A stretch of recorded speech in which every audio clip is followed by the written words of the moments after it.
Hello! Hope you're all good, guys. Thank you for coming in. Mooks, thank you for the 29. DePike, thank you as well. Gentleman Jack, thank you very much too. Appreciate it. Resonate before I went live. Thank you for the resub too. I feel like a broken man today. God almighty, yesterday was a long day. Holy shit. I woke up this morning feeling like I'd done a 24-hour stream and then woken up the next day after sleeping like a dead person but still not recovered. But anyway, it all went well, I guess. What a day yesterday was. Holy shit. I must say, setting off in the car at about 20 past 3, listening to the entire remaining most of the Mexico-Ecuador game, and then not even being halfway to where I was going to pick Sophie up was great fun. I enjoyed it a lot. Fuck me.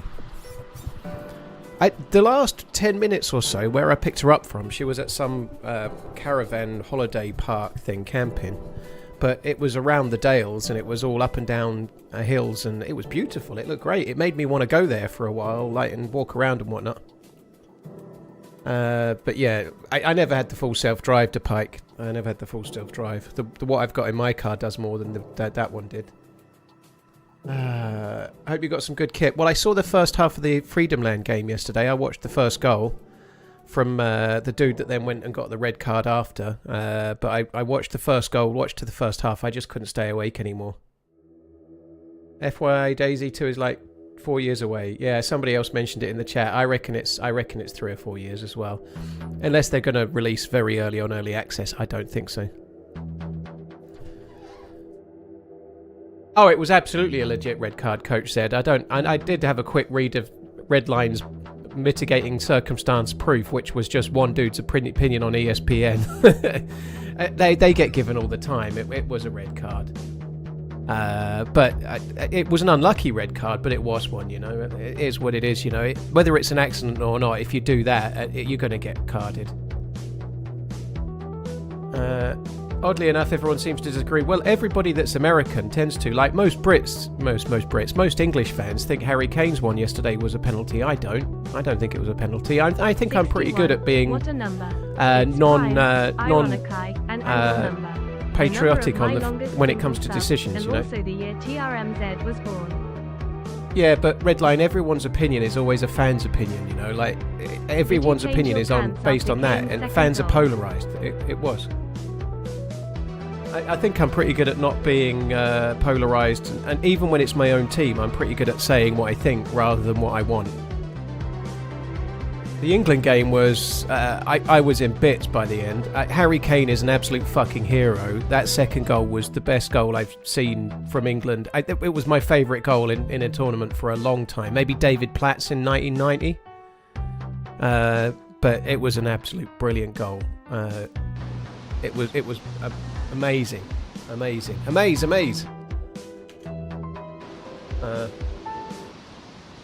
Right, so I'm an experimental. We'll see if I've done this correct or not. We'll see if it works. Tasty Placenta, thank you very much for the support. Not Harry Kane, sorry. Michael Owens against Argentina was pretty good as well. I'm definitely going to watch the game on Sunday night. Yeah, I probably won't be streaming quite the regular schedule on Monday. There's no way I'm missing that game. I am very worried about Mexico.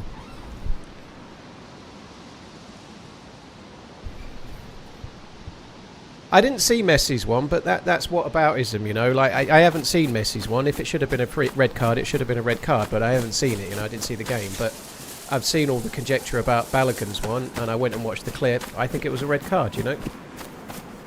But, yeah, decisions don't always go correctly, but one call getting called one way and one call getting called another, well, that's what happens in sport. It happens all the time. Yeah, I'm worried about Mexico. You alright, fuck features? Do you want to kill me? You can have my apple. Yeah, I have my apple. Behind you when you've done it.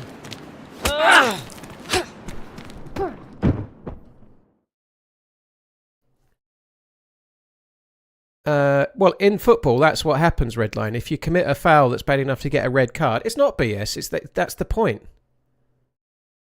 It's just saltiness. It will hurt America, but it's like if you get 2 yellow cards, like Jude Belling's on a yellow card from yesterday's game.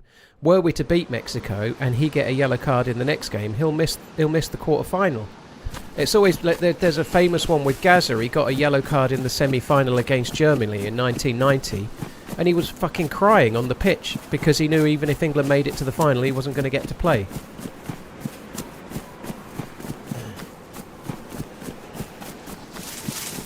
But the rules are the rules, you know. If you get red carded, you miss a game. That's it. It's always been the same in tournament football. And it does happen to most teams, you know. Like England are missing someone through injury, you know. Sometimes you get 2 yellow cards and you miss a player on a totting up. Yeah, the group spawn system in effect is going great.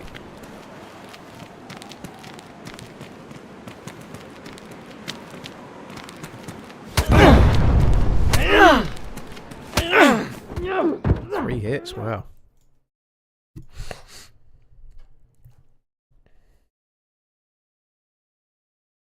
But yeah, if you're an American fan and you I can understand the upset and whatnot. I completely get it. And like lots of England fans are bawling about Harry Kane's potential penalty that never was, but lots of people think it was, you know. And lots of people, even in the commentators, the experts, some were saying it was, you know. Like people do have views that can be subconsciously clouded, or they can be views that aren't subconsciously clouded. But my belief is that it wasn't a penalty for Harry Kane, and that was a red card for Balogun, or whatever his name is. I don't think it was a penalty, Tomty. I think he clearly trips on his own feet. The front on view at full speed looks like a penalty. But when you see both views, he trips on his own foot and uses that as the means to fall. There isn't enough contact for him to be brought down. It didn't interfere with play. England commentators can be quite biased at times. I actually said this to they can be tripped, they can, but watching the American commentary, it was like I think it's better if you're just going to be like, don't try to be like, if you're an American commentating on an American team. Why not? You know, I don't see the problem with that. You know, I'd much rather. So yesterday, like in the first game, in the first 20 minutes, but Bosnia had a couple of shots, and the American keeper made a save or two, and the commentator was like, "That's really good for our keeper, making a couple of saves, building his confidence." It wasn't talking about Bosnia and the play whatsoever. So what? Who cares? You know, I think that's all right. He's an American, like commentating on an American game. You know, who cares?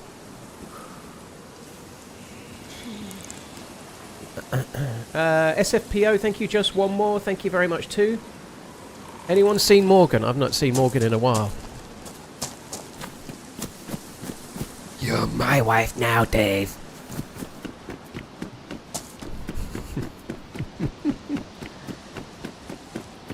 But I don't see the problem with being a bit biased. I think it's kind of understandable. I'd much rather that than Lee fucking Dixon. Did you see the video of Lee Dixon when Jude Bellingham scored to make it 1-1 in the previous game?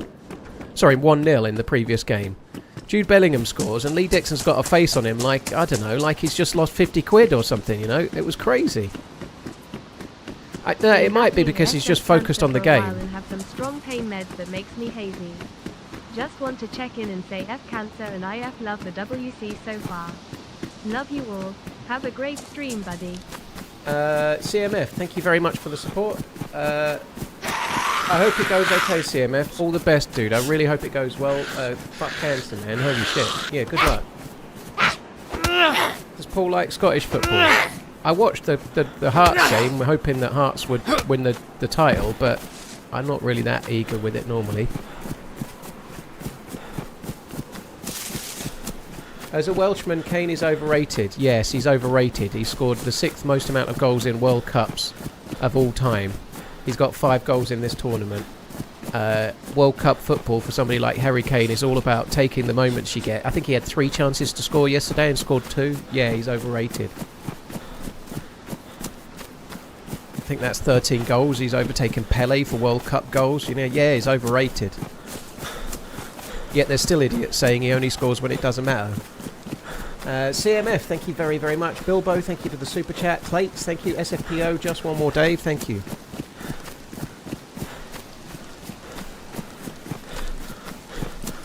But yeah, it was good. It was good sports ball yesterday. It was good. I enjoyed the games. I've got to be honest. I think the USA have got a better chance of getting through against Belgium than they had against Senegal. Redline, it's just the way we are. Like, people like to say, I think it's because the club football rivalry is so strong. So Harry Kane played for Spurs most of the time. So if you're an Arsenal fan or a Chelsea fan, you're going to have a hard time warming to him. Not everybody's like that, but it does have an impact. Like, it does. If your best player is a Man U player, and you're a really ardent Liverpool fan, or a Man City fan, you're going to have a hard time warming to them as much. You know, it happens so much. It's part of it. You know, when they score, they're great, but if they're not man of the match, then they're overrated. Cheers for the support, CMF. Thank you very much. But yeah, it was great. It was so great. I saw a really funny tweet from one of the horse racing commentators saying something to the tune of, for fuck's sake, take Harry Kane off and put someone else on, and then he scored 2. Well, it's not just that, B-Trip. It's the way Senegal were incredibly unlucky to lose that game. Belgium came back. It was a great game to be 2-0 down and to come back and win. Fair play to Belgium. But it feels to me that was Belgium, like, in wounded tiger mode, you know, like dying tiger or dying lion, just like one last hurrah, because they're not as good as they were. Senegal looked brilliant. Senegal, like, their pace and their ability to put a ball over the top and get on it, and they've got some really quality players. I think my prediction against Belgium, I might predict USA win, but if Senegal were through, I'd be predicting Senegal. It was a really good game, that game. I think Senegal deserved to go through on their performance, but you have to score the goals, and Belgium did. The second Senegal was amazing. Yeah, it was great, B-Trip. We haven't talked much about the England game, but Jed Spence, Tuchel absolutely rinsed Spence while he was still on the pitch.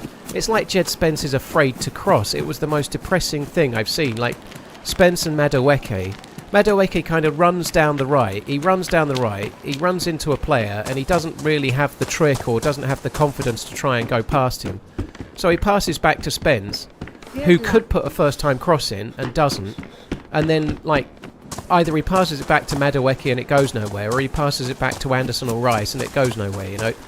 They need to change both of them for the next game. Like, I think Saka's maybe, hopefully, getting back to full fitness, but Madueke and Spence, I don't know. I feel like Spence is just lack of confidence, you know. Maybe if he was just, like, programmed to just, like, first-time cross it, if the ball comes back from whoever's in front of him, just cross it, you know. Don't fuck about. Cross it every time. He might be okay, but he was fucking awful yesterday. Madueke had a decent game, especially in the first half. I completely disagree, Psychedelic. I think that was, for me personally, that was the most disappointing game I've seen from Madueke. Like, he was on the ball a lot, but he didn't do anything. Same as ever. He ran down the right, and either it ended up being their possession or it ended up getting passed back. He just doesn't cross. He doesn't cross. Like, if Reece James isn't fit, I think you've just said the same, Dan, but more words to that effect. But if Reece James isn't fit, they should play Declan Rice at right back and put Eze in midfield and just play a slightly different way, because it's just bad. They look bad. I honestly, I thought Madueke's worst game yesterday, personally. He was bad. Tuchel was absolutely infuriated at both of them, I think. You could see it from the sidelines. And it looked way better when Saka came on. And when Rice went to right back, he did more in the little time he was at right back than Spence did the whole game. Your opinion on Bellingham's performance that game? I think Bellingham and Kane have been standout players for the whole tournament, and yesterday was no different. You know, there are two world-class players. Maybe Declan Rice's as well, but Rice has had some challenges impressing himself, not really because of bad performances. He missed the last game. He's having to play a certain role. He obviously had to play right back. He had one shocking set piece yesterday. I think the commentator on the England commentary said it's like the worst. I think it was a free kick, but it's the worst set piece he'll ever take, or his worst one of his career. It was bad. But by and large, like I said this before the tournament, England succeed or fail based on Rice, Bellingham and Kane, and I think that's proved to be the case thus far. It's certainly Bellingham and Kane.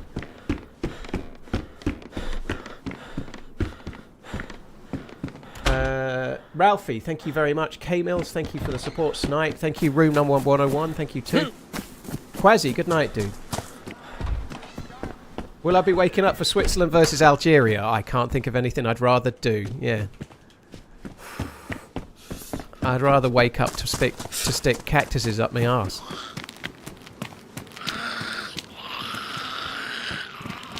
It was a red card, Youthful. Yeah, it was a red card.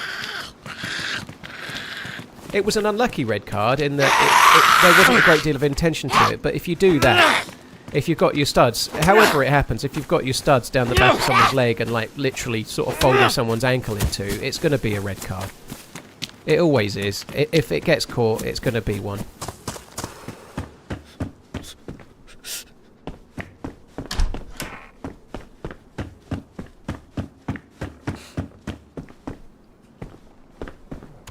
Wasps fan, thank you very much for the support, dude.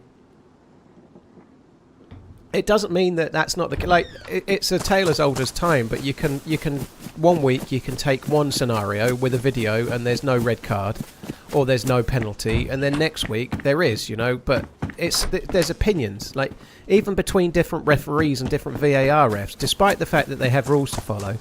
Opinions and like the belief in the moment varies. Unfortunately, it does, but it's a human game with human decision making. It's part of it.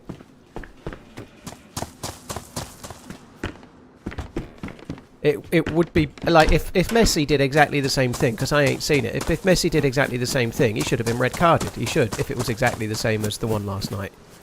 But the reality is, it's a different set of refs. That no matter what, there's always a human making the decision at the end of the day, and one's brave or one's weak, or one's like not up for it, or one's not feeling them, like one's too afraid. Like the referee last night that was reviewing that penalty when they gave the penalty to Belgium. I thought that was a pretty weak penalty, but it was an incredibly brave decision on the referee's part. It's 2-2. It's like right at the end of the game. And he's got to make a call with all those people watching and everything. Some referees would be too, like, having the courage of your convictions. I think it shouldn't have been a penalty, but I only really watched it. I wasn't watching it really full on, but I thought that was a soft penalty personally.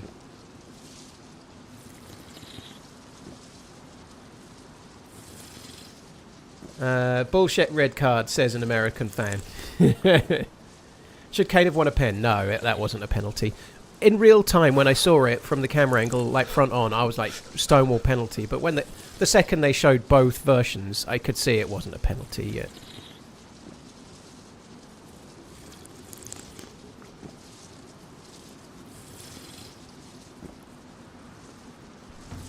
They don't just show frames. They don't just show freeze frames. That's not true. The VAR refs watch it in slow-mo. Of course they do, but they don't just look at the freeze frame. They watch it in slow-mo to see exactly what's gone on. Where the freeze frames become a problem is the fucking morons on Twitter that share only the freeze frame, and that's the proof, you know. Like, it's all across, well, social media in general. It's like, look at this single frame and it proves what I say. Wasps fan, thanks again, dude. I'll probably say that another 6 times.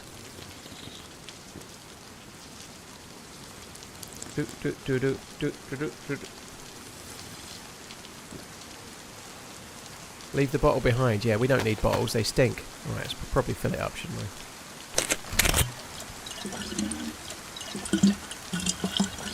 Good dive, though. Well, he made the most of it, but strikers are entitled to do that, Garrett. There was a tiny bit of contact. The goal in the front angle, you can see that the goalkeeper's hand touches Kane, but from the reverse angle, you can see that Kane's made the most of it. But strikers are entitled to do that. That's a different thing. Simulating contact that doesn't exist is really cheating. This is just my view, but simulating contact that doesn't exist is one thing. Like, making a bit more of contact that does exist is a completely another thing, and that's the difference between foul play and like trying to win a penalty, in my view. If you simulate contact that's just not there whatsoever, that's a yellow card.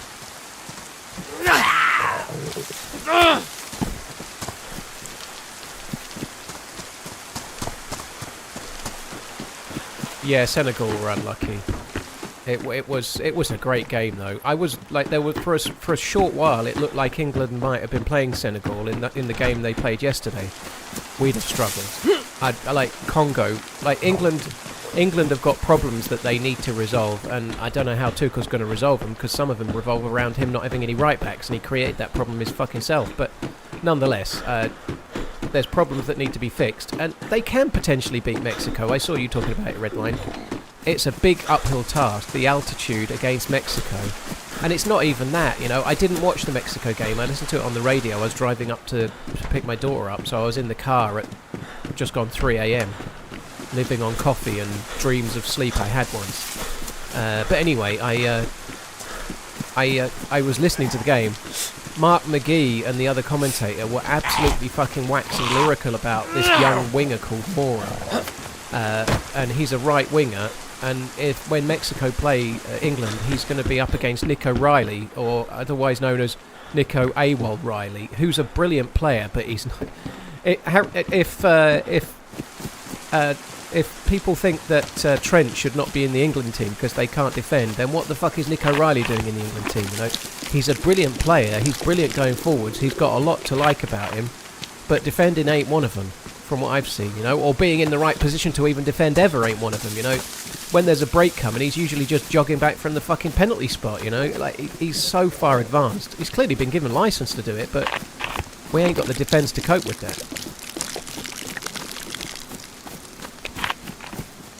I didn't find my chaise lounge, no. Yeah, it's like 5,000... No, it's 2,000 metres or something, I think. 2,000 or so metres. But from what I was listening on the radio the other day, it takes at least 4 days to acclimatise to that kind of altitude. So in order for them to acclimatise, they'd have had to been in Mexico City the day they were playing the last game, which is physically impossible. So they can't acclimatise to the altitude. So with games like that, they're all pro athletes and they're incredibly fit people, but they can either get there 5 or 6 days early and stay in the altitude and get used to it, or why am I eating the milk?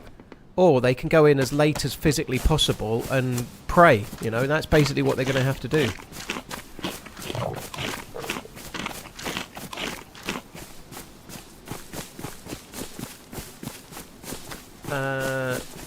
Well, that doesn't. Yeah, but if I didn't have a cock, I wouldn't be me, I guess. You know, Vilpom. Like that doesn't.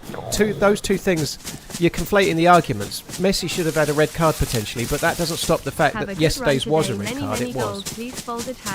It was a red card. You can't watch that. You can't watch his studs go down the back of his heel and fucking fold his ankle and say, "Oh, that's not a red card." It's a red card all day long in the Premier League, every game, and the Premier League is not as soft as some of the European. In the Champions League, that'd be a red card twice, you know. It's definitely a red card. If Messi got away with one, then he got away with one. But just like Jude Bellingham got away with one because he talked while his hand was covered, you know. Jude Bellingham talked while his hand was covered. Meanwhile, there's been 2 sendings off for the same thing. You know, like sometimes they miss stuff and they shouldn't, but it happens. It's a sport. Sprocket, thank you very much for the support. Have a good run, thank you very much. Wasps fan, thank you very much too. Ralphie, K-Mills. Because Bellingham's wasn't in a confrontational manner. I don't think that's what the rule says, though, is it, Sir Jimmy? You know, if you're talking to an opposition player, I understand, but I don't think you're allowed to talk to your teammates or your manager or anybody, like the referee covering your hand up, far as I know.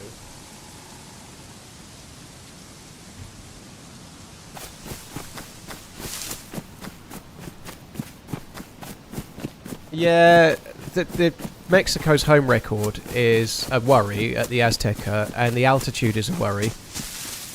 I'm more worried about the fact that they've got pacey wingers, and I didn't see the game, but the young winger Mora, who I very much worry that he's going to carve us open from what they were talking about. The way they were talking about him on the radio, it does cause some concern, you know. But Redline, he's still only got one opinion.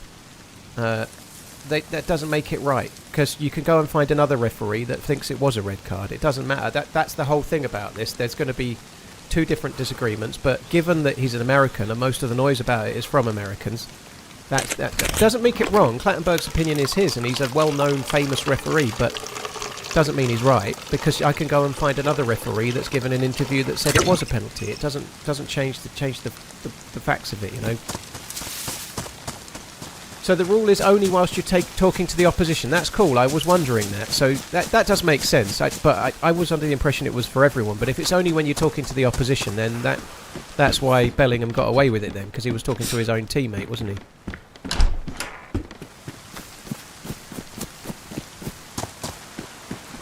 I think Germany were robbed on that goal, dude. Yeah, I think that was soft as shit to disallow that. But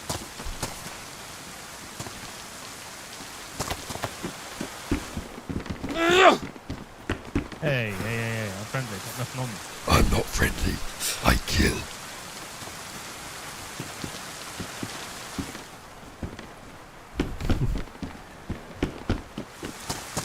that's what I think of you.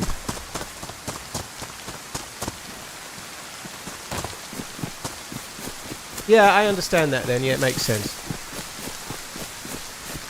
I'm interested to see how things go. I think Belgium will likely be on paper a stronger team than America, but in America, at home, in the last 16, I think I'm going to pick America, even though they are missing Balogun. I've just got a funny feeling that they can get through against Belgium somehow, you know. I think they can. But I think if it was Senegal, I'd be picking Senegal all week. I think Senegal were incredibly unlucky, and I think Senegal would have beaten America. I think they had too much going forward, too much pace, too much... I think they would have caused them too much on the break.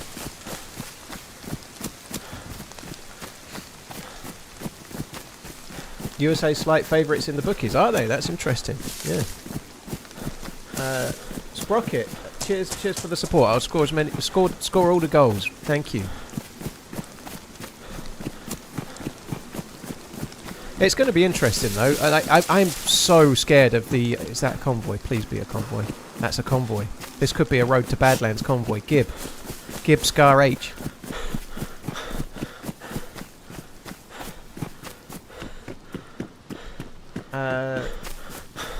Yeah, it's going to be exciting. Oh, that's the last bit of a convoy. Oh no, it's there.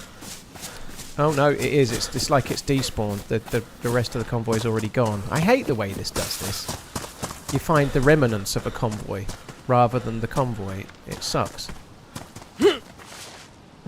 It does blow.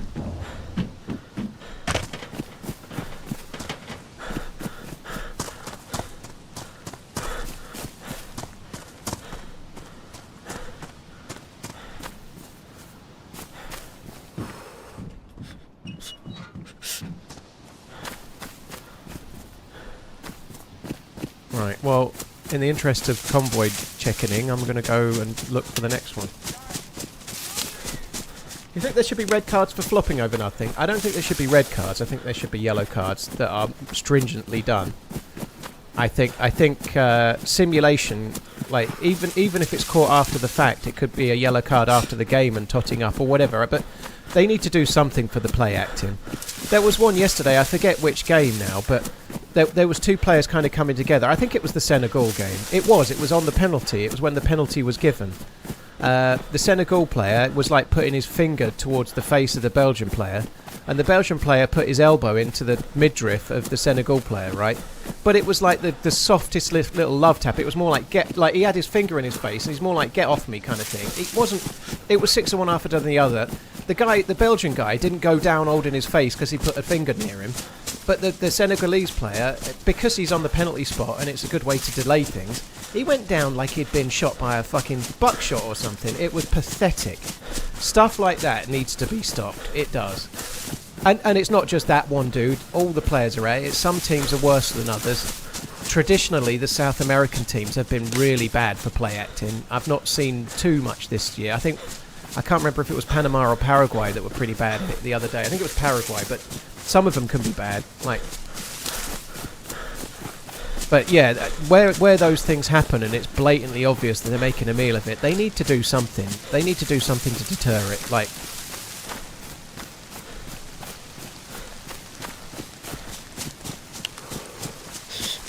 What was the better comeback, England or Belgium? Definitely Belgium. Belgium were 2-0 down against a better team. England should beat Congo, whereas Belgium versus Senegal, to me at least, was a 50-50 coin flip, and they were 2-0 down. England were 1-0 down to Congo, who were nowhere near as good as Senegal. getting the unfair advantage happens in every sport. Of course it does, but simulation can be dealt with, you know. Just saying that there's always going to be slight tips of the scales and things that go your way and don't, whatever decision it might be. But dealing with simulation is something that they could do, and it would be much better for the sport. It's one of the things that kind of makes it worse, you know. This summer seems very quiet. Dude, I've seen about 7 people. I just saw a dude now. This server seems very quiet as I'm running through the forest in the middle of nowhere. If Congo had gone 2-0 up with a shot, I think it would have been much, much harder. It was still possible, but it would have been much harder. Yeah, I agree. The Kane one isn't flopping either, Rick BK. There's a difference between simulation and making a meal of it and going down when you're running at pace and there's a slight bit of contact. It wasn't a penalty, but Kane didn't do anything particularly wrong in my book. It wasn't a blatant dive where he's diving over no contact. He felt the contact from the goalkeeper and he went down, and that's what any decent striker should do. It wasn't given, fair enough. It shouldn't have been given, but like there are other examples where there's absolutely no contact and people are going down like fucking Elias in Platoon, like they've just been shot in the back, you know.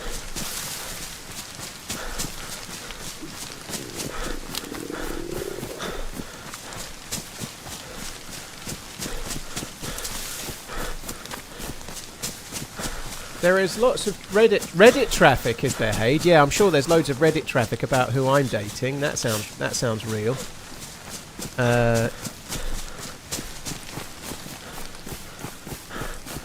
What are you talking about, English copium? I'm talking about how Harry Kane's one wasn't a penalty.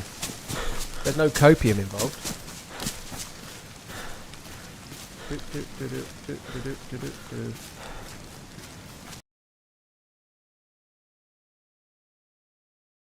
Did Smoke just say be quiet and go make a sandwich? Is this all I do, walk around? Running. Yes, it is, dude. All I do is walk around. Have you ever seen DayZ before? To be honest, Pinkster, I think just ban him for the go make a sandwich thing is a ridiculous thing to say. Just get rid of the fucking moron. Can I recommend Smoke? This is not Smoke, the YouTuber, obviously, or streamer. Can I recommend Smoke? You go and watch Fortnite, or, I don't know, go and have a wank or something, but DayZ is a slow-paced game, and criticising a DayZ streamer, it's like going into a Euro Truck Simulator stream and getting annoyed that they're not playing Mario Kart, dude. Like, fucking hell, get a life. Turns up to Survival Simulator, gets annoyed that the dude playing it is playing Survival Simulator.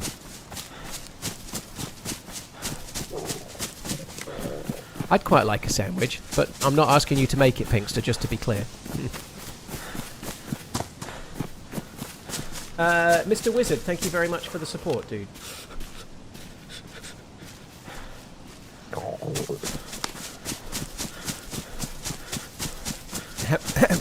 Bloody hell, I'm getting so excited at the thought of ham and cheese.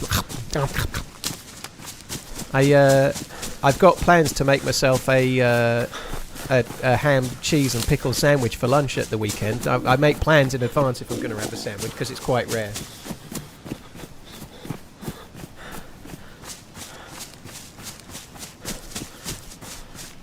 Yeah, tuning into Classic FM and getting annoyed that they're not playing whatever's #1 in the charts, you know, like, fuck me dead. Like, go to where you go to the channel that plays the stuff you want to see.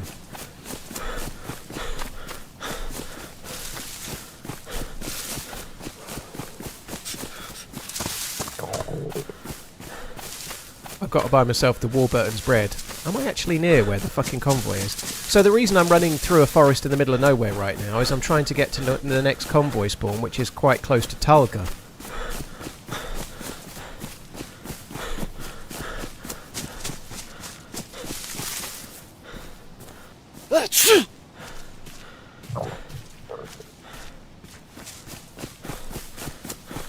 I've heard of Tamlavulan.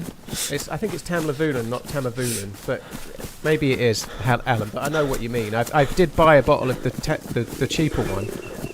It was okay. I bought the kind of cheaper one from the supermarket. It was on a special deal at one point, and I thought it was okay. But I think it was only that. It wasn't. It was kind of all right. I've never decided to go back and buy it again.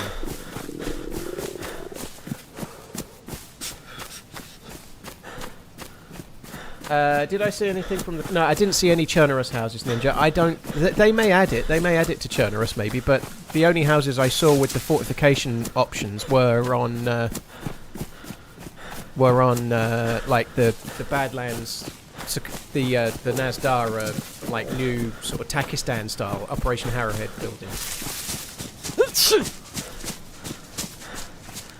Did I find the scar? Alex the Kid, I found half a convoy and I've been playing for half an hour. So not yet, dude. How long does it take to die from hunger? If you're full health, it takes 1 hour from full health. So that's why I'm not particularly worried about it right now, you know. I've got plenty of time.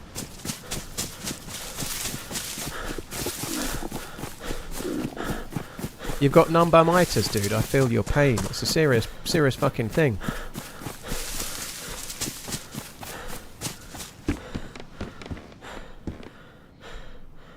I might use those. There seems little point using them while I'm light blue, because I'm already starving anyway. I'm not actually sure where I've gone here. I've lost my bearings some, but I think I'm still going roughly the right way.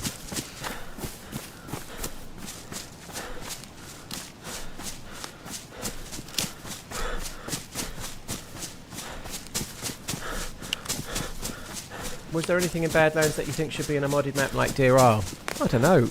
Not that I saw, you know. I didn't go to many villages and towns and things. I mostly just roamed the map and was looking to try and get more to the end zone and see what kind of cool area I could find. And I ended up at the dam quite close to the end.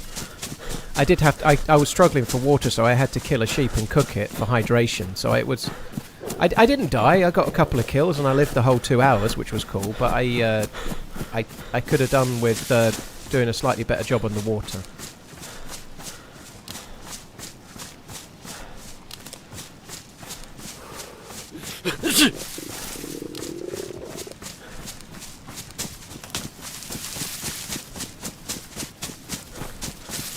I don't know who the singer Dan Fogelberg is, to be honest, Garrett. I don't know where the fuck I am. I think we're still going the right way. It seems to be taking a while, though. Paul, the England game will be at 1 AM your time. We used to have to watch it. I can't miss it, dude. I'd watch it if it was 4 AM. Yeah, I'll definitely watch it. I don't know how I'm going to do it. There's some good games today, actually. The game at midnight. I can't remember the games off the top of my head now, but the game at midnight looks worth watching. I'll certainly probably watch the first half of that. What have we got? We've got Spain versus Austria at 8 PM. That's decent enough. Spain should win it comfortably, but nonetheless, it'll be an interesting game to see. That's the game, the midnight game, Portugal versus Croatia. I really want to watch that. I think that could be really, really good. I've got a sneaky feeling for Croatia in that one. They'll be the underdog, but I've got a feeling Croatia could do well. Right, we were going exactly the right way, just not paying attention.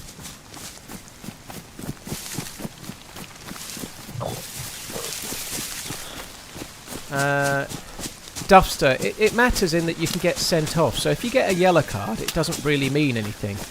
But if you get too many yellow cards, then you can be sent off from the pitch. But if the manager's not allowed in the dugout, it does have negative connotations. Like, so if you're not allowed to sit in the dugout, you're not really allowed to communicate about when to make substitutions. You're not really allowed to talk to your players. I'm not even sure if you're allowed in the dugout in the thing at half time. So, like, if you get given a yellow card on the bench and then you get sent off, it can have an impact in the decision making for your team and when subs come on and such like.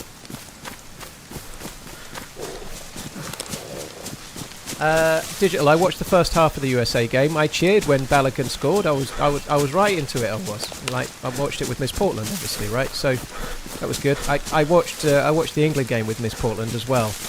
And whilst I cheered I cheered to the point with both Harry Kane goals that my mic cut out. Otherwise, I probably would have deafened her. But nonetheless, I was in bits after the England game.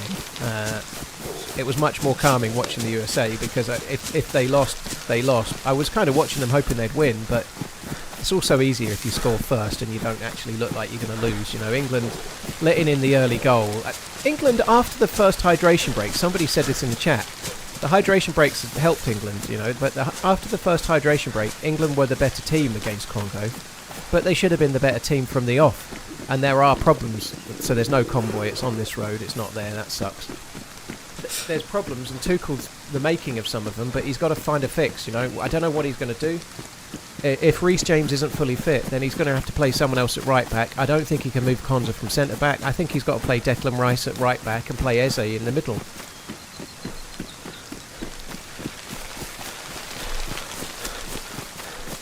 US atmosphere was great. Well, I was watching it on an iPad streamed from America, so I didn't really get much of the atmosphere from on a crowd, but it was a good game. Okay, I'm now moving without me pressing a button. Oh, good, I fixed it. I was talking about this earlier. We were watching the Fox coverage, I guess.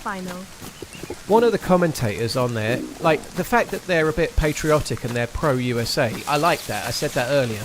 But he talks way too fucking much. One of the ones on the commentary, like, there'll be a 2-minute segment where the game's playing and he's making the same point. Now, I know I talk a lot on stream, but I talk a lot on stream when we're running from one place to the next. That dude talks through the fucking entire match. It's annoying. Like, the commentator kind of spoils the coverage. He just talks way too fucking much. It's ridiculous. He needs to make his point in 15 seconds and shut the fuck up. He just constantly drones on, and oh my god.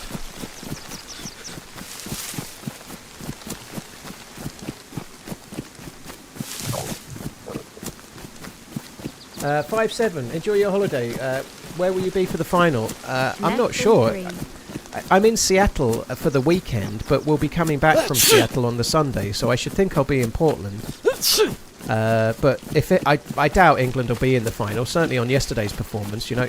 The reality is, though, like, everyone's all shitting on England. They were bad, but they found a way through, you know. You can't say the same about Germany, you know. Like, not that Germany looked like they'd win the World Cup, and England don't look like they win the World Cup now. But you have to go through phases like that. Like, I think Argentina won a game on penalties in the last tournament, didn't they? They did in the final, but I think they won one of the previous rounds on pens, didn't they, from memory? But sometimes the World Cup brings that, you know, especially in the knockout games. The team you're playing plays out of their skin. You have a problem, they go 1-0 up. But it's what you're made of, you know. Can you get back? Can you get back? Can you find a way? Can you find a way to turn the tide and get the result to go your way? Yes or no, you know? Like, England did it yesterday, and that's great. But they need to play better than that. Like, if they play like they did yesterday against Mexico, we are fucked. But they may not play like that, you know. There are things they can do. They can improve. They can change the personnel a little bit. I personally think Anthony Gordon should start. I quite like Rashford going forward, but I honestly think, personally, that Anthony Gordon should start because he will help out Jed Spence more against this Mora. Anthony Gordon plays on the left. This Mora plays on the right. I think we need more. There's a cooking pot there. Still jet lagged from my World Cup adventure. I think Tuchel is... I think he's made some mistakes with the people he's picked, but his actual game plan is solid. Oh, thank you. I think the personnel are... There's a mistake or three there, but the game plan is solid. He just needs to slightly tweak the personnel. Use your heat packs. There's no point, dude. There's no point using my heat packs because the cold isn't killing me. It's just making me hungry, but I'm already starving. So what was the point? Until I find food, which I've now got, there was no reason to waste the heat packs. Now there is.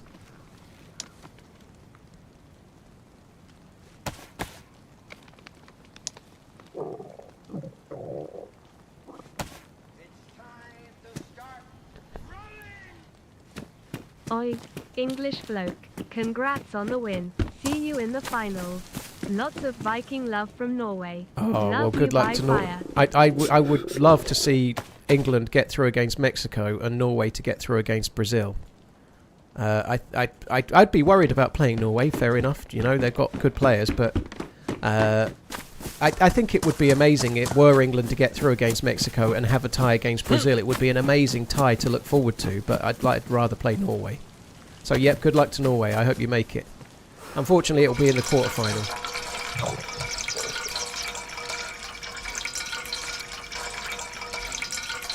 But yeah, I am very worried. I sat there watching them, even after Kane scored. Like, when we went 2-1 up, I believed we'd hold on. That's one thing you can say about Tuchel. Alright, when Southgate's teams went 1-0 up or 2-1 up, I never believed we'd still win. I still believed that the other team would get back into it, you know, like, at least we seem more composed in some ways, but we're just so easily carved open. It's shocking. Anyway, yeah, I believed we'd win, and I immediately started turning to, fuck me, we're in trouble against Mexico. I'd listened to the commentary of the Mexico game on the radio, and it scares me. It scares me a lot, especially with the altitude and everything we've already mentioned. It's going to be hard. I don't know if that's clean water or not.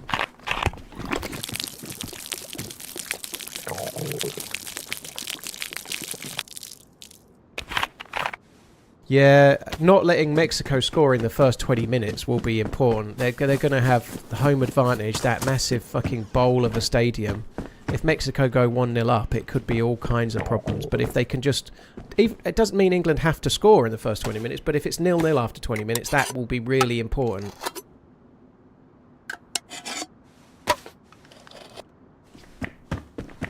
England always lose against Brazil. That may be the case, dude, but they'd normally come up against a much better Brazil team than the one right now, you know? That's one thing you can say.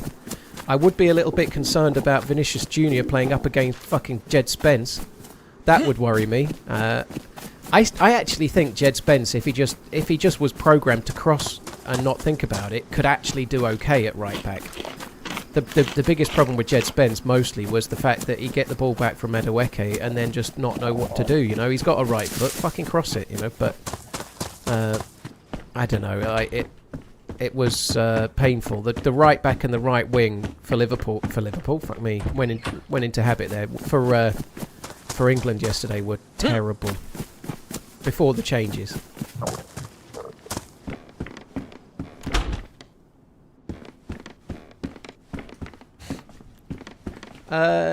Yeah, I didn't see the game, Bees, but I listened to it on the radio. It certainly sounded like they were amazing. One thing you can say on the stats is that Ecuador were realistically in the game. You know, they had more of the possession. They created chances. So Mexico were just much more clinical, and they did a better job at finishing chances and whatnot. But they gave Ecuador 60% of the ball.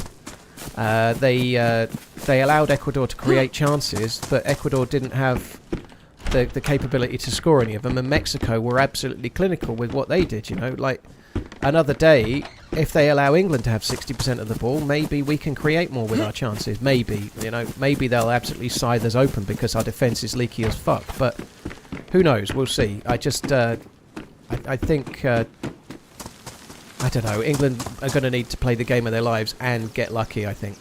And that's and we're playing Mexico, who on paper England are better than, but I still think it's a hard game.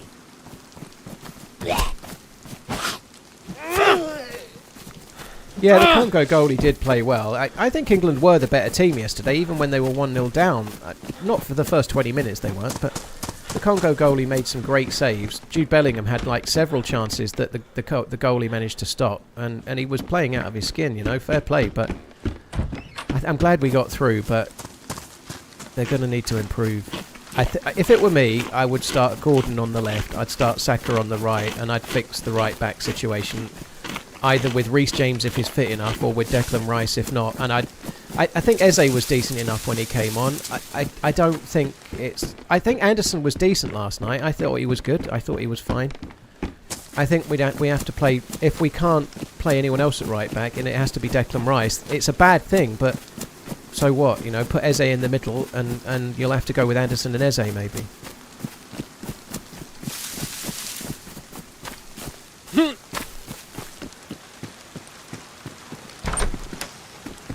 Five, I think that was a red card, dude. I think it was a red card. I know a lot of people disagree, but the Balogun one for me was a red card. And just saying, it doesn't look like a red card until it's a slow-mo, that's how you can see the damage is caused. And that when you get that sort of studs up down the back of the ankle and cutting the good dude's kind of ankle in half, they're always given. The fact that it wasn't a foul, that's why the VAR intervened, because the referee didn't see it. The referee didn't call it, you know.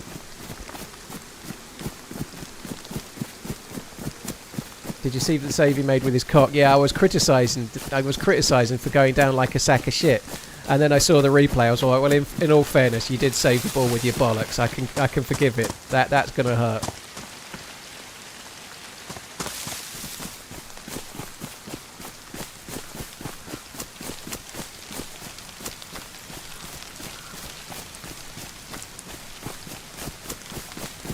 Definitely start Gordon on the left. Yeah, I don't think Spence should be starting. I think Spence is... It's a weird one, because he is naturally a right back, but he spent 2 years learning to be left back at Spurs, you know, so... He... I think it's going to be Tuchel's undoing if we get beat by Mexico. He's just going to get criticised to fuck for not picking... When Livramento came out injured, for picking another centre-back. Like, Dan Burner's not got on the pitch, so what the fuck did we need Chalobah for, you know? Like we had enough cover at centre-back, enough so that players aren't going to play. So why the fuck did he pick another centre-back when he lost a right-back? It just doesn't make any sense. I don't think it was a penalty, Wizard. I don't think Harry Kane's was a penalty.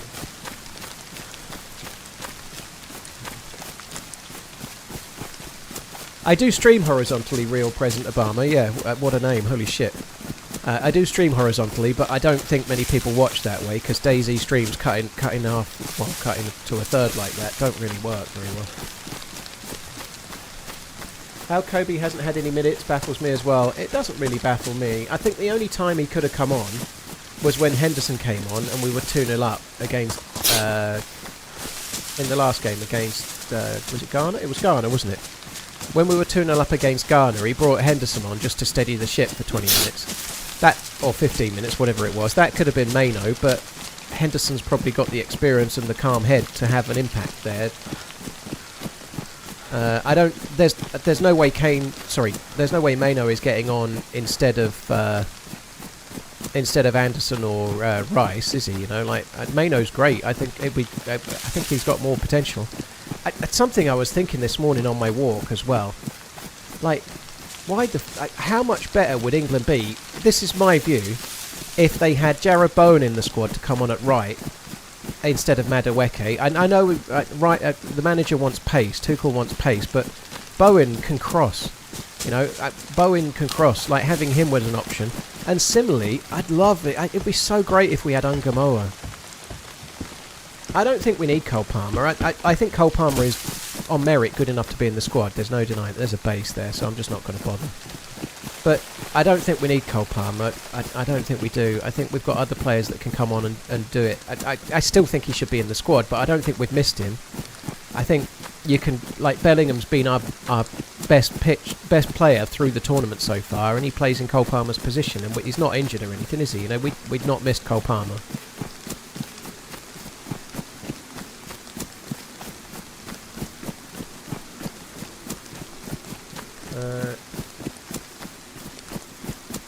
Tuchel wants pace, but we aren't... Whoa, no, we are using the pace, Fletcher.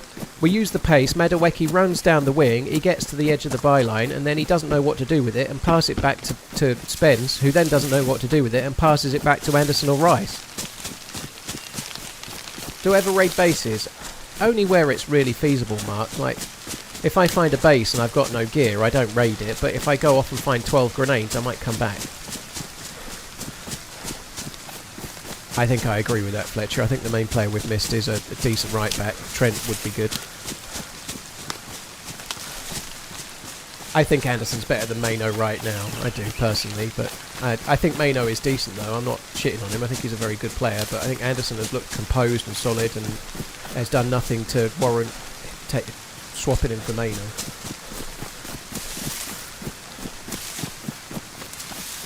What FIFA video game do you think is best to play on? Sensible Soccer. I've not played a FIFA since the first one, Ralphie. I never really liked football games.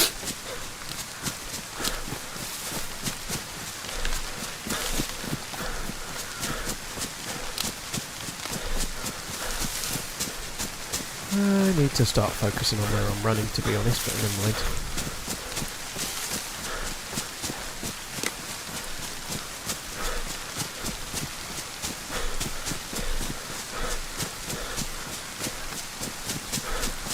I don't remember a time, Rick. Like, I remember I was watching it with Miss Portland, and I kept saying through most of the game how terrible Spencer and Madueke were.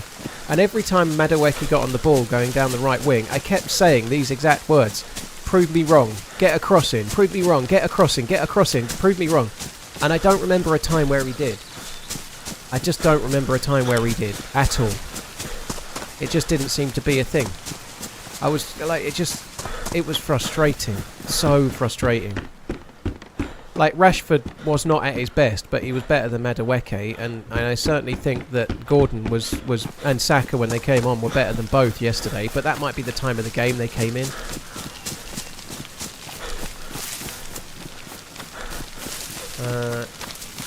Interesting, Nurse Stabby. There's a Garmin Epix Pro Gen 2 going for sale at H. Samuel the Jeweller for $299, and they're normally £700. That's a good deal. I don't personally want one, obviously, but for people that are after a smartwatch, getting one that's worth $700 for $299 seems pretty decent, I'd guess.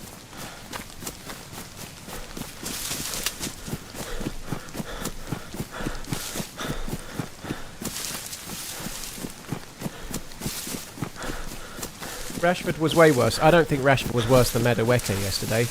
At least he Rashford looks like he's gonna do something before he fails, but Madueke looks like he's not gonna do anything before he fails. I think Rashford's had a better tournament in general. I don't think yesterday was his best performance. That's certainly the case, but I don't know. It was a strange old game.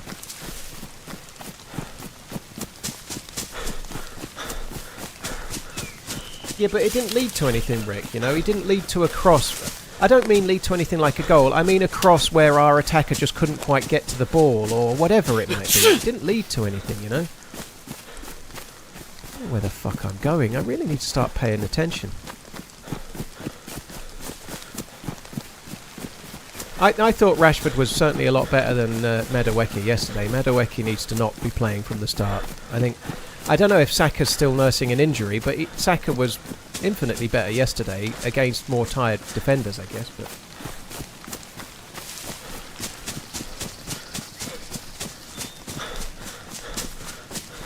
Night for Christ, we've been mostly running in the forest because I wanted to check a couple of summer camp spawns. So I've only seen players in the spawn zone. We did see a few though. Alright, I recognise that. I really need to pay attention to where I'm going. I chose to leave the castle and I've run around in a big fucking circle.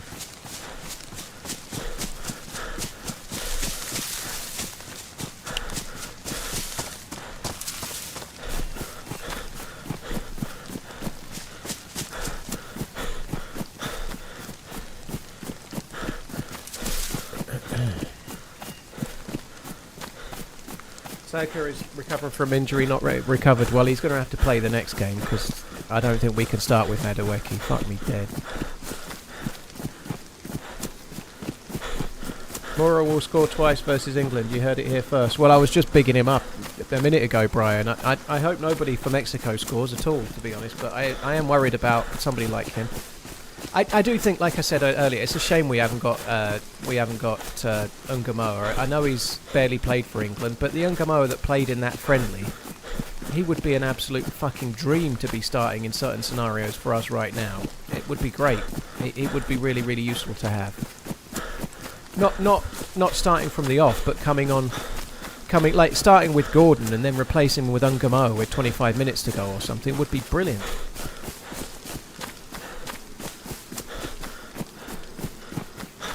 Yeah, I agree, Fletcher. There's nothing wrong with relying on your world-class players. The problem is that England have got probably 2 world-class players and Rice potentially at the moment. I honestly thought Saka had the potential to be world-class, but he's seemingly not really the player he was right now. But hopefully he can get... But like in an England shirt, Saka has looked really good in previous tournaments. This year, not so much so far.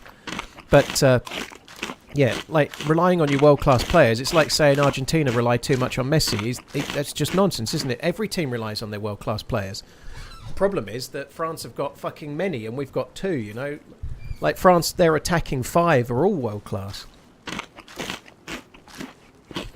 I think Grealish is injured, Dantris. Grealish got injured really close to the end of the season. Trent has had a really bad season at Real Madrid. He went there with all high aspirations and has barely played. But he should be in the team anyway, or in the squad.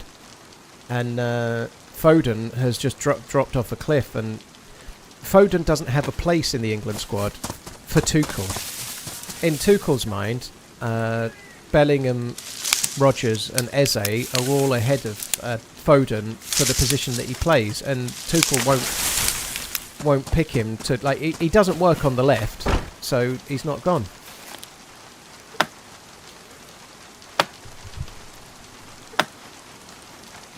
Fofiz, thank you for the 10 months. Coiny, thank you very much. Wanderer, thank you too. I appreciate all of you guys. Thank you very, very much. Nultel, thank you very much. That was a zombie, I think. At least I heard the steps, though. That's an improvement, isn't it? I heard the steps.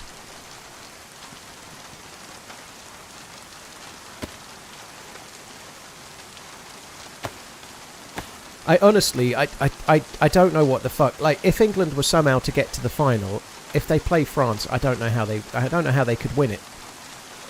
I don't know how that England defence can hold out against France in any way, shape or form. And I seriously doubt England will get there to play that game. But if England get to the final, I hope they're playing anyone but France.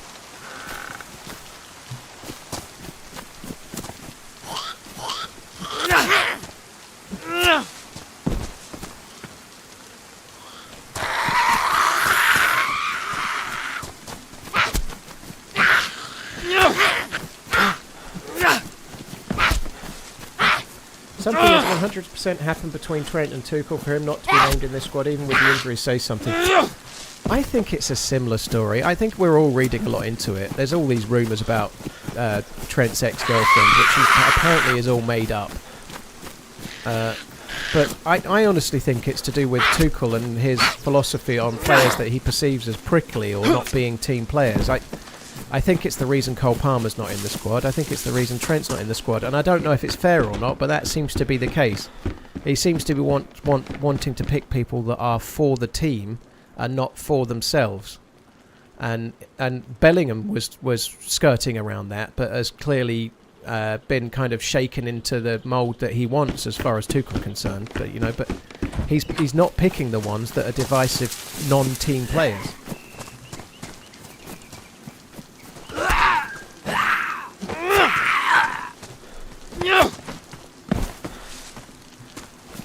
You can say that about any team right now. You can, Iker, yeah. But I think England looks so frail at the back compared to others, Like, I think Brazil's defence is better than England's defence, for example, Like, I think Brazil are more equipped to play France than England are. But I think England could potentially beat Brazil, But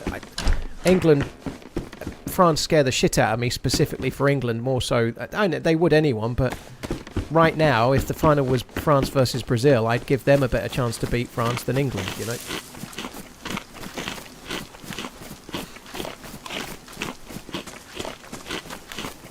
Why is Rashford in the squad then? I don't think he's a particularly non-team player. He's had some issues with Man United, but I don't think he doesn't play selflessly. He does shoot a lot, he does cut in a lot, but it's kind of his job. If you're playing a right-footed left winger, it's his job to cut in and shoot.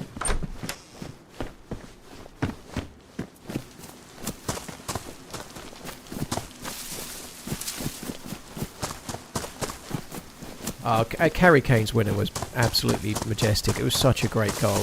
It was such a great... It's the best goal I'd seen at a tournament for a long time from an England player.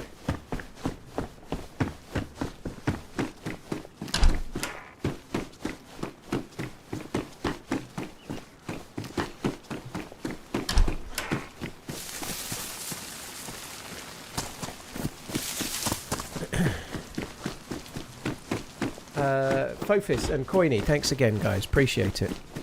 They were good games yesterday, though. I think I feel bad for Senegal. I really thought they were the better team, but it was a great comeback from Belgium.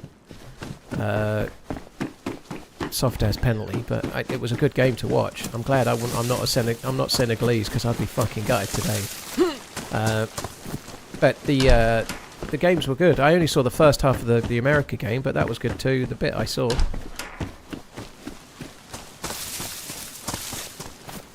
This has actually been okay. We've got a little bit of food. We've got a little bit of a start. I need some more food, but we're getting there. I need some better loot as well, but I need the gun.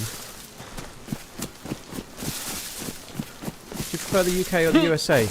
I don't know in what way you mean, Josephius, but if you mean in the sports ball, it's England, and I think England are better than the USA, yeah. We've talked about it quite a lot, Kuda, but for me, yes. I know people disagree, but for me, yes. And whether Messi got one or not doesn't change what I think about that one yesterday. Will this be a long stream? I don't know. It'll be no less than 6 hours, but it depends how we're doing, dude. I missed the soda on the fridge, did I? Oh, shit. So that will be this house here, I think, won't it? I mean, in general, I like living in the UK for now, dude. There's a lot of America. I've not seen it all. I know way more about... It must be the other one then. I know way more about where I live, but I like both places. I like both places.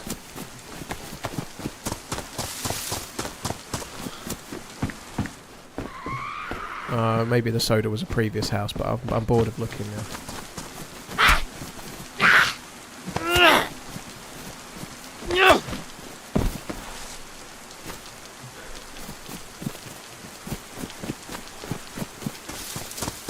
I hate the final rounds tree. It's like that in most sports, Null Tull. It's not an original thing. It's the same in tennis. It's the same in most sports. The whole point of having seeding. It's the same in snooker. It's the same in so many sports that your seeding affects the draw, and it's a completely natural thing to do. But the beauty of sport is that you get upsets, and teams that are meant to be seeded don't win. You know that. I think the way it is exactly right. I don't think it should be changed.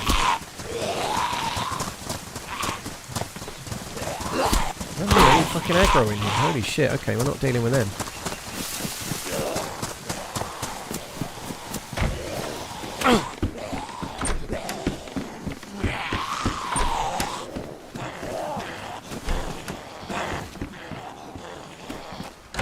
How was he not in the building with me? Of course he can hit first. Oh, there's a nice clear pop there. That'll make up for the one I missed.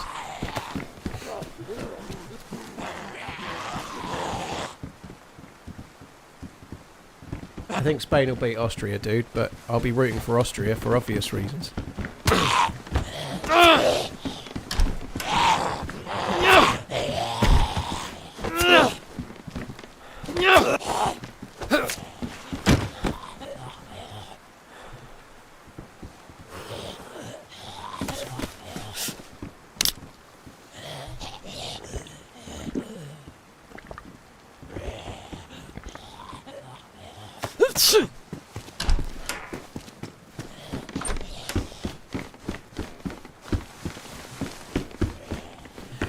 It is possible, the England-Mexico game, that, like, the home advantage is real, the altitude is a massive factor, but the reality is England are better than Mexico. And if they can just keep the ball a bit and play going forward and sort out the right-back situation, they should beat Mexico. Altitude, home advantage, or otherwise, they should. But the reality is, I'm really worried, and I think this is the hardest game they'll play. Like, I think it's harder than playing Brazil in the next round, if that's the way it went, should England get through. I think this is the hardest game.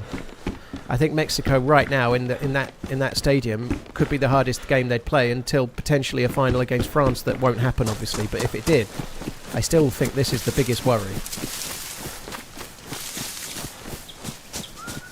What's your favourite melee in DayZ? Just a regular knife is probably more than enough, Ralphie. Like the hatchet's okay, but I really like the just a knife. I don't need anything else than that, really. He's going to eat his words so bad. Chappie, did you not just hear what I said? I clearly said, in theory, it should be like this, but I'm more worried about... Eat what words? Where I said I'm the most worried about playing Mexico as I could be against any potential tie getting to the final. Mexico will beat them, sorry. Okay. Will you apologise if they don't?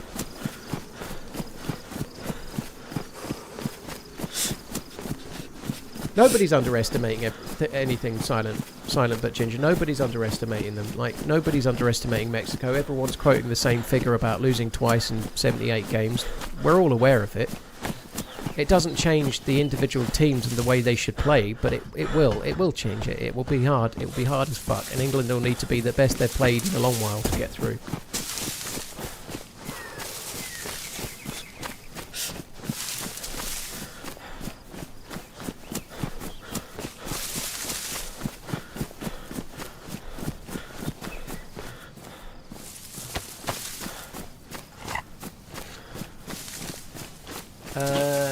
Mr. McLean, thank you for the 42 months. Something that is very cool about this tournament is that all of the so-called star players, all of the people that were like, who's going to win the Golden Boot, they're all doing it, aren't they? Vinicius Jr.'s got 4, Kane's got 5, Haaland's got 5, Mbappe's got 6. Messi's got 6 with a chance to get some more, like, in the next game with a game in hand, you know? Like, I don't remember a World Cup like it.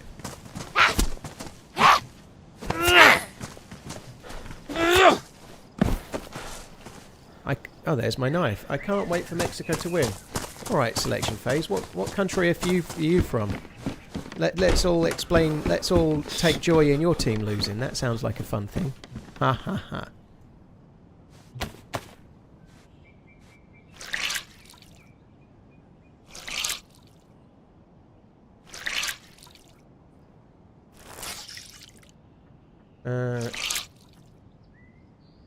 Cheers, McLean, dude. Thanks again. You're not worried about the USA team at all? There's no way England can play the USA freedom fighter, so there's no reason to be worried. In order for the USA to play England, both the USA have got to get to the final and England have got to get to the final, and I don't think either of those things are likely. England have a small chance to get to the final. I'm sorry to say I don't think the USA has any chance to get to the final. I do think the USA has a chance to beat Belgium, though, so getting to the quarterfinal would be a good result. Seychelles rupees today. _TRMZ Bitcoin. I do think you've got half a chance to beat Belgium.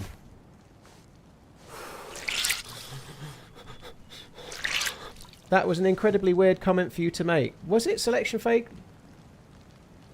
Can't wait for Mexico to win. Why was that an incredibly weird comment? So you're Mexican, are you? So that makes sense. If you what you're saying is you can't wait for Mexico to win, not you can't wait for England to lose. If you're Mexican, you know, just support your own team. That's good, isn't it? Fuck me dead. I'm glad I dried those clothes out. USA looks far better than England so far. Yeah, I'm not sure about that. They looked better yesterday against Bosnia than England did against Congo, but I don't think that really matters too much, does it? Like, England's performance against Croatia, that performance was better than anything that... that's better form than anything the USA have done. But unfortunately, England have also had some turgid games as well.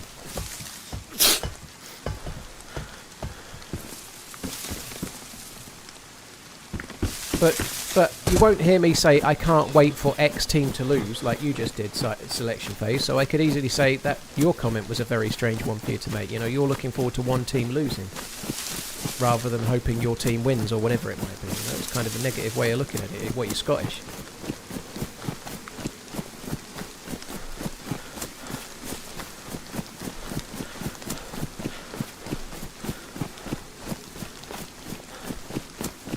Yeah, that was good form, Vilpom, but Paraguay, after playing so badly against the USA, changed entirely, didn't they? They just became a park the bus, defend team, and they got an amazing result against Germany, deservedly going through. Admittedly, they got lucky with the penalty, but Germany were woeful.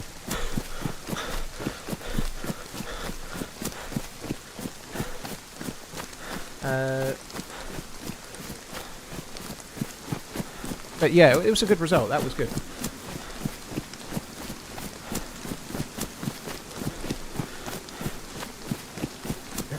Happy 68 monthing. Raptor, thank you very, very much. Cheers for the support, dude. Thank you for the 68.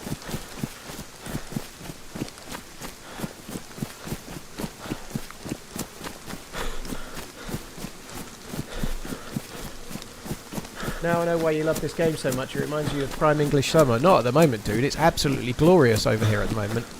They're all talking up another fucking heatwave next week, but I actually thought to myself how lovely it was. I don't know what temperature it was, 25 Celsius, blazing sunshine when I went out for a walk earlier. It's so nice. Why are you saying well, nature guy? What does well question mark mean? I don't know what you want me to do with that question.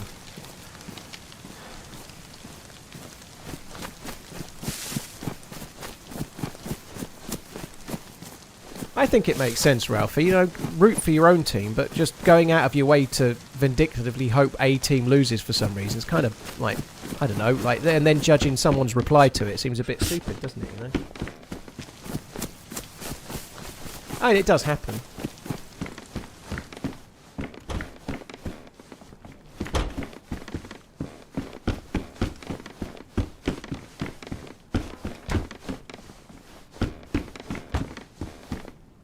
What are my thoughts on the Aussies' chances? I can't remember who they're playing, but based on how they played against the USA, I'm going to say they ain't got much chance. They're going to need to play a lot better. They're playing Egypt. Yeah, I'd kind of fancy Egypt. Egypt would have a better team. Certainly they've got one substantially better player at least, but I've not seen a great deal of either. But I think you can certainly see in the tournament that the African teams are doing well. Egypt are one of the better African teams. They're always there or thereabouts. You know, they get to the latter stages of the African Cup of Nations. They've got some half-decent players. I think they're going to have stronger form. They've played better games. They've had an African Cup of Nations in the like January. They're going to be more prepared than Australia for that.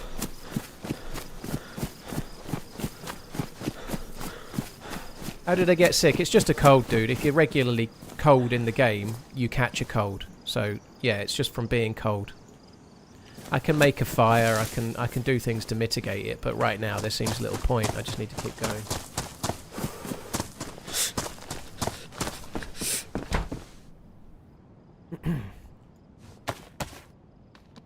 What's my thoughts about the Swiss team? I ain't really seen them play in this tournament yet, to be honest.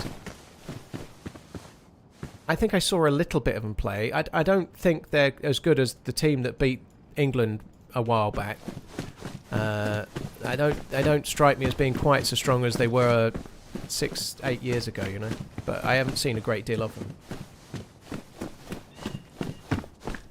I think Chernarus is the best map, Brit. I do, yeah. It's kind of fun to play different maps, though. But I've got no clue when Badlands is coming out, dude.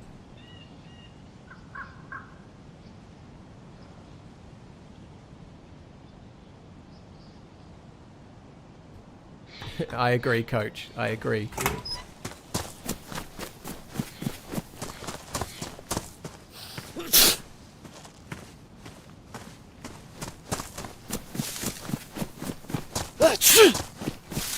Kaylee's in the best shape ever, but still England has to play the best game in England's history to beat Mexico.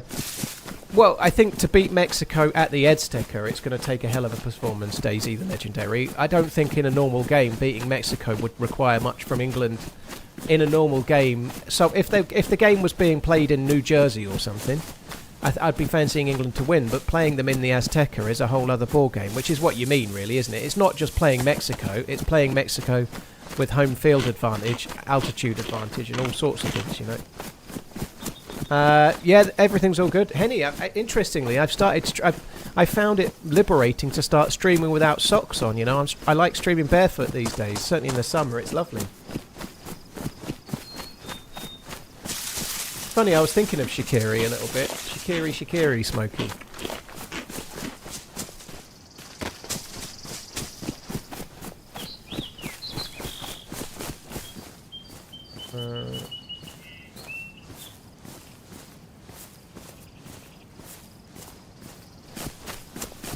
I hope so. Like when I think Ecuador, it was harder for Ecuadorians to go to that match, but I really hope that there's a shitload of England fans in the stadium, you know, because I think it was mostly Mexico fans, but surely when it's England-Mexico, it'll be a lot closer to 50-50.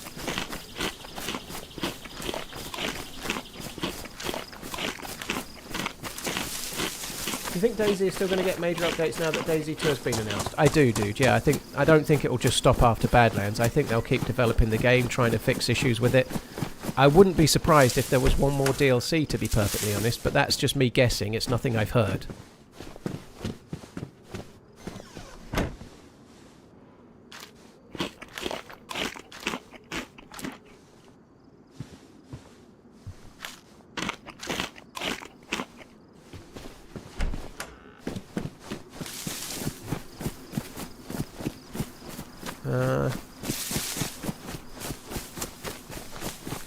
What's your opinion on the Belgium-Senegal game? Well, I picked Senegal to win that game and was feeling very happy with my choice at 2-0. And I think Senegal were incredibly unlucky to lose the game. Belgium came back to it.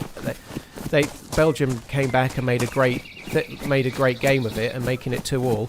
I don't think it was a penalty, personally. I thought it was a bit soft. I don't personally. I think the referee was really in two minds to go with the VAR. Like, he was called to the screen, and the ref was really, really searching himself for it. Maybe he was trying to pluck up the courage to make the call, but it seemed fairly weak to me for it to be a pen. I wasn't convinced, but nonetheless, I think it was a great result. It was to come back from 2-0 down and get through, but honestly, I think it's good for America because I think Senegal would have beaten the USA, but I'm not convinced Belgium can beat the USA so easily. I think it's Belgium-USA seems much more like a 50-50 game, whereas I honestly fancied Senegal would beat America.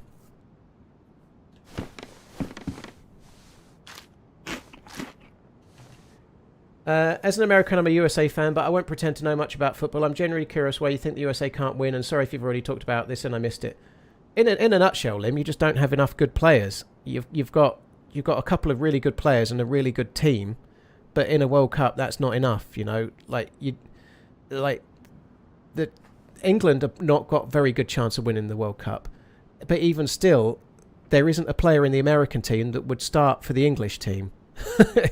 And England aren't even a good barometer for that. You know, just look at Spain. Oh, what's going on here?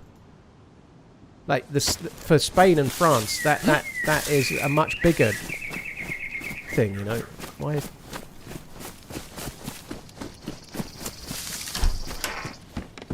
Honestly, I thought there was somebody in there with the way that was there, but no.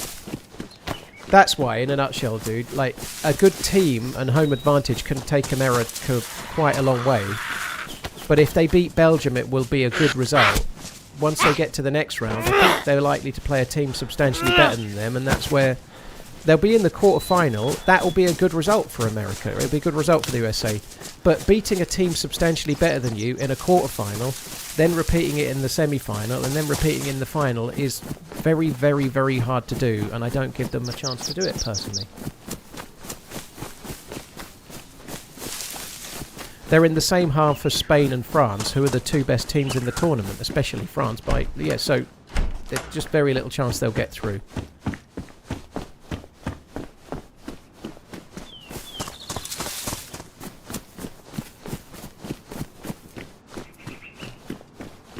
And when you're talking about these things, right, like it's about an opinion on what you think is the likely outcome. It's not about what the bookies say. Like every team that's left in it, in theory, could have some kind of even Paraguay, who beat Germany, they could upset the apple cart again. They could win it in theory. They're in it. It's physically possible while they're not knocked out that they could somehow win it. But it doesn't mean that as an individual you think it's going to happen. You can think what's likely.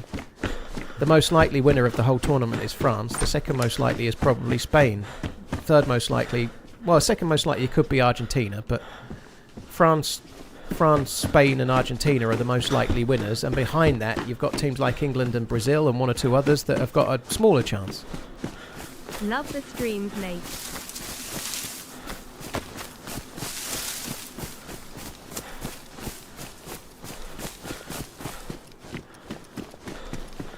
US beat Senegal and lost to Belgium in the last. It doesn't matter when it gets to an actual game, dude. I think Belgium's style of play, it's a much better suited game for the two teams right now. I think Senegal and the players they have when they're on it could have carved America open and caused you all kinds of issues, whereas I think Belgium are going to play a way that gives you a much better chance of winning right now.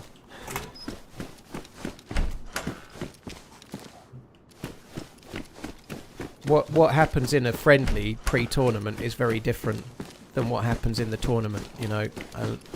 Like teams like they just look at Congo yesterday, you know, like they played way above themselves. They were brilliant. They played really, really well.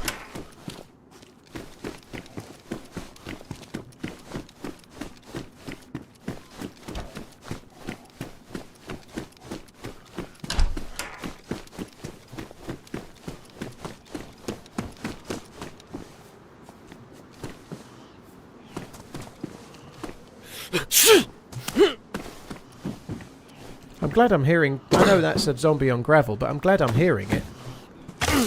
At least I'm hearing steps a bit.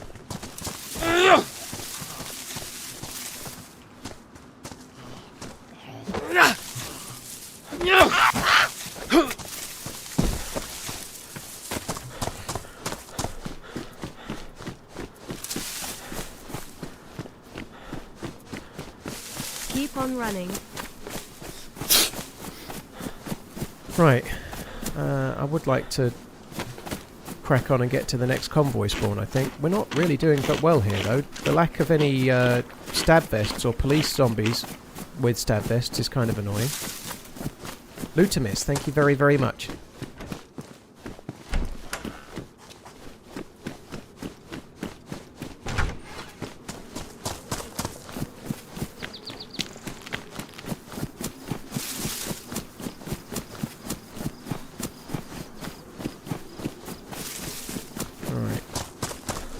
Kind of cool, doesn't it? It's the tree line and the sun behind the house. It looks badass. Right, let's just get ahead. We're going to crack on and get to the next couple of hunting spawns that sometimes have stuff.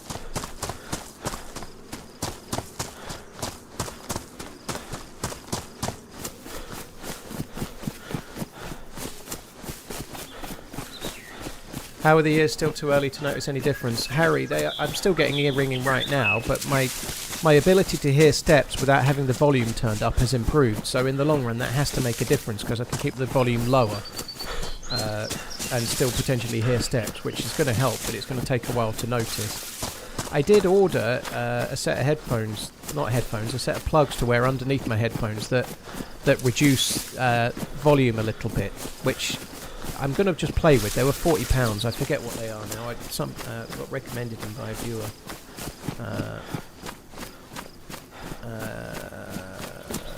Where's my Amazon?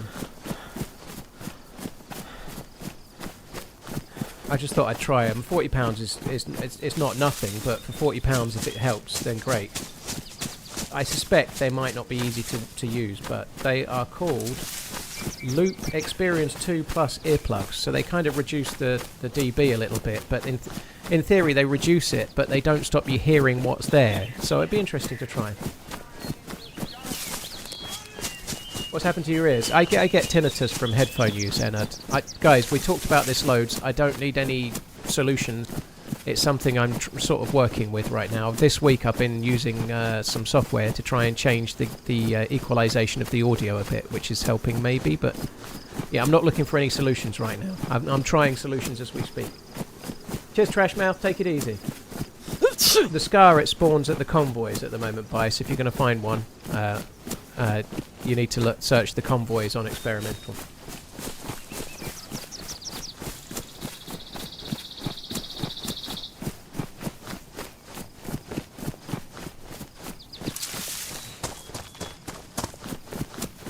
Homeless, I've been having ear ringing for a number of years, yeah, but it gets worse at times and better at times.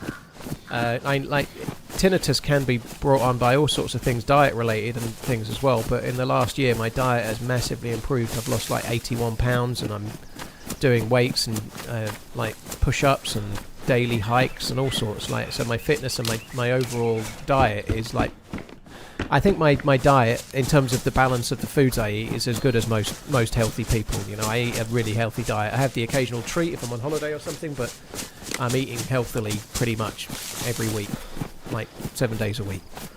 But it's the headphone use that causes it. I think the Scar will be on all maps, Karuna, but we don't know for definite at this stage what will be and what won't be. It might only spawn on Badlands at convoys, but we don't know yet.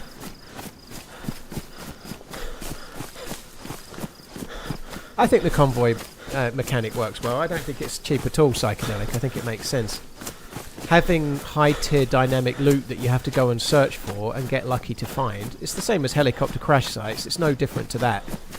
I think it's always worked. It's a good focal point, and people that are geared going to convoy sites gives potential for people to bump into others doing the same thing. You know, they don't work as well as helicopter crash sites, as because of the noise and the smoke. They have more of a chance to create action and focal points, but I think they work. I'm out of coffee. I'm going to have to go and get another one.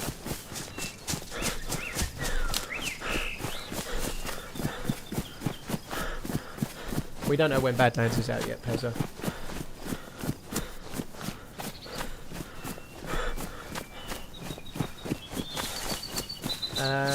IO Squared, thank you for the 7 months. Cheers for the support. Anton, thank you for the membership. Nultal, cheers for that. Like the stream, people. I agree. What Nultal said. Thank you. Cheers, dude. LT Raven, thank you for the support. Punk Legend, thank you very much too. Bob and Badger and Questy, thank you. Raptor Rod, cheers for the support, peeps. I don't think the convoy's there.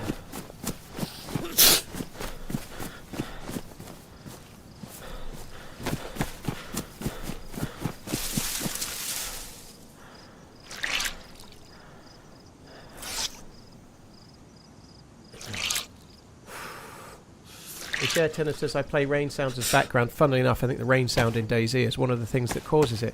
I've kind of got used to adapting with it, Noltol. Like, I have days where it's worse than others, but I've just got used to the point where having a high-pitched noise in my ears is just a part of...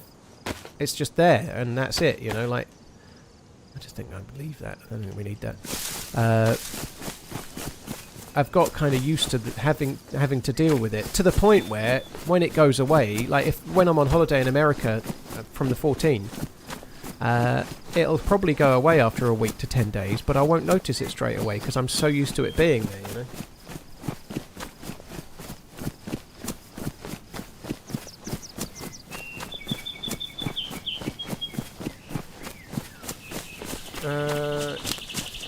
I think Badlands is going to be like Sakal, popular in the beginning and then fall off. I hope not. I hope not, because it's a much bigger map with a lot more replayability, you know. It's a bigger map with way more to explore.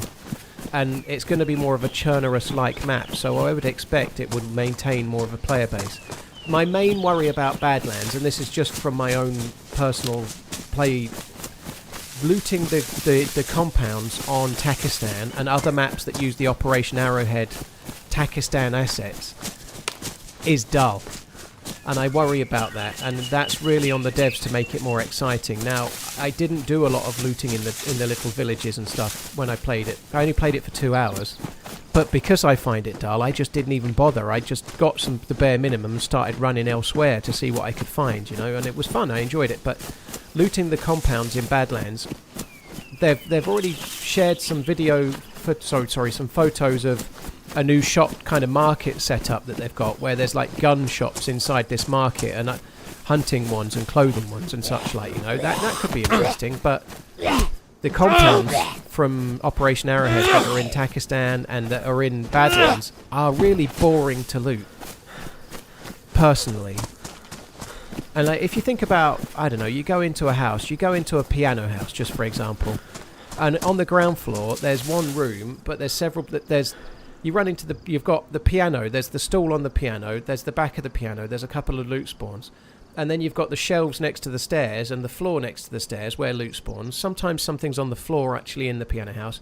You go upstairs, there's one room where there's a spawn on the wardrobe, there's potentially a spawn on the floor. You go into the room with the desk, there's a spawn on the desk, there's a spawn on the floor. You've checked it, you know. But to get that number of spawns, and that's a bad example because it's quite a big building, but to get those number of spawns when you go to a Badlands compound, you've got a square compound that's much bigger, and on one corner there's a single building that's got one spawn in it. On the other corner there's a single building that's got one spawn in it, and then on the next corner there's a slightly bigger building that's got 2 or 3 spawns in it. But it takes way longer to go running around that area to loot a 1 spawn building and a 1 spawn building. That worries me some. You know, like, it's fun to loot. I enjoy looting, but having to run a whole compound to get the equivalent chances to find loot as you get in one house on Chernarus is kind of slow. But I'm interested to see how they counteract that, because I'm pretty sure they know about it. You know, I don't think it's not something they don't know.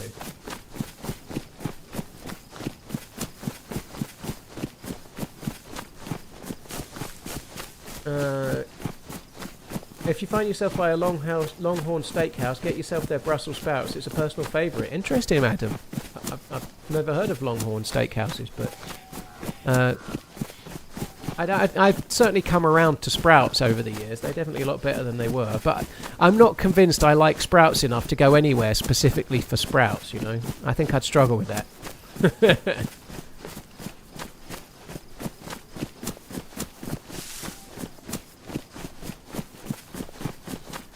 Which you think it would be a better approach? Quicker loot respawns or multiple spawn locations in the same building?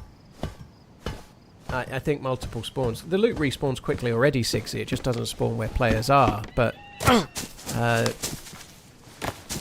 I think for me, when you're looting a house, it's nice to feel the flow of it. Like, I think the houses, it's boring on Chernarus in as far as we're looting the same houses for 12 years, but they have a flow that works. The pacing works. You go into a house, you have a little flow around, you check for loot, and you move. You know, like the flow seems to work. That flow of the game. DayZ is a slow game, right? I'm not trying to make it like Fortnite or anything. DayZ's a slow game, but when you loot a house, there's a flow. You go into a police station, there's a flow to it. You check each room, you check the places where the loot could be, and you move on. But that flow in the Operation Arrowhead buildings is not there. It's very bitty. It's run 30 metres, check one spot. Run 30 metres, check one spot. And it's not much of a flow, and it all feels basically the same. So Jimmy, there's lots of other buildings, that's the thing. There's a lot of the same compounds, but there's lots of other stuff too.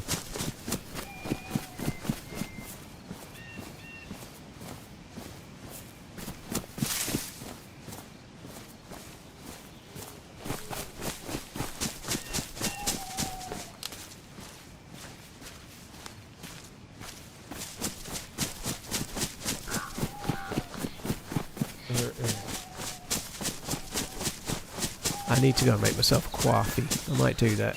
I don't know how the player pop is. It's just getting dark, so I can't check. Okay, I'm going to go and make a coffee, but I'm not going to leave the server because I don't. There was a queue earlier. I had to queue to get in. I don't want to queue now, so I'm just going to go prone.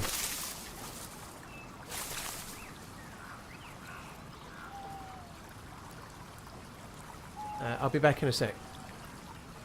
They'll definitely add loot spots. I played it, I did loot some of the buildings. It felt very similar. Like, where loot can spawn on the Arrowhead buildings felt the same as it did on Takistan. But I didn't loot many, because I just don't like them, you know. But it did feel similar. The bigger one of the other things with the Takistan design, and I definitely think that this might be the case with the new map as well. When you loot a building in Chernarus, because they're blocky colours, and this is maybe just something we have to adapt our game style for, but you actually can't remember where you've come from. Like, you're in a town on Takistan, and it's a relatively big town, but every compound looks the same, you know. It's all got the same dusty sort of like wall, the same kind of brown wall. The compounds look the same. And so, like, if you loot a mustache house on Chernarus, and then you go to a stilted house, when you leave the stilted house, you know the house you just looted was a mustache, so you know which way to go, right? Now, this is obviously more about focusing on what you're doing and maybe using a compass and playing the game as a survival game, but it's definitely a factor. You can get turned around in those towns and be looting the places you just were 5 minutes ago and not even know, you know, like. You really, because you're in a bit of a maze, and every part of the maze looks the same as the last part. But anyway, right, I'm gonna go and make a coffee, and then I'll be back. Won't be?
Right, I'm back.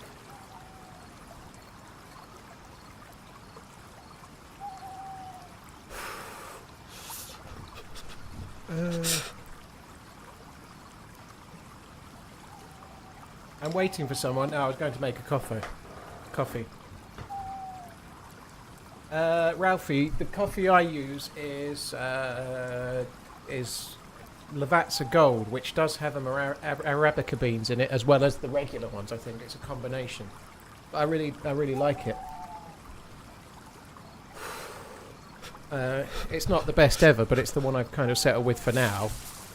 I have tried one or two from my local coffee place where he makes the beans himself. They're pretty good too, but well, he doesn't make the beans. That's not true. But he roasts the beans himself. Oh shit! It's got quite substantially darker since I left, doesn't it? There we go. I am indeed Polaris. Yet.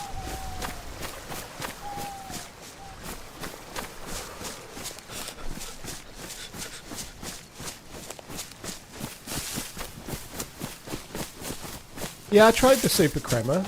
Miss Portland likes Lavazza Super Crema. I prefer the gold, but I like Super Crema. It's pretty good as well.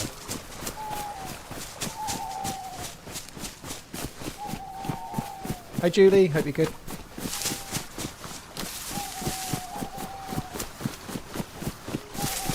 IO Squared, thank you for the 7 months. Cheers for the support, dude. I don't know if I missed that or not, but thank you.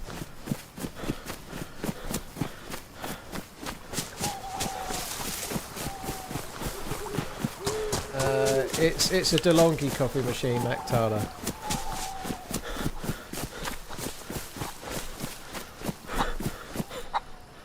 I don't have any food.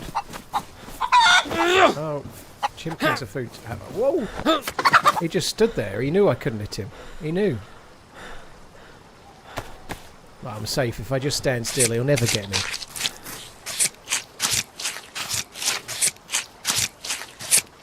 Did I find the new gun yet? Dude, I haven't found any gun yet. Never mind the new gun. Can't find shit. I found half a convoy that was in the process of despawning that had no loot left on it, and that's it. There's not really been a great deal to say. It's been a bit of a shite loot route thus far, but the day is young, and the night is cold and full of terrors. Sorry, dark and full of terrors.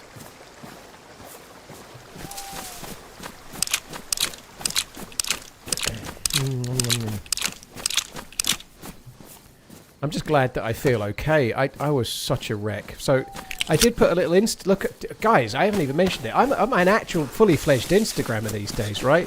I didn't stream yesterday because of it wasn't really a family emergency, but it felt so for me, I guess. But anyway, I got home and instead of tweeting about there being no stream, I thought, fuck it, I'll make a little video and put it on Instagram. And the little video ended up being 3 minutes long, but nonetheless. Nearly 3 minutes long. Yeah, there's an actual video recorded of me sitting in my back garden on Insta. What a crazy world. Even I didn't think I'd be making something like that. When I did that Instagram live video last year with Redline and Coach Z and Mezza at the table, I absolutely thought in no way in the world, because I'd only just started Instagram, I didn't think I'd be making like reels and talking to the camera. Fuck me dead. What the fuck has happened to me? I don't know. I need to have a good hard look at myself, I think. But anyway, yeah, I did do it. Which still surprises me, to be honest. But nonetheless, yeah. That's a lot of running. My Need a legs clean are shave. tired. I shave roughly once a week, dude, and I am due. But I'm not a regular shaver. I shave roughly once a week. I think I'm about 7 or 8 days since my last shave, so it is kind of due. I'm not a massive shaver. I find it utterly dull, and I used to do it like even when I was at work. I had to work like and I used to shave every other day, but I'm glad I don't have to do that anymore. When I used to do like customer facing shit, you know, every other day was as much as I could muster.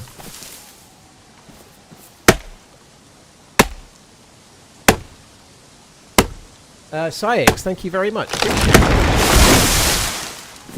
Hey. Didn't knock my ass down.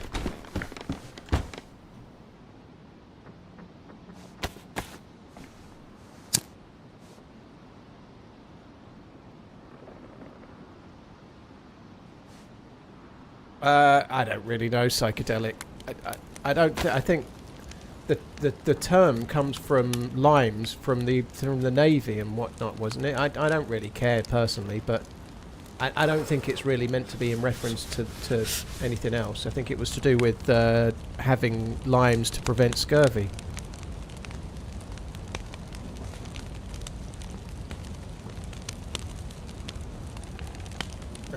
Got to support the new up-and-coming influencers. On Insta, I completely concur. Yeah, follow me on Insta. Up-and-coming. Actually, surprisingly, I checked it earlier. I've got 17,000 followers, you know. It's growing pretty nicely. I need to start trying to think of things to do with it. Oh, fuck me. The server's shutting down. Now my food's going to burn. Fuck me dead. Nexus, thank you for coming in.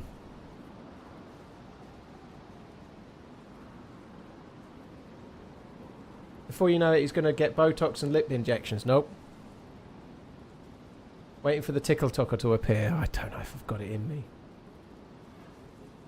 Waiting for the Old Spice sponsorship. Ooh. That's an idea. I'll take it. I'll take it. I'd rather get a Rolex sponsorship, but yeah, let's be reasonable, you know. I'll take it. Am I ready for DayZ 2? There's not much point being ready for something that's not coming out for 3 or 4 years, dude, I guess. I was so tired as well. We'll talk while obviously the reason I missed the stream yesterday, I had to stop on Tuesday. I'd got a call from my daughter's teacher. She's doing a Duke of Edinburgh Gold Award trial. It's not even the actual thing. It's like the practice run before the real one. Anyway, it was Monday, Tuesday, Wednesday and Thursday, and what it is, it's like a test, but it's more like a survival thing, you know. So they're staying in tents at campsites, and they have to do like orienteering and navigating around during the day. They have to carry 15-kilo packs, and they do like 8-hour treks. They have to get from one point to the next, and then they have to do it in a little group of other kids, unsupervised. So they're learning to navigate using a map and a compass and whatnot, OMG, and they have to go from one place to the man. next. Instagram chats. What's next? Are we supposed to see the server? It doesn't really matter, Wizard, but not in an ideal world, I guess. No. Laughing, love you, bye. I'll get to that in a second, Warlock, but thank you, dude. I appreciate it. Thank you. Sorry, I missed the alert, but I will catch it in a sec. So that's what they're meant to do. They do 8-hour walks every day for 4 days. They stay in a tent. They make their own food, and they're just meant to survive it and thrive through it and whatnot. Unfortunately, my daughter didn't really survive and thrive too well. So on the Monday night, she was cold in the tent, and she had a sleeping bag and whatnot. But instead of putting on like an extra layer of clothes to keep her warm, she just stayed cold in the sleeping bag and didn't really sleep. She then got up on the Tuesday morning, having not slept all night, was like not really herself, didn't eat breakfast, felt a bit sick and tired and whatnot, and then went on an 8-hour walk where she struggled like fuck and wanted picking up in the end, you know. So she didn't do great. It is brutal. The Duke of Edinburgh is pretty brutal if you're not used to it, like 4 8-hour walks back to back, sleeping in a tent and whatnot, and she just was like, fuck this, I can't do it. And to be fair, because she was struggling, the teachers offered to carry a bag for her because she's got this 15-kilo pack. They offered to put the bag that she was carrying in the van, and after doing that, they then told her that if you don't carry the pack, it's an automatic fail. And she was like, well, if I'm automatically failed, and I've got 2 more days of this to go, what's the point of me doing the next 2 days? Which, unfortunately for me, is not... I think she should have carried on, that's by the by. But in her mind, she's like, well, I know that like she's got to do the real thing if she's going to do it. But nonetheless, she's like, well, I failed already. Why am I putting myself through this for the next 2 days? You know, I think it's the way she was looking at it. So she asked to come out, and but unfortunately the teacher rang me at 9 o'clock because her mum wasn't picking up. So I had to end the stream, and I referred. I got her mum to call her back, and then it transpired. I didn't know all of it, but she was in the Yorkshire Dales, so she was in Yorkshire. For me, that's nearly 200 miles away by car. And I was talking to her mum, and like it just transpired that there was literally two choices: pick her up by 7:30 a.m. in the morning, or make her walk another 8 hours and pick her up about 7 o'clock in the evening, roughly. They were the two choices. But I was finding out these two choices at 10:30 at night. So at 10:30, I decided that I'd pick her up at the morning. There's no way my ex could do that. She's got my other daughter living with her. She's got to go to work the next day and whatnot. She could have potentially picked her up at 7 p.m, but she couldn't do it at the 7 a.m. one. So at 10:30, I was like, okay. I spoke to Sophie, and to be honest, I tried to gee her up and said, Sophie, you've not slept and you feel like crap, but don't you think if you put extra layers on, sleep tonight, have a good breakfast, you can do it? And she was just like, she'd given up.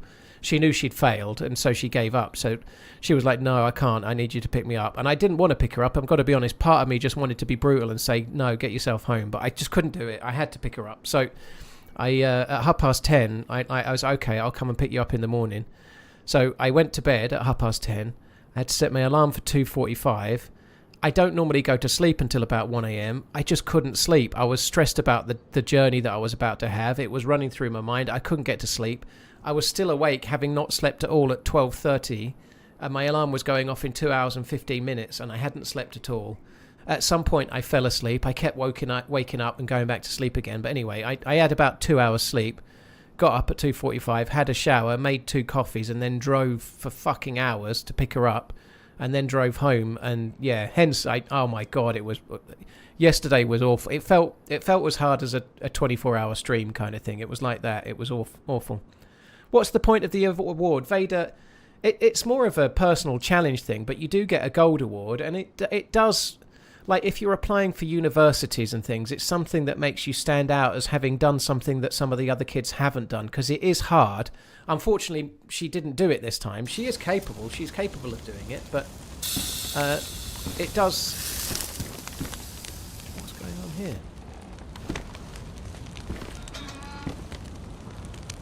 It does differentiate you. Like if you're applying to university and you're predicted to get 3 A's, and somebody else is applying to university and is predicted to get 3 A's, it's another thing that you've done. If you've got a Duke of Edinburgh Gold Award, it shows application on doing something that's through adversity, you know. Yeah, she's able to try again, Tooth. I don't know, though. I've got to be honest, before she goes again, she needs to know that she can't call me out again in those circumstances. If she goes again, she's going for the whole thing. But if she puts herself in that position again, then I'm not picking her up the next time. It's on her, you know. Like she needs to learn, you know. I really, to be honest, mostly on the way back, I focused on the driving and kind of bit my tongue because I didn't want to get angry with her, because it's very easy to, like in that scenario, I've had 2 hours sleep. I'm having to drive such a long way. It was harder for me to do that drive than it was Sophie do the next day. But she's 17, you know, and she's my daughter. I obviously was going to do it, but I didn't just want to have a real goer about it, and that didn't seem to solve anything. So I tried to bite my tongue, and I tried to kind of ask her a little bit, like more questions like, do you think you've learned anything that you could have done differently, you know, and trying to coax her to give me the, like, to sort of, like, come up with some things that maybe she should have done, you know.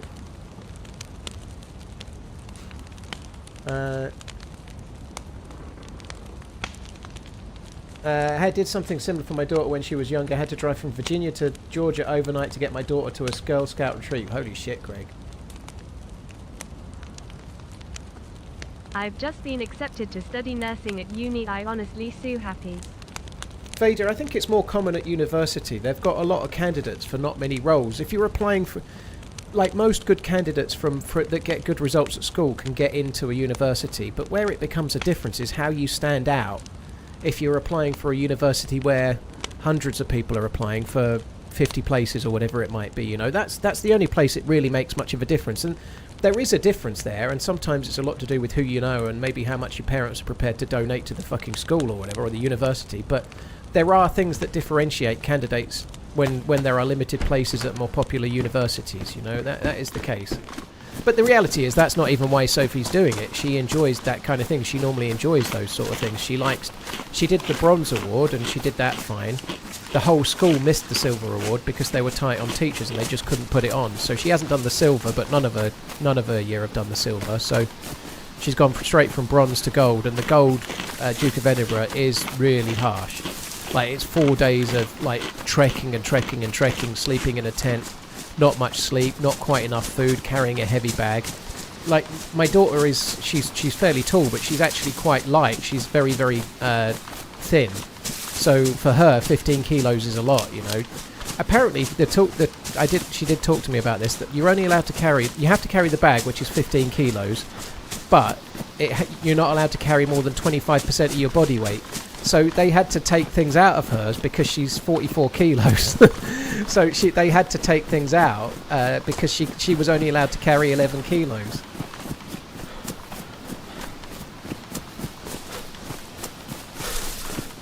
But yeah, I certainly think, like, yeah, she effectively failed on this Duke of Edinburgh thing as such, but I think she probably has learnt some valuable lessons about making decisions that, like, she didn't want to wear a spare pair of clothes because she needed them for the 3rd day, right, or the 4th day, right? She didn't want to wear the clothes because of that, but keeping your clothes fresh for the 3rd or 4th day, but then you don't make it to the 3rd or 4th day, in hindsight was a terrible decision, you know, like, but it's good to learn, you know, like, it's good to learn about how to prioritise and what was the right thing to do in the moment, yeah. It was gold, Helipilot, but it was the trial run. It wasn't the actual award, it was the trial run before they do the real one. Little Miss, thank you for the 38 months. Cheers for the support, thank you.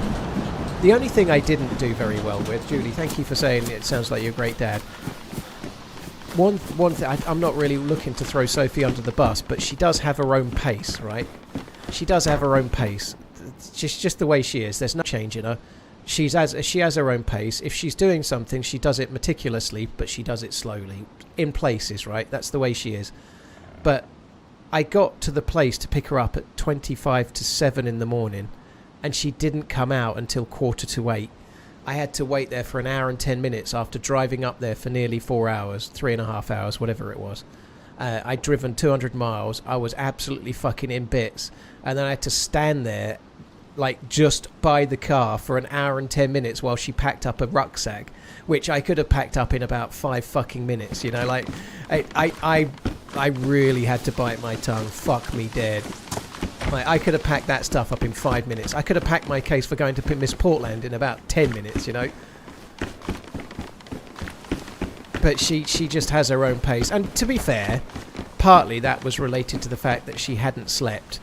And she didn't sleep very well the next night. And so she was running on empty.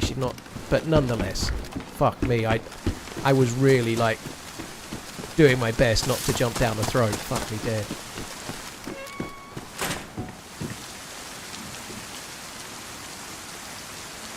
Right, that's kind of useful, I guess. Just been accepted to study nursing at uni. I'm honestly so happy. Congratulations. I hope it goes okay. Congrats. Wild Warlock, thank you as well. Funny RunningManZ dances on TikTok. No, I'm going to do sarcastic ones, Wild Warlock. Whatever the dance trend is, I'm going to create some nonsense version. Yeah, I'm not, but I'd like to.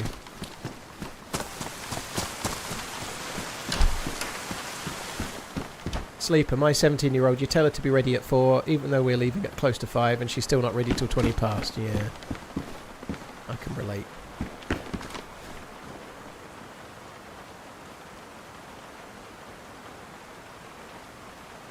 Do you think they'll do early access with DayZ 2 like before or never again? Honestly, Rhubarb, I don't know. I honestly don't know. They're not doing early access with Armour 4 as such, are they? But they have done Reforger, so who knows? Maybe they'll do some kind of Reforger equivalent. You never know. Maybe they'll... maybe, like, maybe they'll do a DayZ 1.5 or something, you know? Again, this is just talking, but maybe they might adopt the Armour model where they sell a version of Armour, like they're selling Armour Reforger, which is effectively a playable demo for Armour 4 that you buy, isn't it? You know, effectively that's like a bridging sale for a game that's not yet out, and when it comes out, it's dead. You know, like you've bought a demo, but you've had fun playing it along the way. You know, there's lots of people enjoying Armour Reforger. I'm not shitting on it, but it costs the money of a game, but you're not getting a game. You know?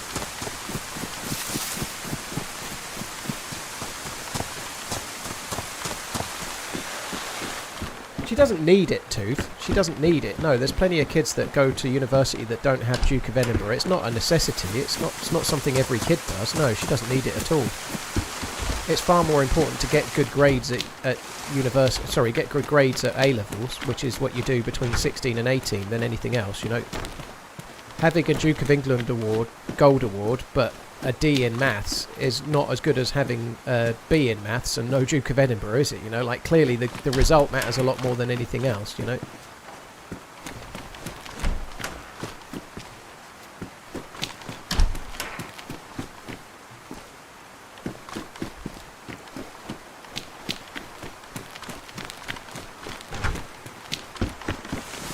So Wobo confirmed DayZ 2 is coming. Well, Wobo was there when the devs confirmed DayZ 2 is coming, same as I was, dude. So there was about 12 of us in a V3S that were like taken out on a run with it, and then they confirmed it to all of us at the same time. I've never heard of a number that big. A billion maybe, but never a Sicilian.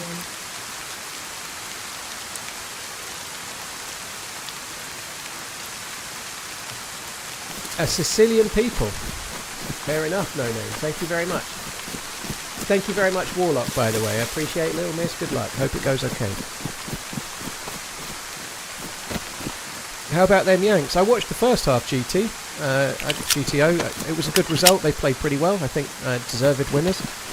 I honestly think that Belgium beating Senegal is better for the USA. I think the way Belgium play, I really fancied Senegal would beat America, but I fancy America have got a good chance. I think it's a 50-50 game at least against Belgium. You know, I think America can potentially win that. Belgium are just gradually on the fade, and Senegal to me look like a team improving. You know, and they've got really good, powerful players.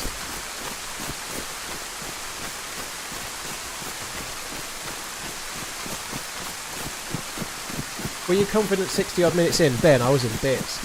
England were better after the first hydration break, but I was in bits. It just looked like one of those games where every chance they get is not going to get anywhere, and it looked like it was heading for a lacklustre 1-0 and coming home in disgrace for a long time. It did, didn't it? But Harry Kane was absolutely fucking heroic. That second goal was class. It was. Fuck me. I on the subject of Harry Kane, I didn't listen to the whole thing, but there was a clip that TalkSport was sharing of Gabby Agbonlahor giving player ratings, and he gave Harry Kane 6 out of 10 and criticised his play. Like, this is Gabby Agbonlahor, who'd never get anywhere near an England starting 11 ever. Like, the amount of fucking rage bait that TalkSport do is insane, you know. I don't know how he can with a straight face judge. It's like, I don't know, it's like like the 37th best tennis player in the world right now criticising Andy Murray or something, you know, like the 37th best player in England, sorry, you know, like Gabby Agbonlahor isn't fit to fucking like clean Harry Kane's boots, you know. It's an absolute joke that it's okay to have opinions, but like somehow it's worse when somebody that's played the game to a much lower level criticises somebody like Harry Kane than if nobody had ever played the game was doing it. It just seems worse somehow. It's a joke, isn't it? Well, they've done it for a long time, One Jack. Yeah, they always have the rage bait. Adrian Durham used to do it on Drive Time, something fierce.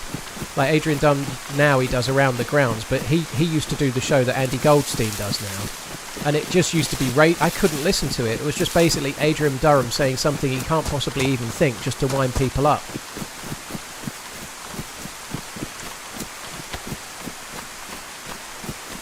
Mix, that wasn't even a dive. I don't agree that was an embarrassment. I think that's nonsense. I just think that's a polarised take. I don't think it was a penalty, but that wasn't a dive. There was a slight bit of contact, and he went down under the contact. That's what an attacking player does. I like Darren Bent, yeah. Darren Bent's pretty good. I'm not massively keen. I don't dislike Andy Goldstein, but I prefer Darren Bent of the two. Goldstein's okay, but I like a few. Darren Bent's pretty good. I don't think that wasn't a dive, Mix. I don't agree. He went down under the slightest of contact to try and win a penalty. It wasn't a penalty, but I don't think it was a dive either. If an attacker feels contact and goes down, that's kind of their job. Which is why he didn't get a yellow.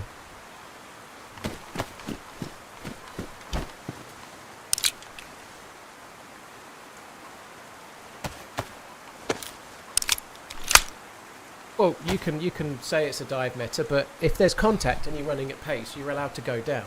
That's the point, you know.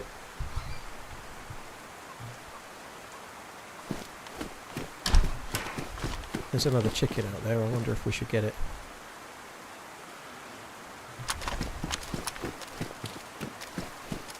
Oh shit! Who the fuck is sawing that off?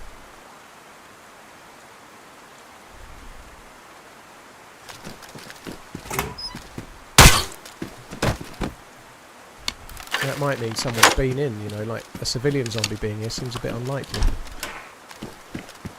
You're entitled to your view, by the way, if you think that... to me, that's not the worst... a dive, to me, is when there's no contact and you simulate contact. That is a dive. When there's absolutely no contact and you simulate it. It's not a dive, to me, and again, this is just to me, when there is contact and you go down as a result. That's not the same thing. Sometimes you'll see players go down like they've been shot and they're gripping their leg, and you see the review and the distance between the goalkeeper and the player is like 6 inches and they're clearly just trying to... There's a difference between that and feeling contact and going down because of it. To me, there's a difference. There's lots of dead dudes here, isn't there?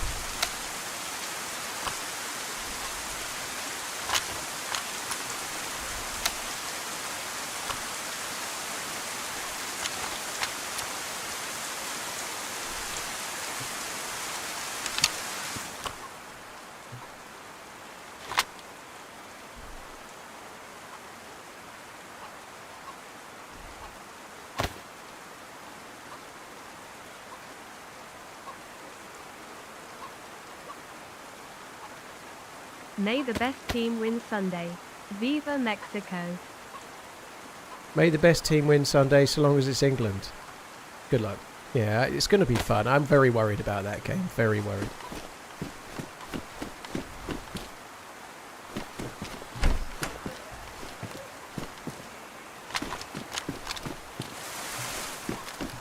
Tell you what we ought to do. We ought to see what shell is in this. Oh, it's not even got a shell in it.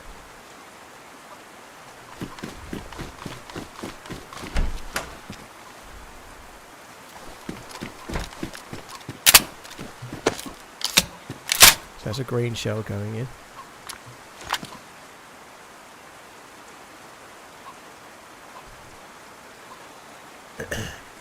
Find the scar yet? I've only just found a stab vest and I'm happy about that. A lot of people have died here, holy shit.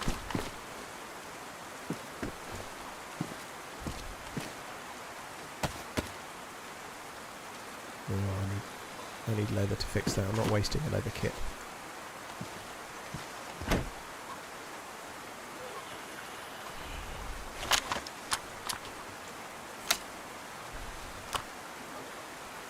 Alright, I'm going to go with this. I think there is another bullet in the sawn-off BK downstairs, which I'm going to have to grab as well.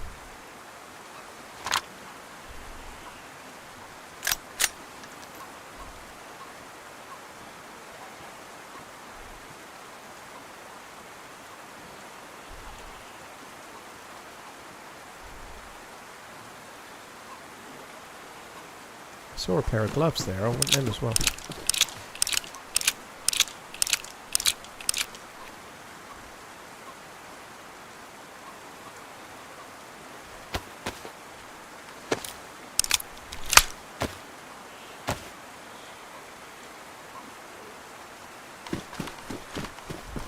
There's a Glock outside.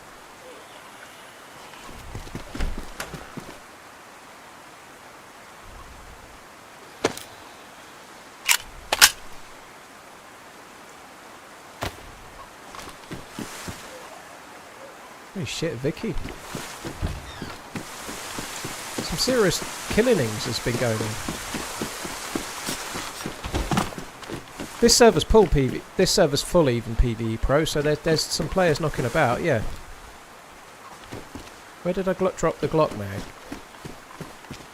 Oh, there's one anyway. I think that is it, isn't it?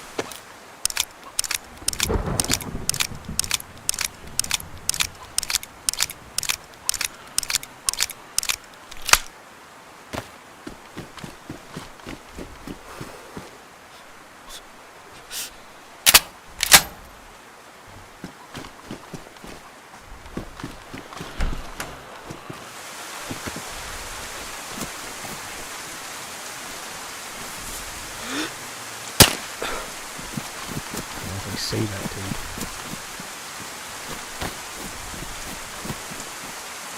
I haven't really got loads of space, but I am thinking I'd like to take the chicken.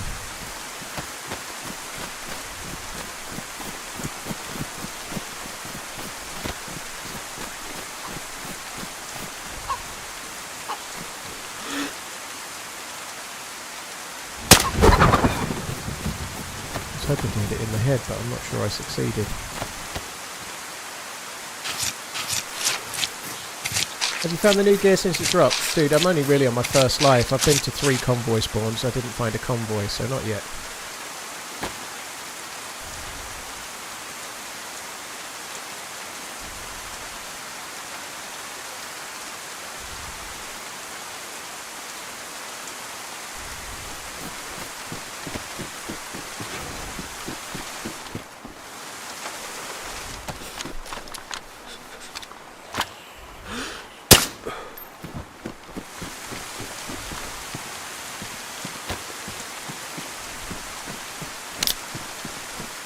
Right, I don't know if I could be fucked with the prison zombies that aren't sporting a vest. I've already got a vest as well, so I don't know, maybe we should.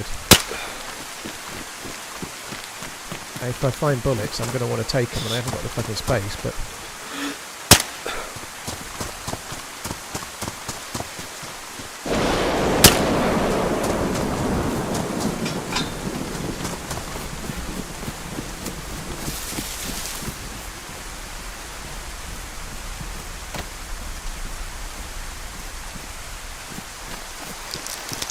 I do think there's a good chance I might get a cold, so I would kind of like to take the meds.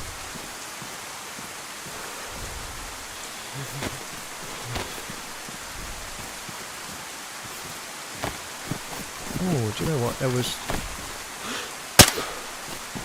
There was duct tape in the police station, wasn't there? I could just use the duct tape to make a couple of bottles while I'm here and just keep them in the cooking pot.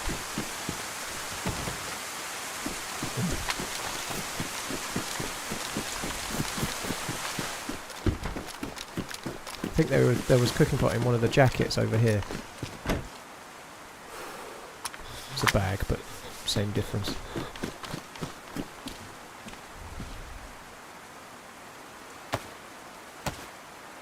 Here bruv, have my prize. The match last night was absolutely dismal. Lucky we have Kane. Any more of that nonsense against a half good side and we will get spanked. I kind of agree in a way, but everybody's lucky that, not that Kane's as good, but Argentina are very lucky they've got Messi, you know. If they didn't have Messi, they wouldn't have won the World Cup last time, would they? You know, they wouldn't be where they are now, you know. So everybody needs their best player. All the teams do. France are lucky they've got Mbappe, but they also have 4 other amazing players around him. But nonetheless, they're still lucky they've got Mbappe, right? It's okay to need your best players. I think that's fine. But there are some issues, you know. The right back and the right wing yesterday was atrocious. Spence and Madueke yesterday, we need to improve that area massively for the next game.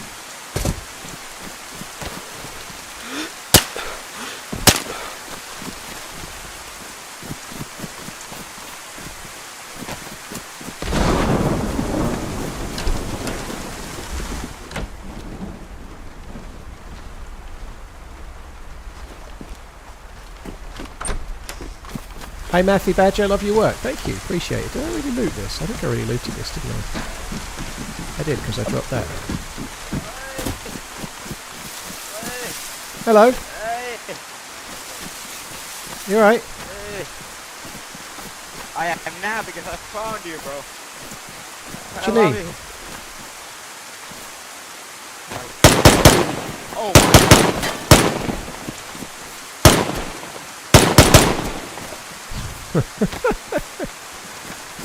I am now because I found you. So that was clearly someone that was watching the stream trying to meet me, and so we've given him what he needs. Is it me, or is the audio was the audio a bit funky there? Like, even my own gunshot sounded a bit weird, but his voice, maybe I'm wrong, it might just be the rain, but it sounded a bit weird.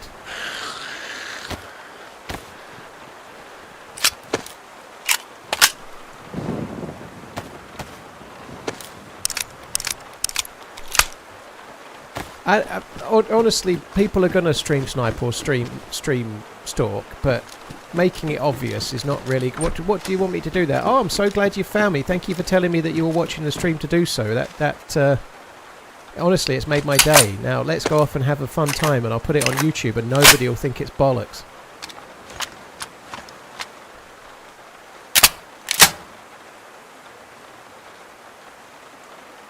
Spence wasn't great, but you've got to feel for him. Everyone passing to him was doing terrible, and that first goal he had to come inside because Gahey and Konza were both going after the same man.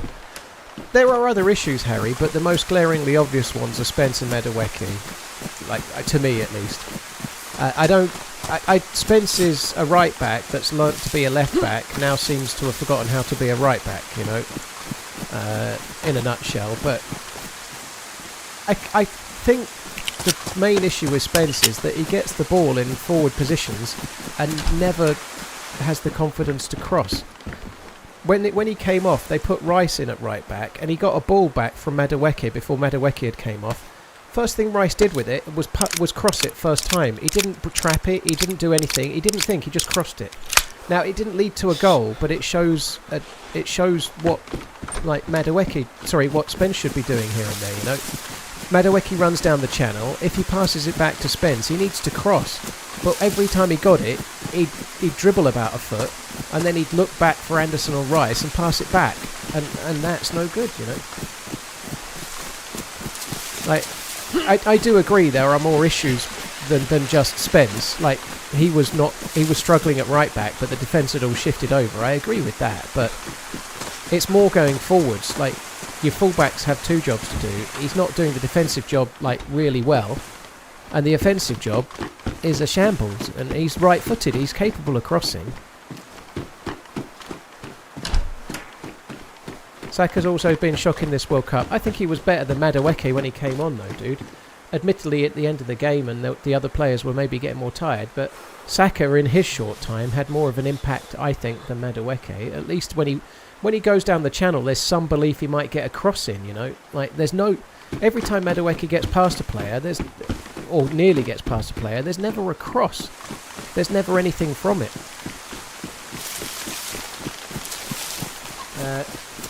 Argodono, thank you very much for the support. I appreciate it, dude. Thank you. Oh, bollocks.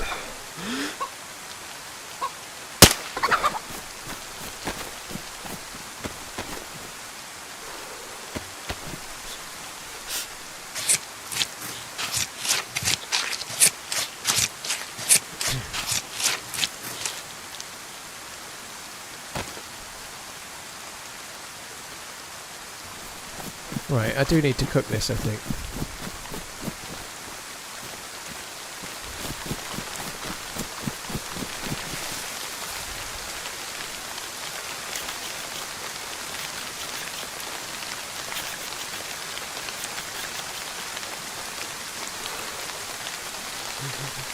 I don't know, Harry. I think England came into the game well. We're so critical, but the reality is they were 1-0 down. They played... Bellingham had a lot of chances. The keeper had a great game. The reality is Germany struggled like fuck against Paraguay and got beat, you know. We struggled like fuck against Congo and found a way to win.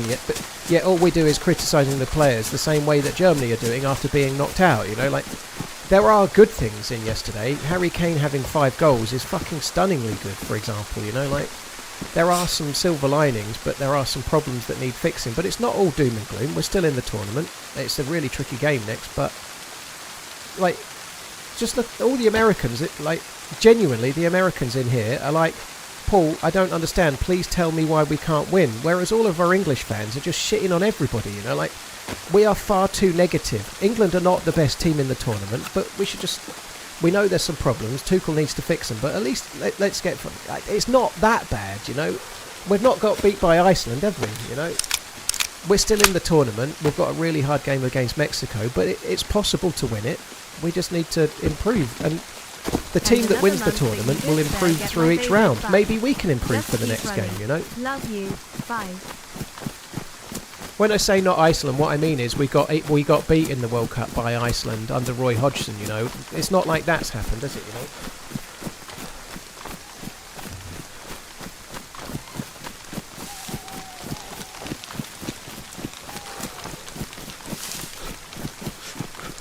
Gucci, I don't think Saka is the same player he was in the last tournament thus far, but he's clearly coming back from injury. But I think he's been okay. The game he started, he wasn't the best, but the games he's come on as sub, he's been better than the person he replaced. We've regressed each game so far. I don't think that's true, Dikey. I don't think we regressed yesterday. I don't think so. I think the reality is that we played Croatia, who tried to play against us, and since then we've played 3 teams that defended for their lives in a low block, which is going to be hard. It's hard in the Premier League. It's why even the team that wins the Premier League struggles to beat some of the lower down teams. You know, you're playing, I don't know, whoever you can think of. It doesn't really matter what fixture you pluck out of the sky, but when Man City are in their pomp and they're playing somebody else that's lower down the league, like 15th or something, it's a tough game. They might only win 1-0 or 2-1 or something because they play in a low block and they defend well, you know. But when Man City play another team that's confident they can win, they blow them away 4-0 because they're way better at playing football. Now, I know we're not in that position, but the reality is still the reality. If you're playing a team that's going to defend for their lives and low block, you're going to struggle.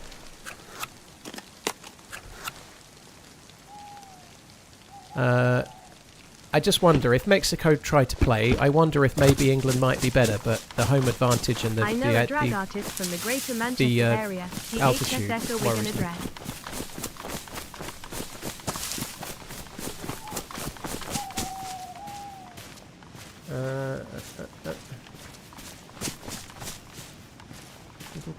I'm trying to find what Mute the Mic's been asking. I didn't see the question.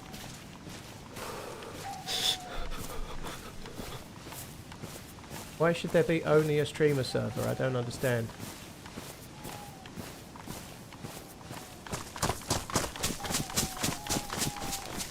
We look like we did under Southgate. I don't think we do, T-Dog. I don't think the second half against Croatia looked anything like Southgate, you know. The Congo also has 9 players with Premier experience.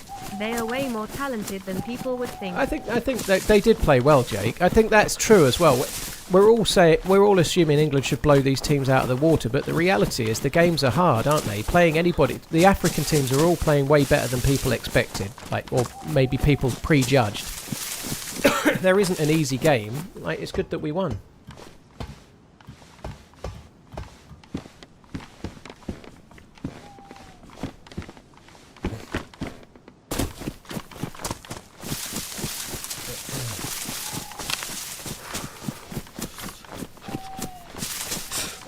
I agree with that, Beatrix. The fact that Mexico might try and attack and come out might help England a bit, you know.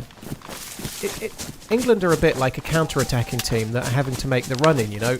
It's a bit like being a counter-puncher boxer fighting somebody that doesn't throw punches, you know. But the problem is we're not the best counter-attacking team in the tournament, so I don't know. We'll see.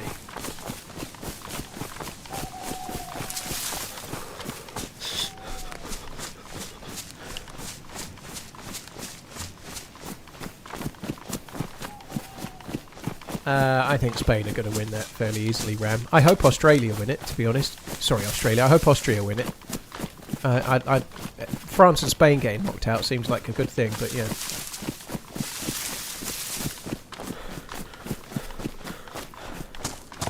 Jake Murray, thank you very much for the support. One thing that's definitely changed now compared to in the 90s and the noughties is that the standard, the tactical awareness and the standard of players is much better. Like the African players in general, they're much better quality. Some of them, we've got African players that have been some of the best players in the world more often, playing in the Premier League, playing in European leagues. People like Mo Salah and Sané and all Sadio Mane, sorry, and many others. There's way more top quality talented players and more coming through, you know. They were the fewer and far between 20 or 30 years ago, but also they didn't have coaches with worldwide experience and tactical awareness that were going to be able to set them up and play in a regimented way that would work. Now every team has that. Every team has got the right systems in place and knows the way to play to stifle England or the way to play to have a chance to beat whoever it might be, you know. It's much closer. A game against African opponents in, I don't know, 1998 was a much easier game than in 2026.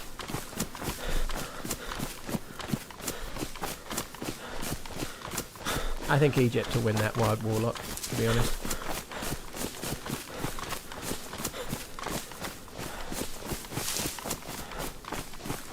I may have turned the gamma off just a smidge early, but we'll see. Seems okay.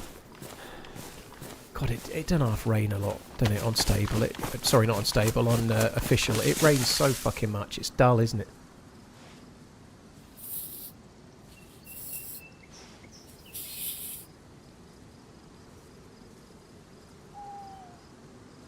Most likely an African team will win. I doubt it, but it would be a very cool thing. It would be and it will happen sooner or later, but I doubt it will happen this time, but it would be a cool thing to see.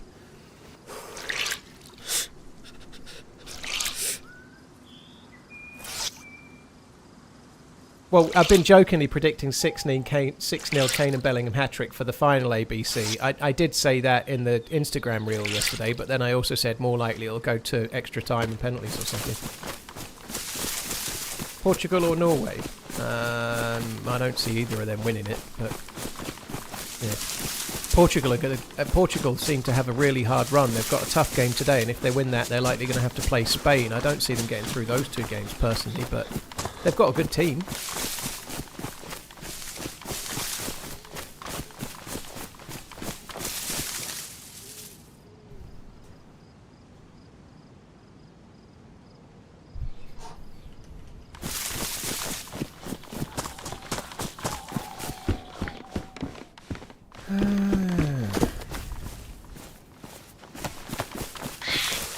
Keep drying things.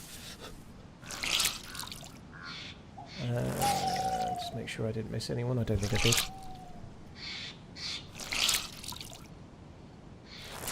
Yeah, I've enjoyed the World Cup so far, though. I think it's been a good World Cup. There's been so much negativity beforehand about seats.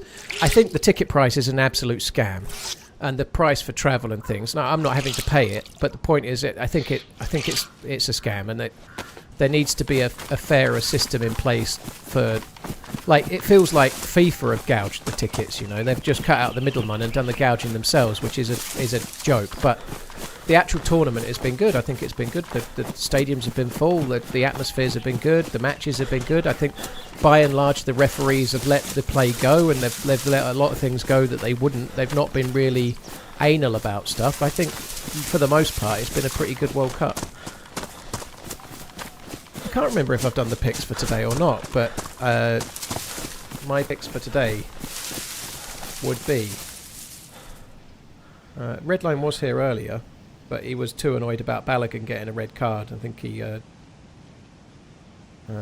my picks would be Spain against Austria for sure. Spain are going to win that. That's no great shakes. Somebody was just saying Portugal to win the whole tournament. I actually kind of fancy... Croatia to beat Portugal today. I got a feeling. So my picks today are, this is just to win the tie, not win the game, but win the tie. Spain and then Croatia. I haven't seen either Switzerland or Algeria. I kind of want to go with Algeria just because of what we were talking about Africa. Fuck it, I'll go for Algeria, but I haven't even seen them play. But I'm just going to go with the African team because they seem to be so much better than everyone expects them to be. France look the best team in the tournament there. France look absolutely dangerous.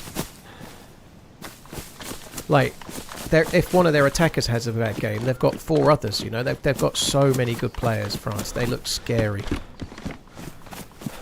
Like, most teams, like, if you take Argentina, you're like, well, if you keep Messi quiet, you can beat Argentina. And you probably can.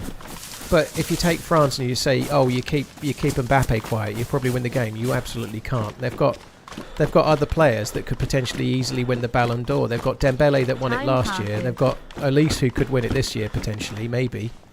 You know, like and then they've got Doué and Barcola as well. You know, they're just insane.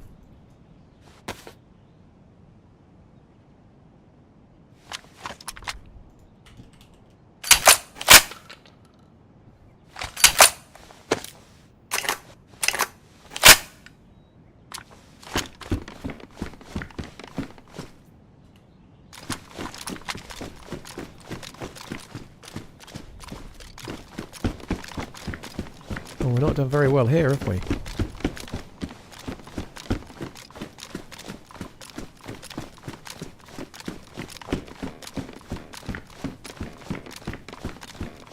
Their front three are three of the top 5 for Ballon d'Or nominees the last 2 years. Exactly. You know, they're insane. They are really, really strong. I think it's possible that a team like France can still lose in a game. It's still football at the end of the day. Not always does the best team on paper win every tournament. It doesn't happen, does it? You know, like somebody can beat France, maybe it can be Spain, maybe it can be Argentina, who knows, maybe it can be England if I'm really lucky and I wake up in some kind of fever dream. But nonetheless, it could happen, but on paper they look the strongest by a long way now.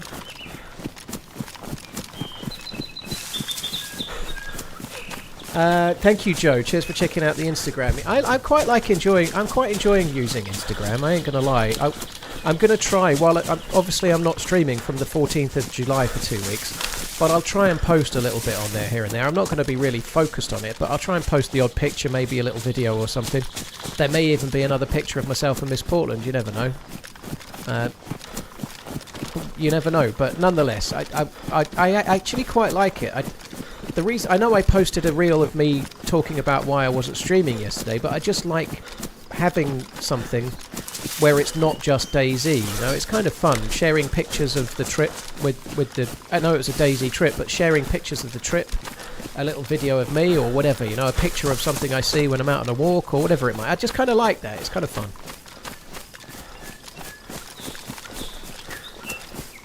I like your Neo glasses. Africa should have a few more World Cup Thank slots. you. They have 9 slots out of 54 countries right now. Africa should have a few more World Cup slots. They had 9 slots out of 50. 9 is quite a lot, though, Stormblessed, isn't it? I think it's fairly balanced based on how many teams come from there, isn't it? Like how many countries there are versus how many slots. I think it's fairly balanced, but I haven't really studied it, to be honest. It seems about right. Hardy Hobo, thank you. Stormblessed as well. Psychotic, thank you very much too. Nostrod, cheers too. Time passes, it does indeed.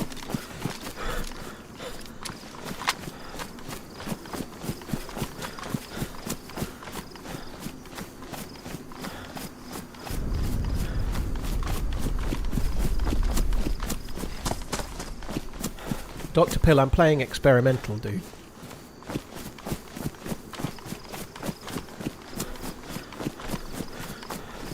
Matt, cheers for tuning into the Insta stuffs, dude. And cheers for the resubs. Jake Murray, thank you as well.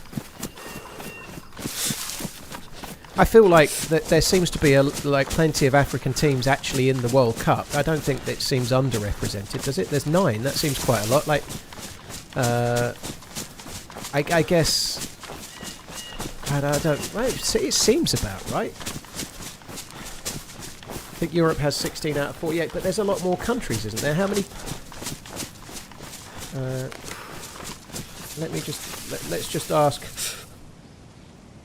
Let's just ask Google. How many countries are there in the continent of Africa and then in the continent of Europe?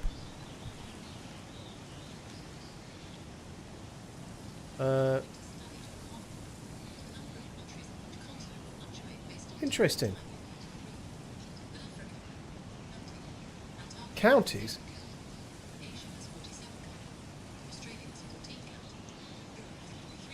Well, I feel a bit like I can't... That seems weird. Why does she start saying counties when she means countries? But according to that, Africa have got 54 countries and Europe have got 43, which is interesting.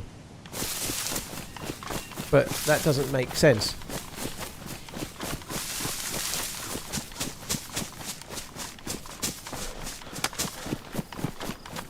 So they've got 6 less countries than Europe. Interesting. It's Vesta. No worries, dude. Cheers for tuning in.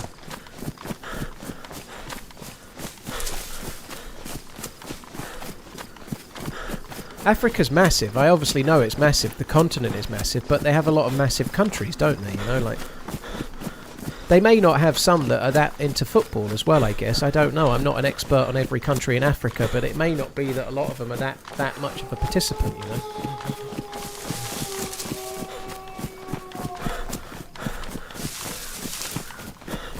I certainly feel like if you're depending on where you're from, which region you're in, the qualifying is harder than others, you know, like usually qualifying out of a European group is kind of tricksy, you know, whereas qualifying out of some of the others, there's a lot of teams. It depends on the group you get, you know, but if you got lucky on your group and you ended up with like Liechtenstein and San Marino or something, you'd be alright, but there's not many of those.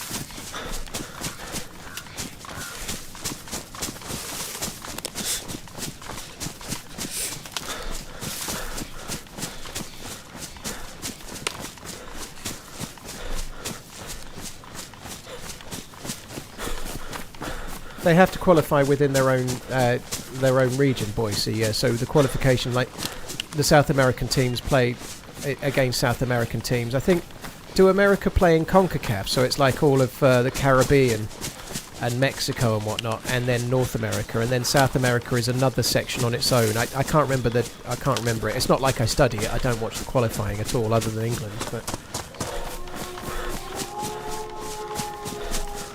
how many memberships have been gifted today? I don't think we've had any gifted memberships today, but do not quote me on that.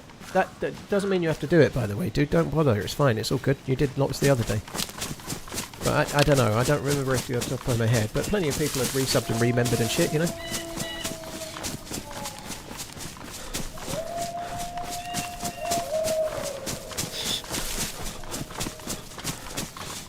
Yeah, the Australasian qualifying group is normally easier, yeah, I think. No, I don't think they qualify from the African Cup of Nations, if that's what you meant, but I think they have qualifying groups, don't they? I don't know. Maybe they do. I don't know.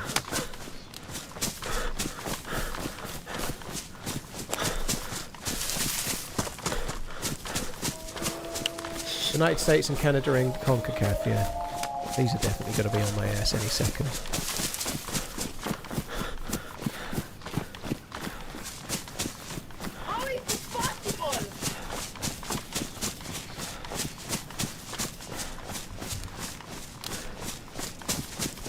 Michelle, thank you very much for the gifted members. Thank you. There's no need to be doing that, but thank you very, very much. I appreciate it. Thank you very much, Michelle.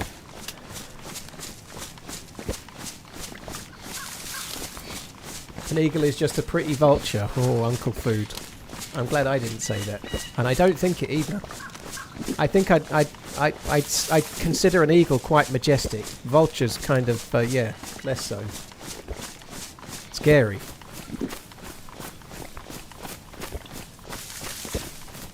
Said Rams, I've really not found a great deal of loot, full stop, dude. We're scratching a living when it comes to loot thus far. But that's partly because I've been looking for convoy spawns, and as a result I didn't find any convoy spawns yet. And so I've not found as much loot as I should have.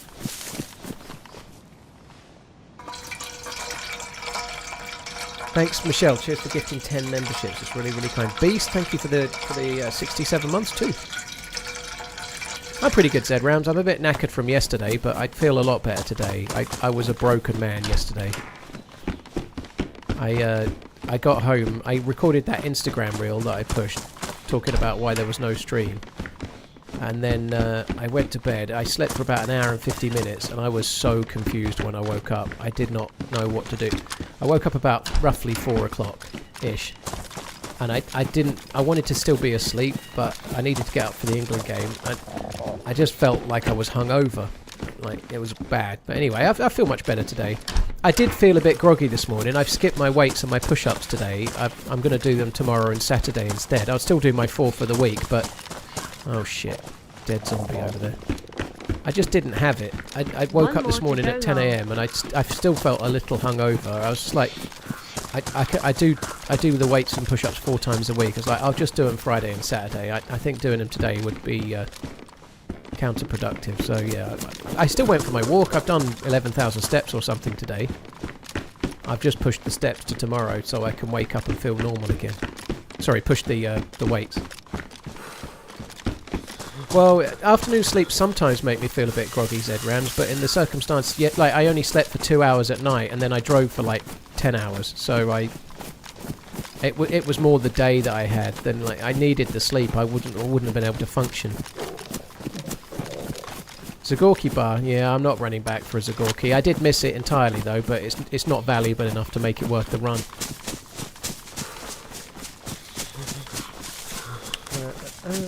Lagerfiend, thank you for the 68 months.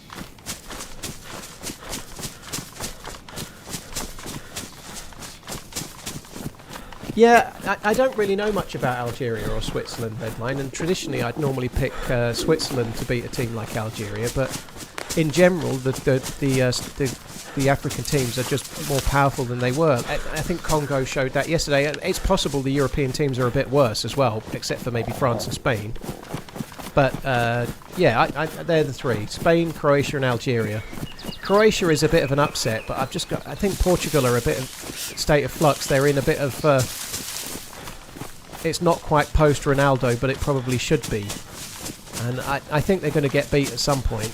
And I think Croatia are better than people realise, so might as well pick Croatia.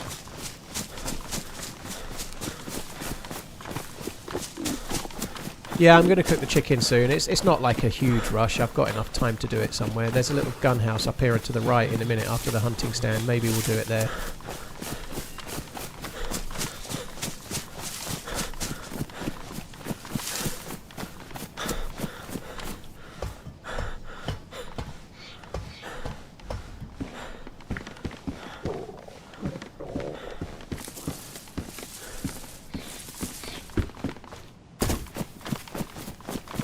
I hate the gym. I like to do jiu-jitsu. Keeps me motivated. Yeah, I can't be arsed with the gym too pump. I've got a weight bench and some free weights, like some Bowflex adjustable weights. So I only do like 20 minutes 4 times a week. But I think what? What's this?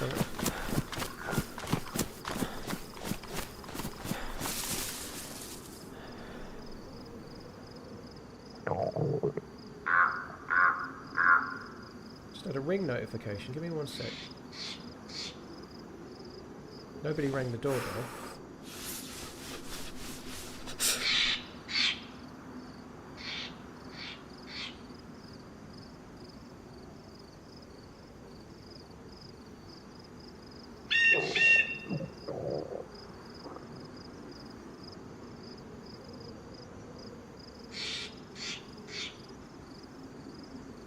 I don't know what the fuck that's picking up. It's telling me somebody was in the back garden. It must have been a ghost. There's nobody there.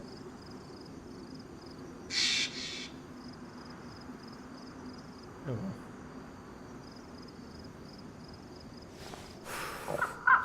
well. Right, I give up. I thought I had an intruder. Raise the drawbridge. Yeah. What do I think about Brazil versus Norway?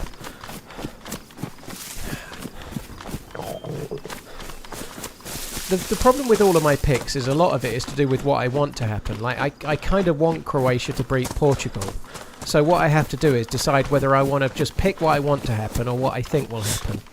And I've kind of got to the point with the Croatia-Portugal game where they both are about the same. But with the Brazil game, my heart and my head kind of want different things. I kind of want Norway to win. I think it would be fun for the tournament for Norway to win. I think if England were to beat Mexico, I'd quite like to watch that, you know, somehow, you know.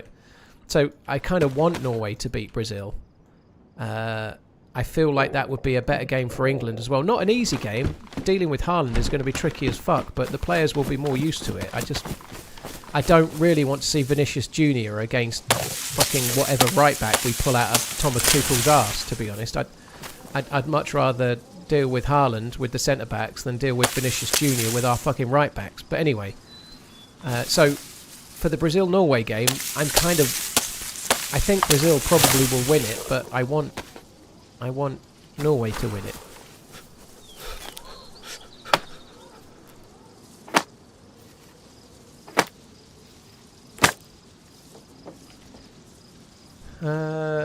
I'm sure you covered it, but as a casual soccer fan, can you explain your thoughts on the USA red card?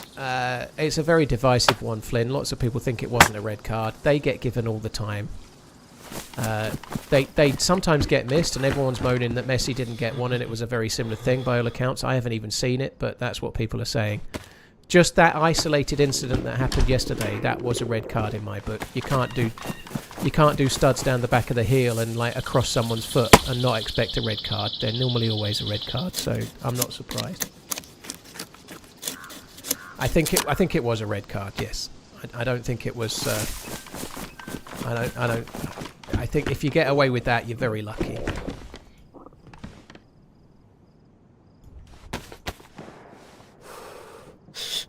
I know I have a lighter, I just don't have any kindling. Kindling. I don't think it was a bad call at all, Orion Sage. I think it was the sort of thing that gets called all the time, and you see it all the time in the Premier League.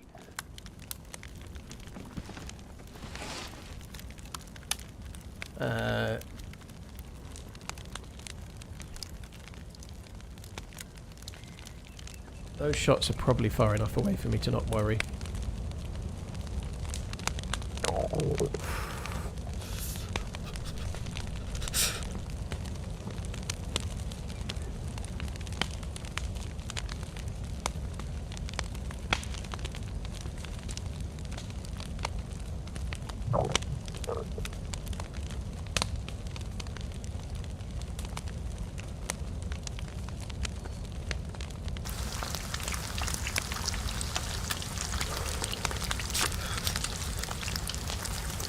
Yeah, but TRMZ love. intention isn't a reason to not give someone a red card. Intent obviously matters in certain circumstances, but sometimes the tackle is the tackle. If you accidentally break someone's leg, or you break someone's leg on purpose, I know that's not what happened, but the point is, whether it's an accident or not, the outcome is the outcome, right? TRMZ love. It's a tackle like that, even if it's unintentional, if your studs are up and they scrape down the back of someone's heel and then across someone's foot, it's pretty much always a red card. It's not like a new thing. And the ref missed it and the VAR didn't, you know, like, it is the way it is. Zrams, thank you very, very much for the gifted subs. Crazy Mofo, thank you very, very much. Focus, thank you for the 8 months on YouTube and 16 months on Twitch. Cheers, Focus, thanks for both. Zrams, thank you very, very much. It was an unfortunate one, and he was unlucky. Balogun was unlucky that it happened the way it did, but that doesn't stop it being a red card, you know, like, that's just the way it is. You see it all the time. It's one of those, if it's happened to your player, you can feel unlucky, but you can see why it happened.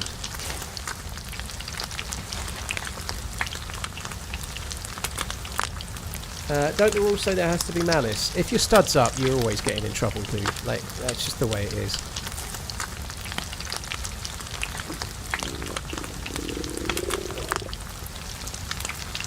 There's plenty of red cards that are given that aren't malicious. They're just bad tackles. Mistimed tackles. I think the USA still have a chance to beat Belgium, though. I still think they're not out of it. I know they're missing him, and he's a very good player, but the USA can still win that game. I think I'll likely be picking the USA to beat Belgium, but that's partly because, again, heart ruling head kind of thing. But I think Belgium were lucky to get through against Senegal. It was a great fight back, lucky penalty, but they weren't the better team, and sometimes the worst team wins, but I have a funny feeling that against the USA they won't be the better team again, and probably this time they won't win.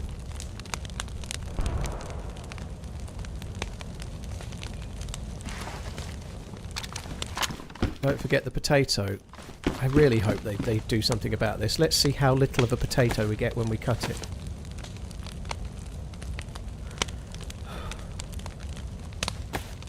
It just never seems worth it, but I do need to keep drying my clothes, so I might as well stick around for a bit.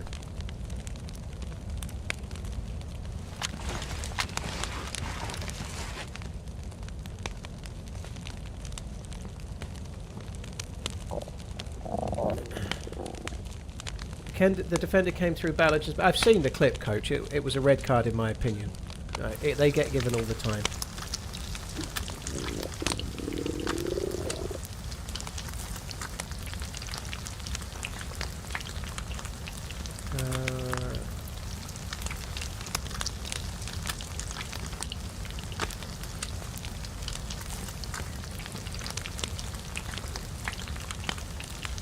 I fuck your potato.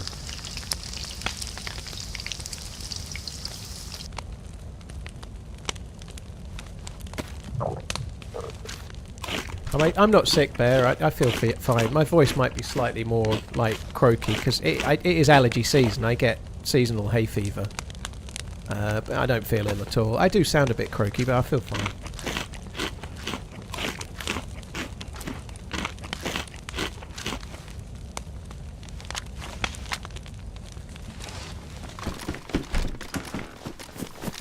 I'm going to check the hunting shop.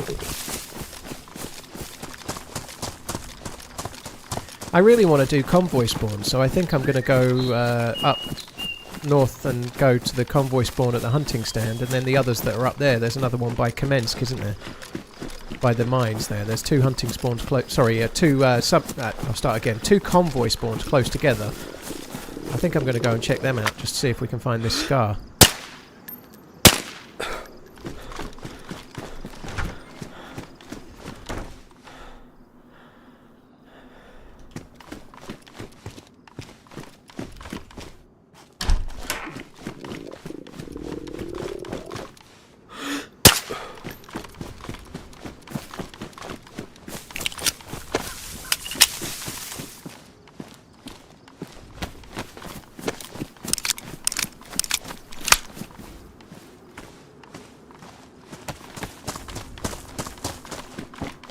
Normally I'd go more towards the castle and whatnot, and I probably should to try and find a tundra, but I want to try and get a convoy. So I'm going to go more towards the convoy spawns, I think.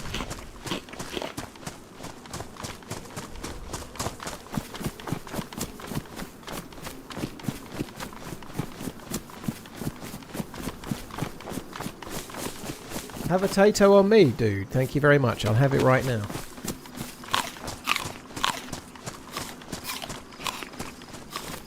There's one close to you between Severa and Ratnoy. Yeah, it's not kind of... Yeah, I don't really want to go to that one. It's a bit too close to the shops we just had. I would say that the one at the summer camp is about as far away as the one close to Ratnoy, but it's another one we can check. But I can swing round and check that after I've checked the other 2, I think. I just do a bit of a loop. It's about the same distance away, but I've then got to come back to do the other 2.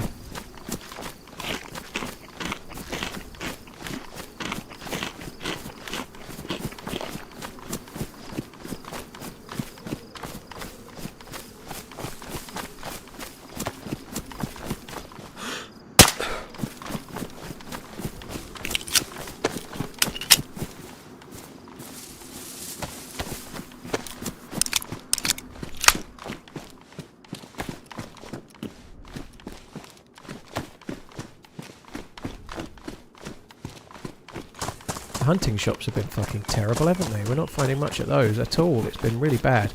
I am just going to quickly check this saloon building over here, because it's also a hunting house, and that could give us something over this way too.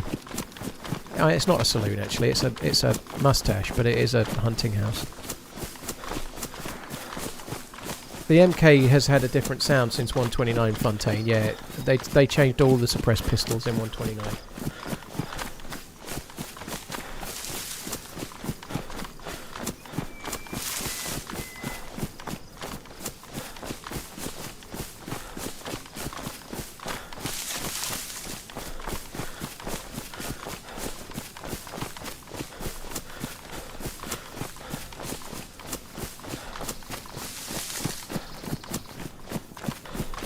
Went to 14 convoy spawns yesterday, only 2 spawned, found a scar mag and then got killed. Boo! I found the remains of a convoy that was despawning at, well, close to Delina. There was just 2 vehicles left, but there was no loot.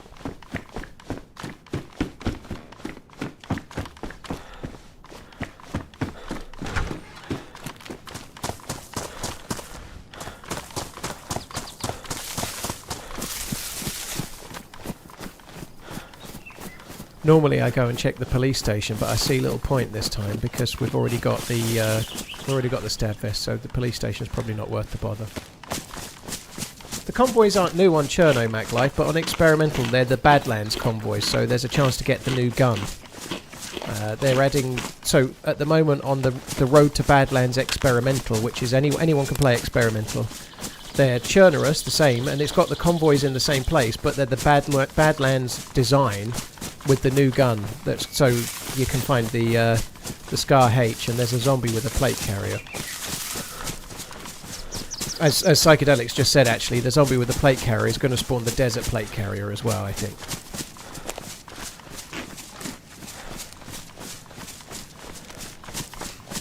I still find things in hunting shops quite a bit squeezy, but we're a little bit early in the map, really. Quite often get blazes and scopes and whatnot, but the flags do affect things a touch, but you tend to get better loot as you go into the, like, tier 3 and 4.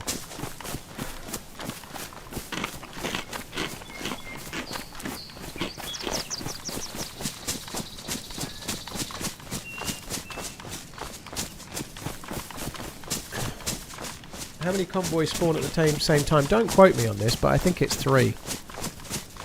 I'm not Wobo, but I think there's 3 convoys on the map at any one time. There's only 1 military train, but there's only 3 places it can be. But convoys, there's loads of places, and I think there's usually 3.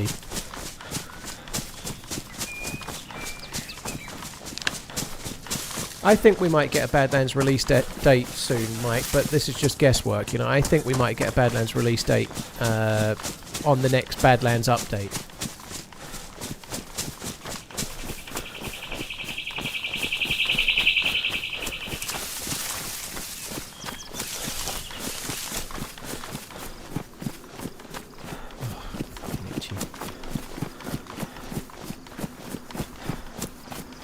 We're just going to go over. Like, it's fairly close between here and Ratnoy, but I think that summer camp I'm heading to is kind of the closest one. Roughly, it might be about the same from where I was before.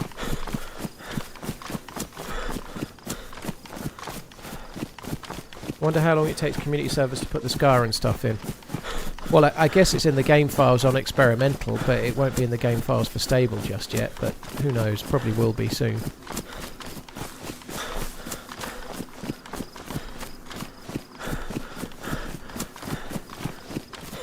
Trust me, I tested it with admin tools and just regular playing. Just after a server restart, even after full loot pickups, it's worse. I'm not saying it's better, Squeezy. I'm just saying I still find decent things in hunting shops. And obviously, if they add extra spawns, in this case flags, it's going to dilute the loot pool a little bit. I'm not disagreeing with you, but they're still worth looting. Was my point. That's all. You know, I still find blazes and scopes and bullets there, but usually more likely in the tier 3 and 4 zones. You know, I didn't really have an argument with. I did, you know. There's no. They're still worth looting, is the point.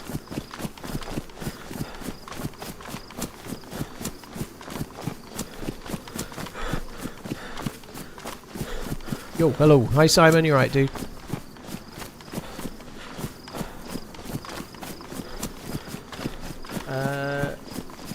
Cheers, Noltal. Thank you, Zedrams. Cheers for the support.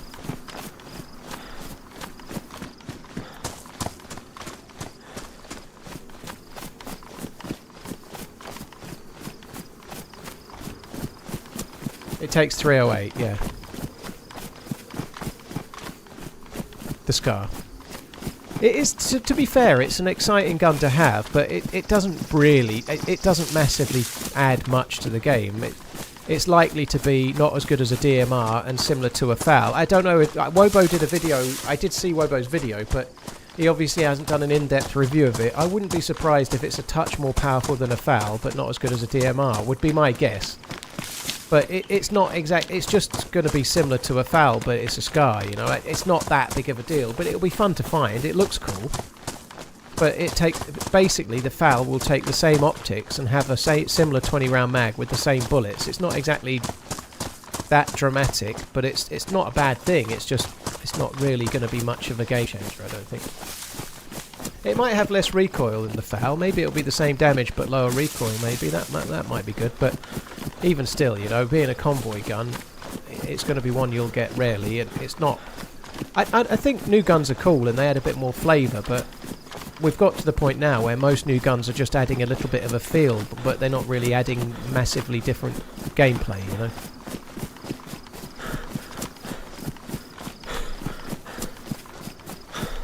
Did you see the DMR is now a ground loot tier 4 gun? That is ridiculous. About 5 years of watching. Thanks if you can get a DMR while I ignore my work.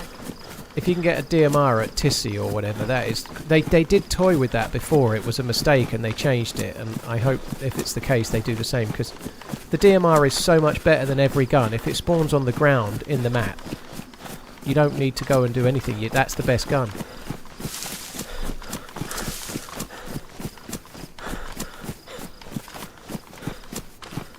Jib, thank you very much for the 24 months.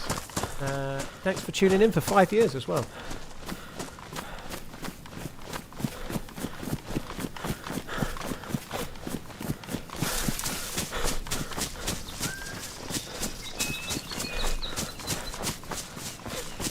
So the DMR was found at West Evac. There is just the chance, Wyatt, if that's what you're basing on, there is just the chance that somebody else had found a DMR and then swapped it out because they didn't have a mag, you know. But it may well be that it spawns there, you know. But maybe we need to find a couple more before we make the assumption, you know. Somebody finds a DMR without a mag at a convoy or something, or a helicopter crash site, and then goes to West Evac where they find an SV98 with a mag, and so they choose to take it. You know, that's feasible, isn't it? That's what I need to go for.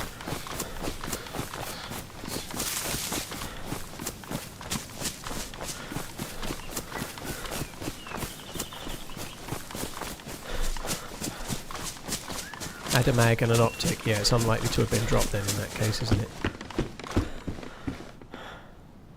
There's a Gorky Barza on me!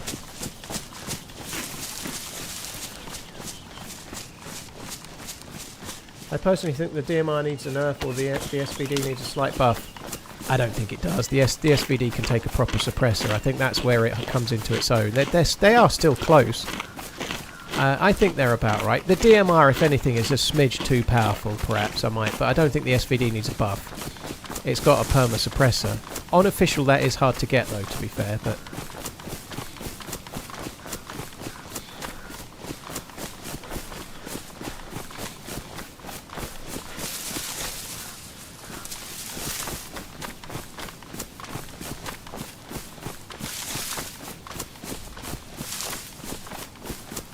So this is our next place where we can potentially find the convoy. There's a spawn at the top of this area.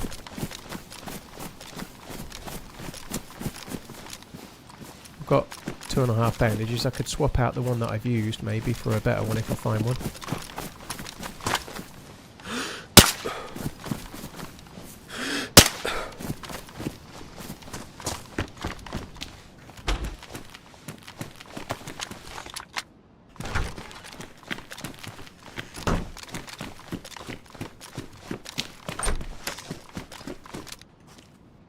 Am I still carrying meds? I did have them for a while. I think I dropped them.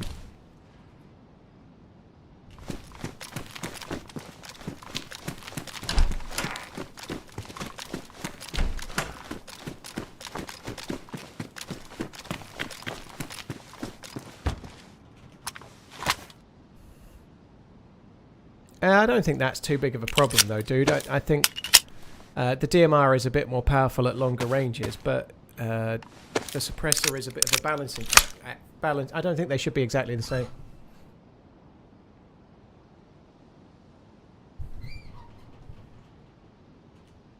I tried to send you some USA kit, but it wouldn't arrive until you're in the US anyways, which Miss Portland can provide that for you when you're watching the US in the bar.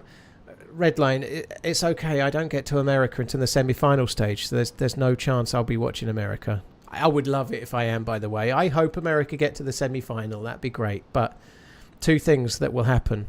One, they'll be in the semi-final while I'm in the play of Nona, because the semi-final they'll be in is on the 14th, and at the time the game's happening, I'm on the plane in the air, so I won't be able to watch it. And two, they won't get there anyway. I still would like them to, though. I'll be rooting for them, rest assured, but they won't get that far. It'd be great if they put it on the plane TV, but when I am flying business with a voucher again, but they didn't have live TV. It's all recorded films and stuff. There's no actual TV.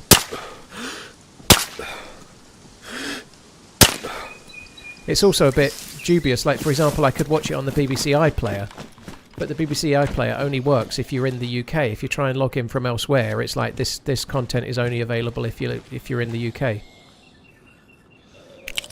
I don't think there was live TV, but I've got to be honest, I didn't check. I just watched the films.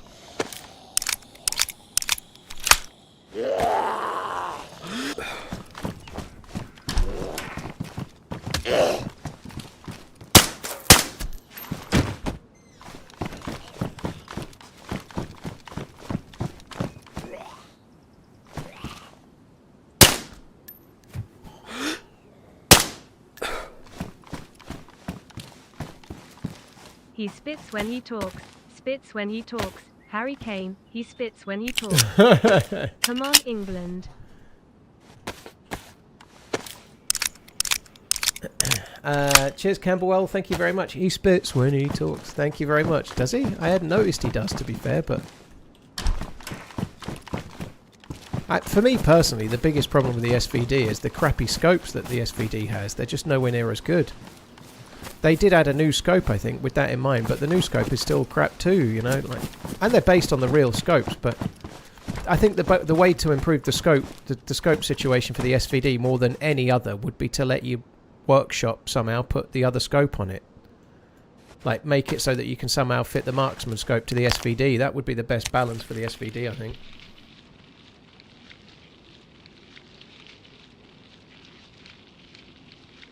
I think Peacock streaming doesn't work in the UK, Ralph, without a VPN, but I don't know for sure. Fill me in, how's your run going? Slow, we're looking for convoys. Fairly slow. I killed a stream stalker in Novi Sobor just to watch him die.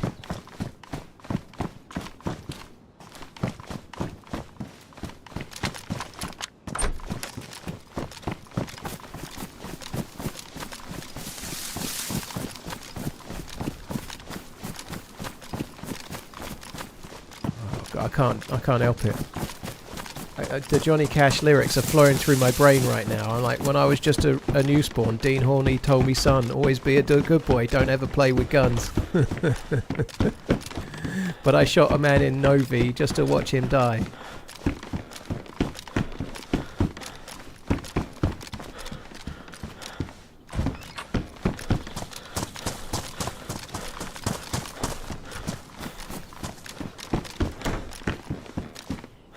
So the US needs some upsets today like Croatia and Austria.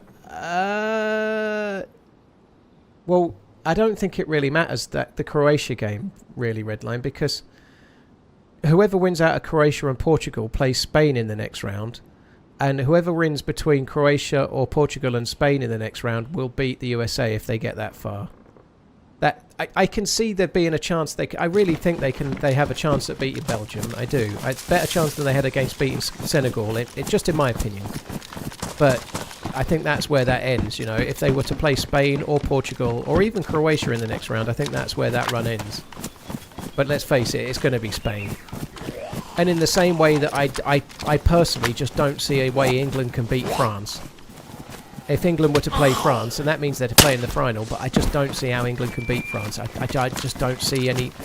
That one time in 20 where they get... I know, Mbappe gets sent off and the French players start arguing with each other or something and we somehow win it. Maybe. Other than that, I don't see it. And it's the same with America. I don't see any way, unless some kind of freak result happens, that America can beat Spain. Belgium is ranked higher than Croatia in the FIFA rankings. Yeah, the FIFA rankings are not that big of a deal. Belgium in the past have been really good, but as of Croatia, you know, they're both kind of coming towards the end of their golden generations. So I just feel like, personally, I feel like Belgium are a good team for America to play right now. The reality is Croatia won't... I've got a feeling they'll beat Portugal, but they probably won't. Portugal are a much better team. I've picked them because I kind of just have a feeling, Football. You know. That's Did it. some football happen? On paper, like Portugal are way better. Now, at least, anyway, they are.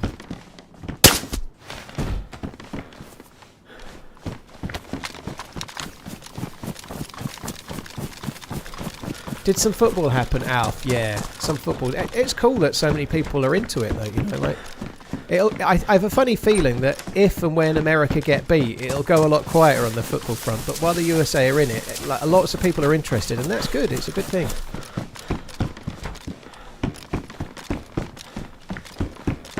It was a similar story 4 years ago, though. It was a similar kind of thing, like, but this time because it's in America, there's much more interest.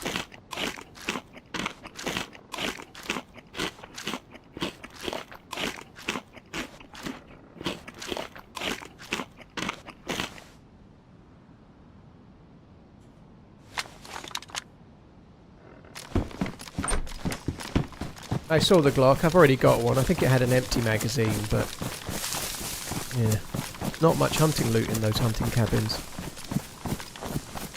It has been pretty low for loot so far today, actually. I have to say, it feels like loot's been turned down, but it might just be my bad luck.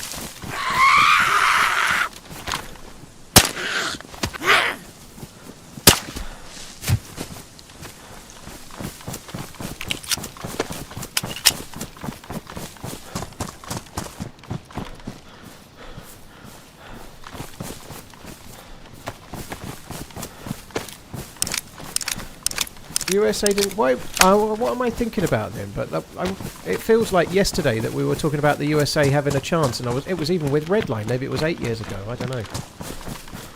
Were the USA not in Qatar? I thought the USA were in Qatar, weren't they?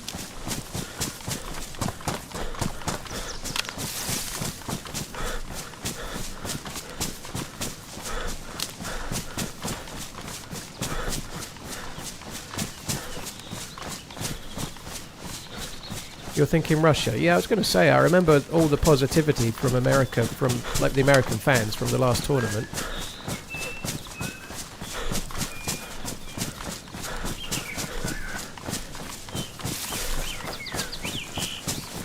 Loot 3 to 4 cabins, no ammo, move on, someone hit it before. I don't really agree with you, Squeezy, because somebody may have hit it before. But in the 5 or 10 minutes since you get there, it's absolutely possible that one box of 308 has spawned in. They're just too valuable not to check. I very much agree with that loot guide in general. If you're finding fuck all, fuck off. And I think that makes sense. But quite often, if you just loot that last cabin, it's the one where the 308 just spawned in before you got there. It's high enough value to make it worthwhile for me. So I would always check every cabin there. It only takes a minute. And it could be the last one where the 308 is, you know.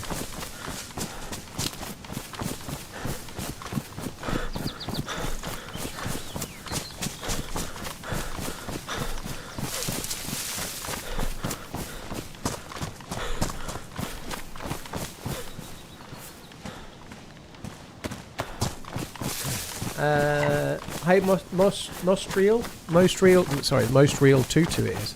I'm actually going to just go to the convoy spawn right quick. Military base up there maybe, but I want to go to the convoy spawn. Alf, thank you. Campbellwell Carrot, thank you very much too. G-Up, thank you again.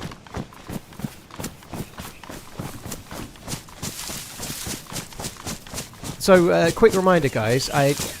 I'm going to be streaming tomorrow. I wasn't intending to be, but my daughter is actually on she's on a battlefields trip to like World War I and II memorials and stuff with the school. So she's in Belgium and I think a little bit of France as well from memory. But my daughter that was coming at the weekend is away. So and I'd forgotten all about it being this week. So yeah, I can stream tomorrow. I haven't got to pick Maggie up. So I missed yesterday, which was kind of frustrating. But a slight bonus is that I can stream tomorrow. I may also stream Sunday. I'm not sure. Normally when Maggie's here, I don't stream Friday, Saturday and Sunday, but Maggie isn't here. The only thing is it's the British Grand Prix, so I might watch that and then stream afterwards. I don't know what... Is it 2 o'clock start, the British GP, or is it 1?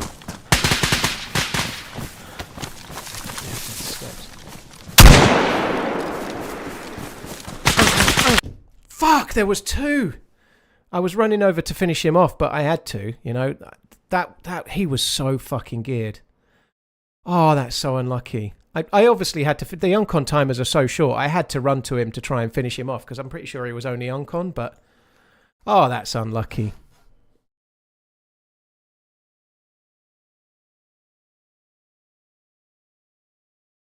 I don't think they were fighting each other. I think they were shooting at me. The shots started happening as I left the gap in the wall. I'm pretty sure. There's not always 2, but there is often 2 Rogue Irish. But with the uncon timers being as short as they are, if you've got one uncon like that, you have to rush and finish him off. I did absolutely the right thing. There's nothing else I could do there. If you've got somebody that geared unconscious, you've got to kill him. You know, I had to push over and just finish him off. It is what it is, though.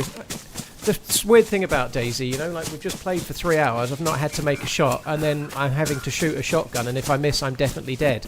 And I hit, and I was still dead. It's a weird thing about DayZ. We've just done all that looting and all that struggling, and I had one shot to save my life, and I made it, and I still died. You know, like that's DayZ in a nutshell, isn't it? You know, the only solace I can take is that at least I took the shot and hit it. You know, like if I'd missed the shot, I'd be more annoyed. You know.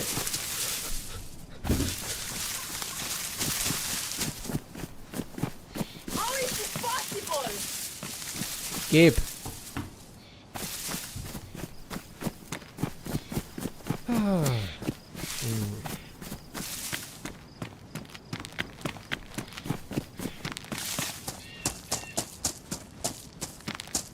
T Mango, thank you very much for the support. Uncle Food, thank you for the 101. Tweedy, thank you as well. Thanks a lot to all of you guys.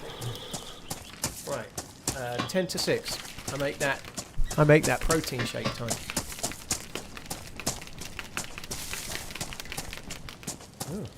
Oh, I shook it so vigorously, liquid started coming out of the top.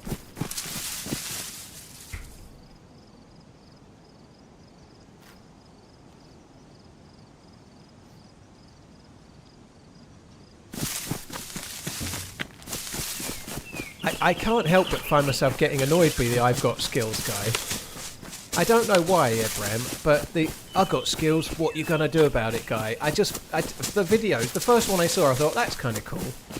But then once I'd seen 5 with the same tagline, it was a bit like an annoying advert, or maybe this stream.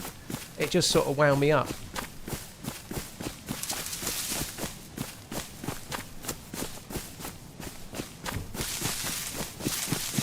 I would just put the ocean on your right and gun it to Krasno. I don't think you know where I am on the map, young Cashew. Krasnostav is way north. I'm on the south of the map, not far from Prigorodki, in between Electro and Cherno. He might have died, but my gut instinct was that he was uncon, and either which way I wanted to get to the body and check.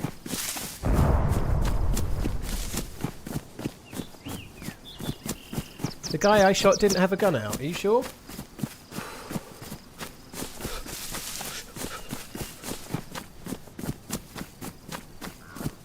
Hi T-Wee, you're right dude.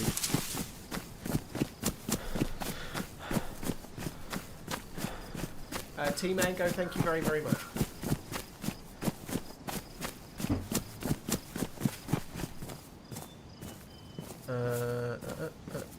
I don't know what well guess I am is about, dude, but hello. Grind to shine. Hope you're good. Oh, I'm getting that desinky bug. That sucks.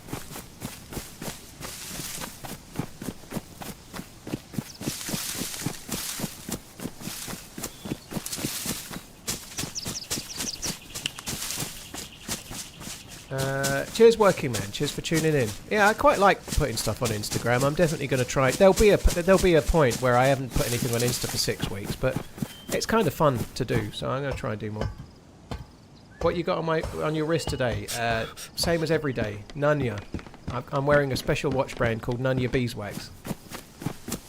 I'm going to say I'm pretty sure he had a gun in his hand. Pops what? Yeah, he did. I'm pretty sure he did. He had 26 teeth pulled. Fuck me dead, Bakers. How many are you left with?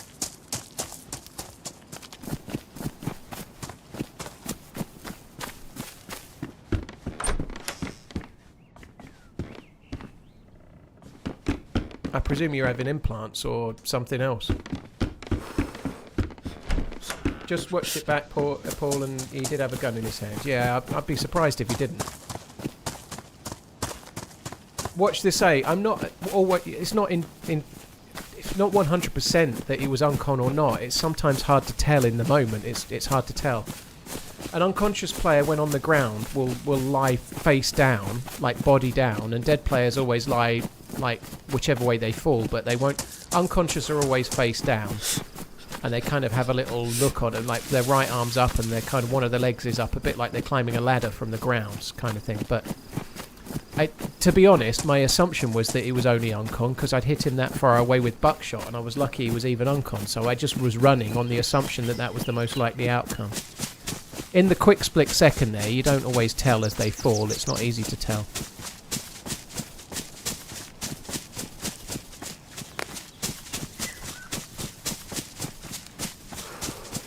Gregster, I did think I'd heard steps the other side of the wall. Yeah, I did think I'd heard steps. Just as I was clearing the thing, I only really kind of registered because I was just chatting away, but I did think I'd heard steps. Yeah.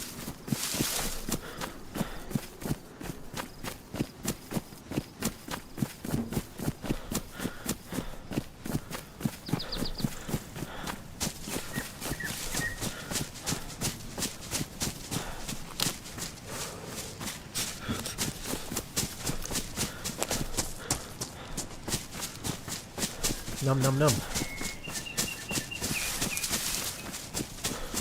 Hey, Red Solo, I just died to 2 fully geared dudes, unfortunately. I think I managed to get one, though, or maybe only unconned him. I'm not 100% sure, Less but than 3 love it was a tricky scenario. Just caught up on your Insta. Love the piece on the Alzheimer's fundraising. Lost my grandpa to it in 2007 or so.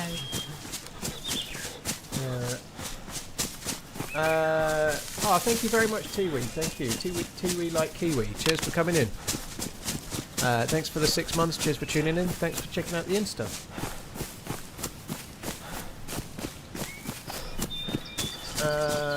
I don't do stashes very often, Squeezy, no. Based on England's performances, pub teams have a chance to beat them, so at Mexico, at the Azteca, Mexico will be a good shout. I don't think England have been that bad. There are problems with England, but I think we're all a bit too negative. I really do. They need to sort the right back out. They need to drop Madueke. There are some challenges, but I don't think it's as bad as you say in there. I really don't. They've played 3 teams in a row that do nothing but defend. The biggest problem is that England are open to being carved open. They did get opened up by Ghana, and Ghana didn't score, and yesterday Congo did. But England have played okay. They're not setting the world alight. They're nowhere near like France or anything, but they're not that bad. Harry Kane was fucking majestic yesterday. He's got 5 goals. Jude Bellingham is causing problems to every team he plays for, you know. Our best players, and those 2 are Jude Bellingham and Harry Kane, are both playing really well. They're both being effective. There's just a few tweaks needed to give them more of a chance. I'm equally worried about Mexico, though, but I think we're too eager to shit on them, England. They've won 2 games and drawn a game in the group. They went 1-0 down and then came back and won 2-1, and they deserved to. They weren't lucky. They were the deserved winner of the game. But their defence is not right. They need to shore things up a touch.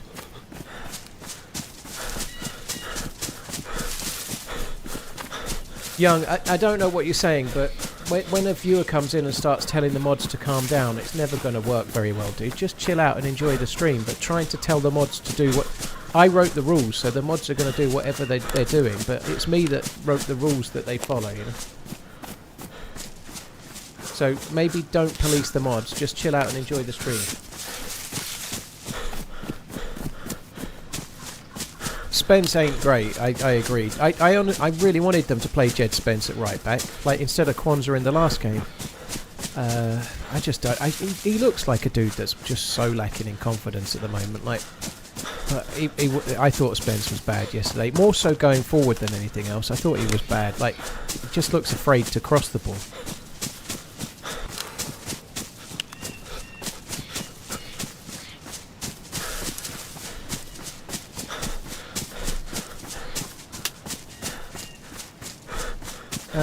I think Anderson's been really solid, Jacob, but a holding midfielder, it's really hard for them to stand out as amazing. But I think Anderson's been really solid. I thought he was good yesterday. I think he was good.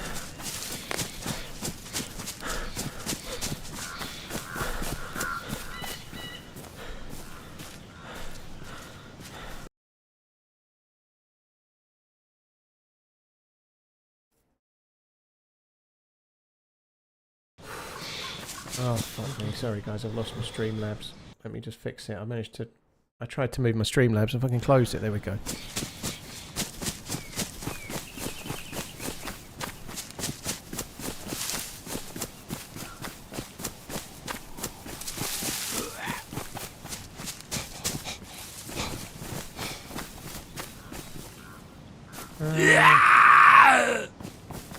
Can Morocco win it all?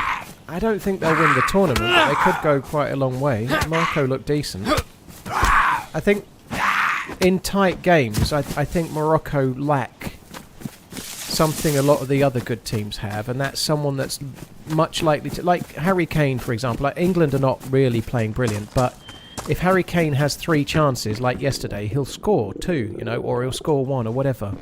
Haaland's the same for Norway, and I think Morocco are better than Norway, but...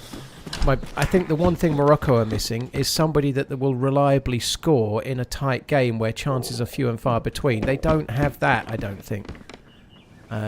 they look really good. They look a really good team, but they look like they might come short of a goal when it really matters to me, personally. Like, if they're in a tight game against somebody, other teams have got a player that will score a goal with their only chance. I don't think Morocco are like that. It feels like they're going to have to get 6 chances and maybe one will go in. Love from Bezos.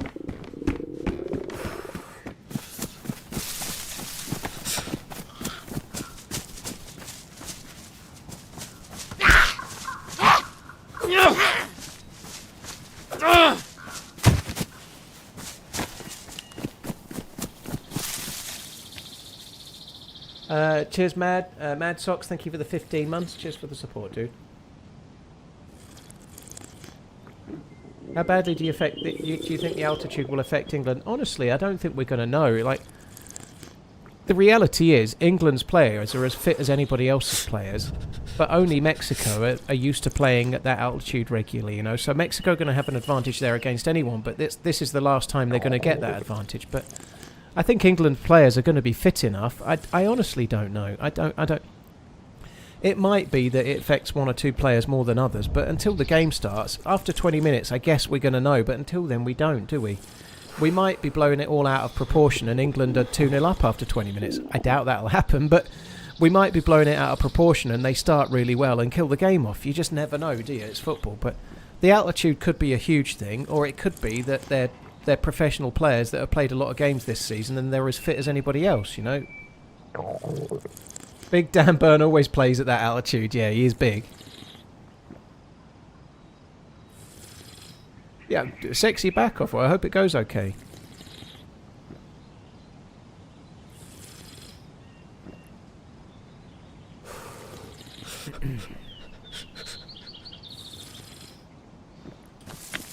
It would be great if that happened, Patroverted. If we, like, I remember in the Euros there was that game. I think it was in the quarter-final where England blew the Netherlands away 4-1. I've never enjoyed a knockout game so much. You know, they didn't just win; they absolutely blew them out of the water. It would be amazing to get that. Yeah, I seriously think we'll be lucky to get it, but it would be great if we had a result like that. You know, like played out of a skin and had one of those games, a bit like that time they beat Germany 5-1 in a qualifying game, where every chance they made leads to a goal for the first half an hour. It would be fucking amazing. Let's dream that might happen, you know. Oh, fuck me. Fuck me dead.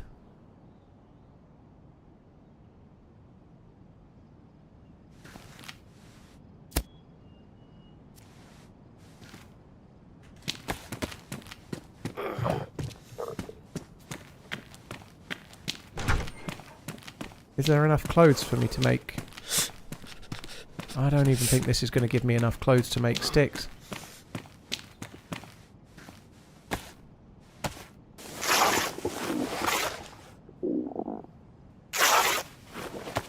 I need 4. I'm not going to suicide, even if I can't make a splint. I'm going to work it out.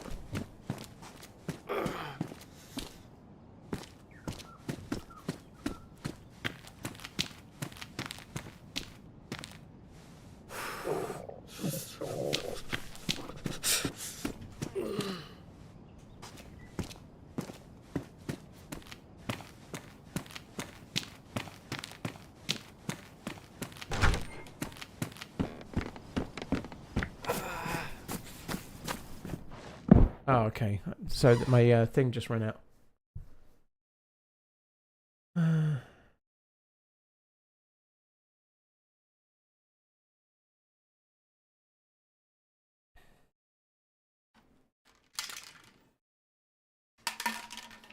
Do I have a Shima? If I have a Shima... Oh, wait, yeah, I do. I can cut that. Yeah, you're right.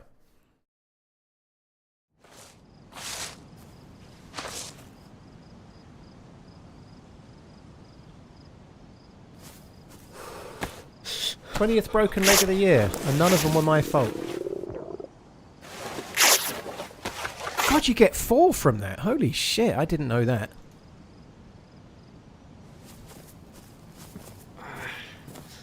Four from a Shima is really good to know.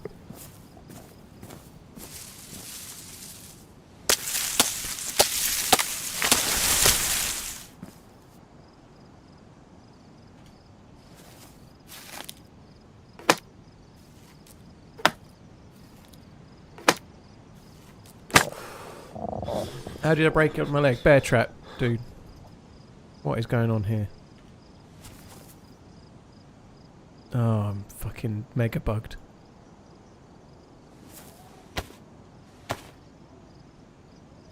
Something is in my inventory that's not. Possibly one of the other EpiPens. I think I tried to pick up another EpiPen, but there's something there that I can't deal with. But I don't think I'm going to relog because I bet there's a queue. I think I'll just have to change my t-shirt and lose whatever item is invisible in that slot.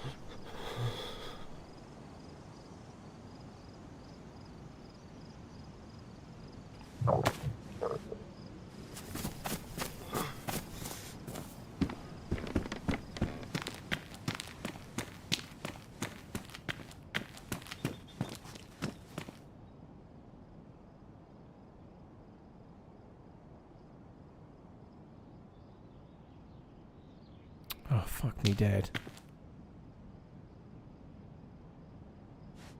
So it's something there. Something that's taking up all three of those places.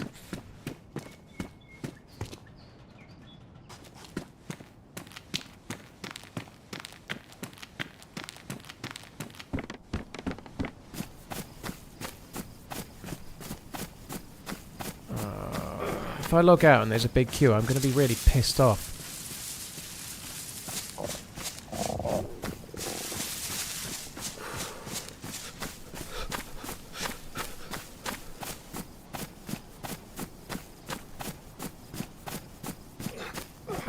You can't break your leg again, Bond, but it will reset the timer for healing if you were to stand on it again. It like resets the healing. I think it might make the splint fall on the floor as well, but I can't remember on that one. But it definitely resets the timer.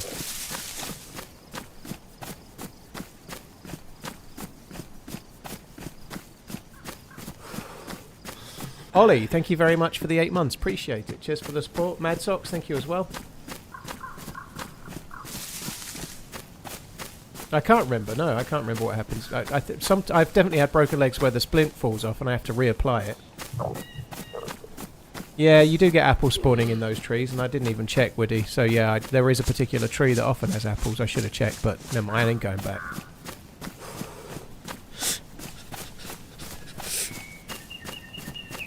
There is a new holo site, Mac, yeah.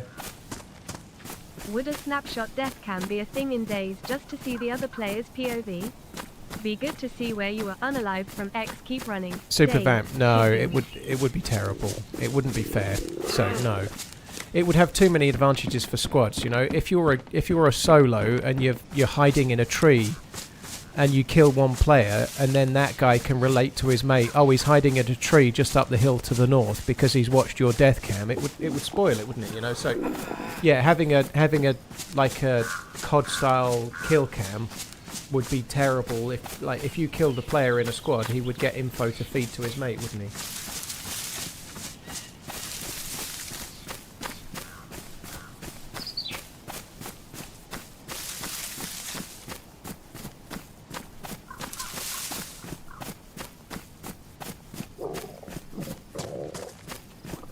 Yeah, I hope it doesn't have any glare. I agree, Psychedelic. Some of the glare on one or two of the other scopes is annoying as fuck.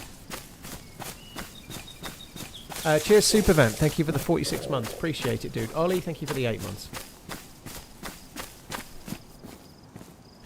Dude, it can't be an invisible weapon cleaning kit, Mute the Mic, because there's only 3 slots and this takes up 6 slots. It's going to be another. It might be the knife that's in the wrong place. It might be something else. It might be rags. But it's something. To be honest, I might log out and log back in.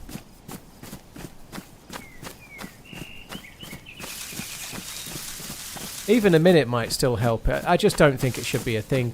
Irrespective of the feeding your mate coma, it's not something you should know. If you can't work it out, it's a bit like the spirit of the game is like when you get sick, it just tells you you're sick and you get symptoms. It doesn't give you a symbol that tells you what illness you've got. There isn't a symbol for cholera and a symbol for cold and a symbol for wound infection. There's just oh, you're sick. Work it out, you know. And the same with deaths. If you get killed, I don't think a death cam is a good idea. You're meant to use your DayZ knowledge to try and understand what happened, and sometimes you're just not meant to know, you know. It's part of the game. To me, at least, you know, it's more in the spirit of DayZ.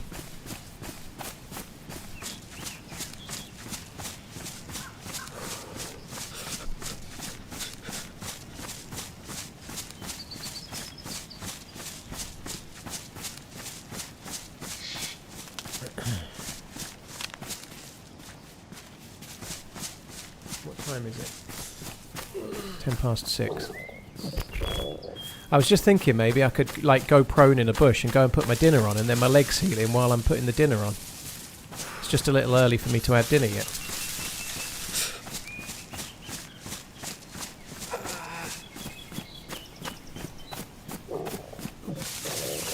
Yeah, the second cleaning kit's in my hand, Patroverted, but it won't fit in the inventory right now. Let's just see what it is. Fuck it. Let's see. But it's not a weapon cleaning kit. It can't be, because there's only 3 places. No, it's not too bad.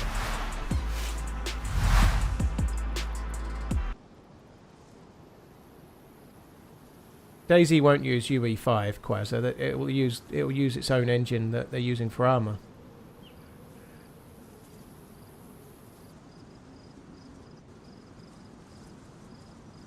Judderman, thank you for the 78 months, dude. Thank you. Extra rags is the most likely, but we'll see when it could be the knife that's in one place and not the other.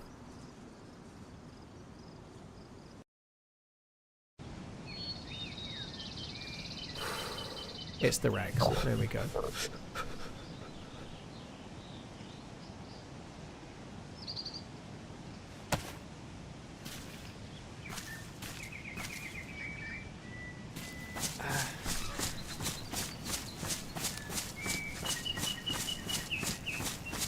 Why is it DayZ and not DayZ when we call the zombies Zs? Because the Z in DayZ is not for zombie, Ravenor. So that's partly why. The Z in the game name doesn't refer to zombies. It's day 0. Hi, Hud. I felt a bit tired this morning when I woke up, but I've had a good night's sleep. I didn't get to sleep till about 2 a.m. I watched the first half of the America game with Miss Portland. Saw the goal, the first goal, and then I had to go to sleep. I was shattered, but yeah, I feel all right. I did feel a bit kind of hungover-y this morning.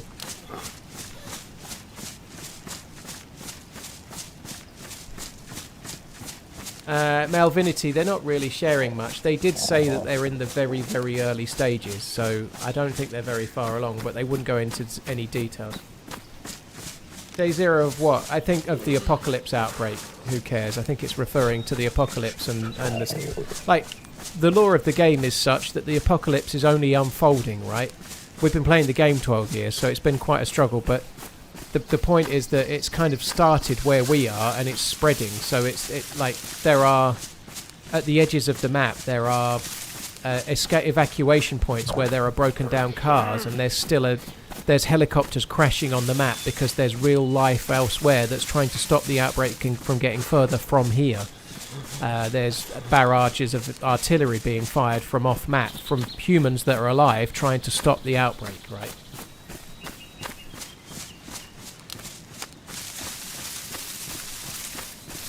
Or, no, the 0 is the counter on your survivor's number of days survived. That's interesting. So that's interesting. So that's another... Day 0 is like, okay, you're starting now. This is your day 0. How many days can you live? I'd never even considered that as an idea, but that makes sense too. But it certainly doesn't mean zombie.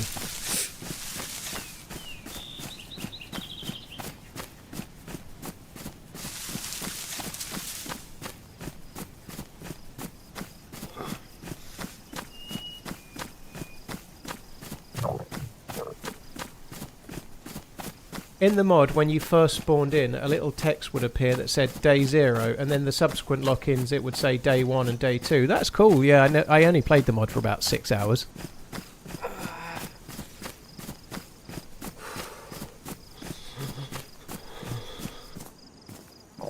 Oh my god, we're going to get some food down the way, if we don't die.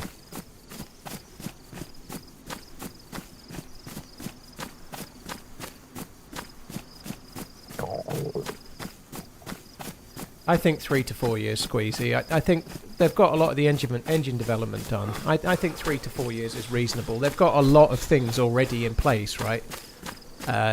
So we'll see. But I think 3 to 4 years is reasonable.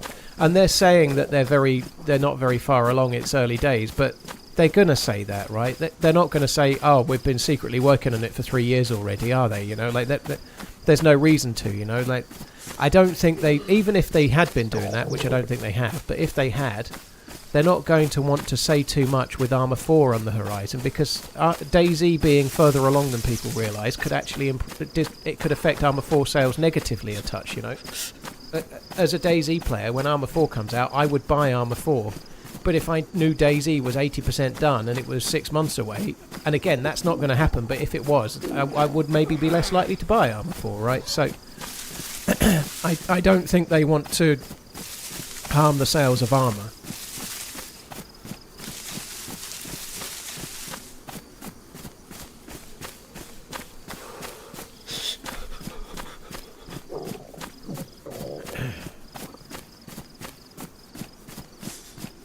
Oh, come on. This is slow going. I'd like a little bag, please. There would be a paper trail if they were working on it for years. How would there be, Quasar? What paper trail would there need to be? They could be doing internal tests and whatnot. They could have had people working on it for 2 years for all we know. You know, nobody knows, you know.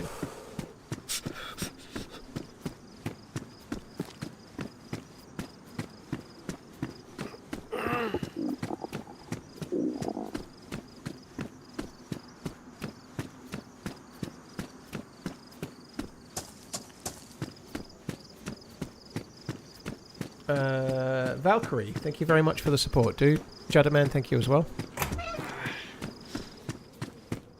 Being starving and hitting that bear trap was not perfectly timed, because it is making it more of a challenge.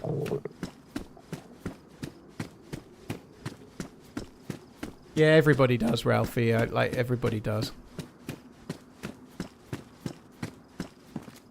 Pretty much.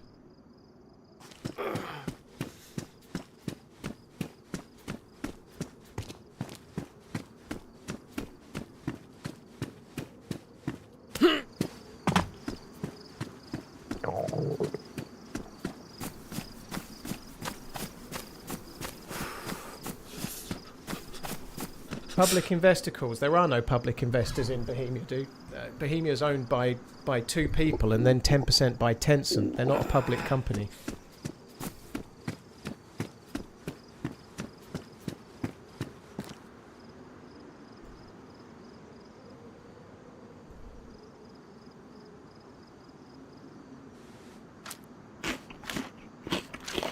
Well, I'm going to the bus station, WTF.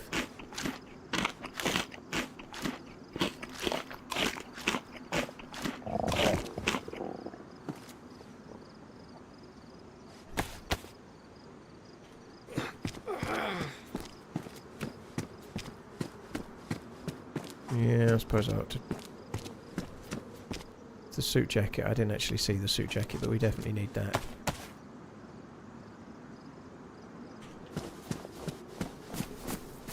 What score do you see between Mexico and England? I think it's going to be incredibly tight gamed on. I'm obviously an England fan. I'm not going to predict Mexico to win. I am really worried about the game, but I think England can win it. I'm going to go with 2-1.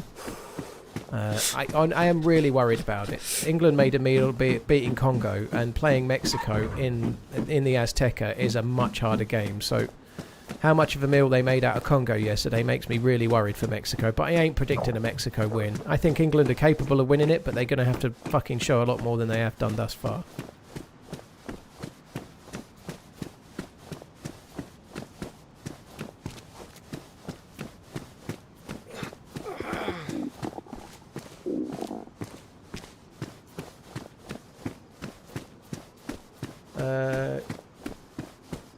Both great countries for football. Well, in the World Cup, Mexico have not done a lot recently. Most of their wins in the World Cup, rather annoyingly, for a long time, have come when they've played at the Azteca Stadium.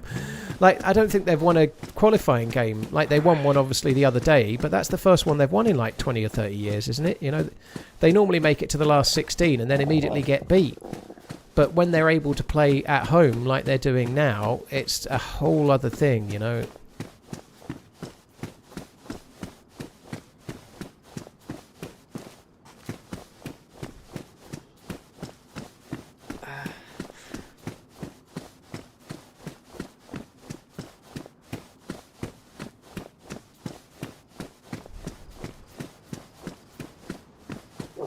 Surely the leg must be healed in like, it can't be long. It feels like it should be now.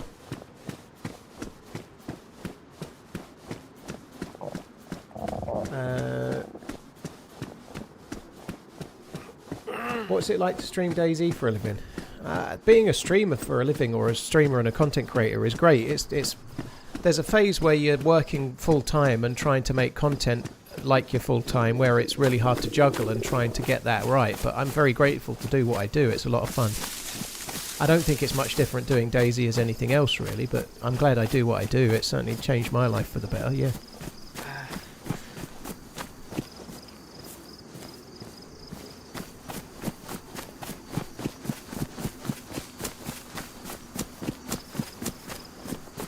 Boomslang, no, I stood on a bear trap in a medical building at a summer camp, and it's been a bit of a struggle since, but my leg's healed, at least that, and we can get cracking from here.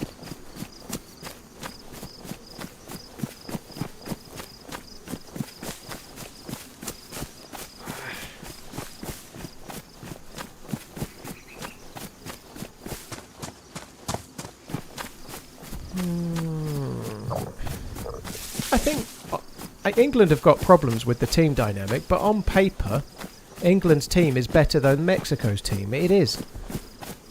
But on paper don't mean shit when you're playing in the Azteca, does it? It doesn't mean shit.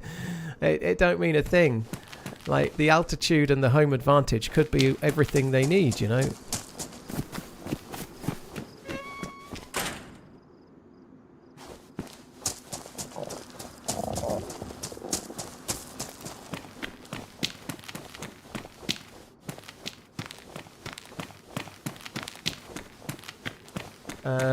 I don't know. I'm just glad England are in it. I'm looking forward to the game. Knockout games in World Cups. Being able to root for your team. Even yesterday, it was a poor start and it wasn't the best game. But it's so fucking exciting when your team does. It's like it's only Congo, but they were 1-0 down. I was sitting there absolutely dreading the fact that they might get beat, and then they score 2 goals and everything's fucking amazing, you know, like, it's great. They put you through the ringer, but it was great. It was great to feel that joy of them winning the game, even if they didn't play that well, you know. Hopefully they can do the same again on Sunday night, Monday morning.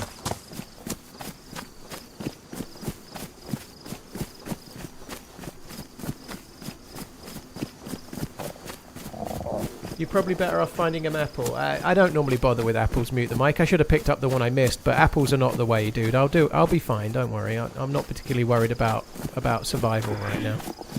The fact that I've gone yellow is not ideal, but there's a whole village just over the left here where I expect I'll find several cans of food. Apples spawn in dynamically based on players' spawns, so if I'm the only person around, looking at trees for apples is not really a... In order for apples to spawn where you are only, you have to wait there for 10 minutes hoping you're going to cause apples to spawn in, and that's just kind of dull. There's no point. It's really low value. When I'm around these trees around the town here, I'll look for apples around as I go, but there's much more value in killing the zombies and checking the houses for food, because I'm going to get way better food. Do I like any underdogs? Well, I picked Croatia to beat Portugal today. They're definitely an underdog, Bond. I think my underdogs for the tournament, even though I was talking earlier about how I think Norway could give Brazil a game, my underdogs are... I know they're not really an underdog, but Brazil are being overlooked a touch, I think. The reality is Brazil played not that great, came back and won 2-1, a little bit like England did, you know. Everyone's writing off these teams, especially... I think people are writing off Brazil a little too quickly, you know.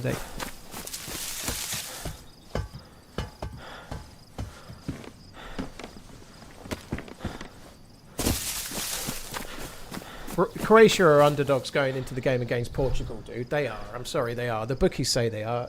You're Croatian, and they ain't quite the same. You know, Croatia beat England cosily not long ago. They didn't this time, did they? You know, Croatia are not quite the same as they were. They haven't got Luka Modric, possibly the best midfielder in the world, or certainly in the conversation to be. They've got Luka Modric, who was the best player in the world 5 years ago, or one of the best players.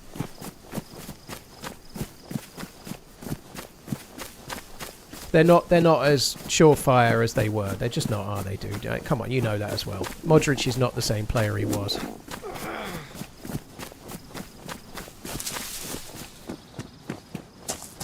The Prague trip was great. Oh, that just doesn't help my chances any. It does mean there's more chance of there being an apple, though. Sure.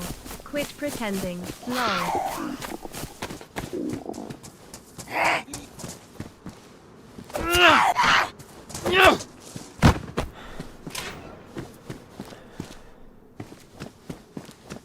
Dollar, yeah, I'll quit pretending, don't you worry.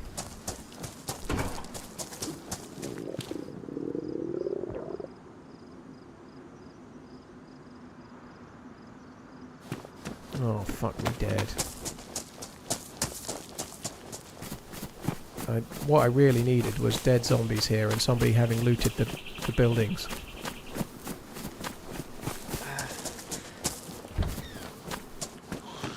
I'm sorry, Frankie. I've already picked, like you're talking up Croatia. You're from Croatia, but Portugal have got a better team than Croatia this time. Despite that, I've still picked Croatia to win today, dude. So you're arguing me when I've said it. Like, the point is, they are underdogs. I picked Croatia to beat Portugal today, but they are the underdogs in the game. That's a fact. Go and check the odds. Like, what do the bookies say the odds are of Portugal and Croatia? And I bet Portugal are heavy favourites to win that game. I've not checked the odds, but I bet they are. That makes Croatia the underdog.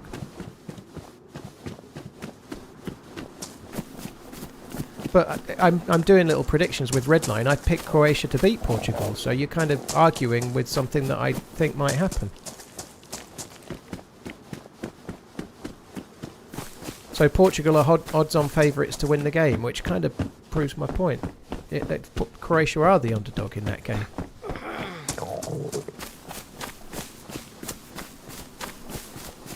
Oh my god, Cape Verde beating Argentina. Fuck, that would be funny. That would be funny. It won't happen, but my god, imagine if it did.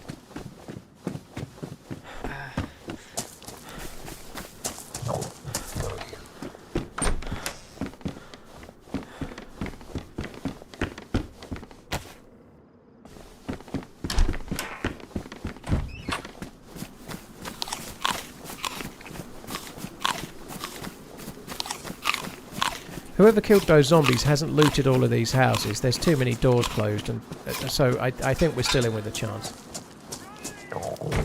Don't listen to the negative Nancy's. That bear trap was the start of amazing video content. I don't think anyone's been particularly negative that I've seen. I don't think so. But yeah, it's kind of, I like overcoming like challenges. You know, we are in a bit of a dire straits right now, but we can get through it. Big Country, thank you very much. Cheers, Dollar, thank you as well. Ah. And then we find another dead zombie.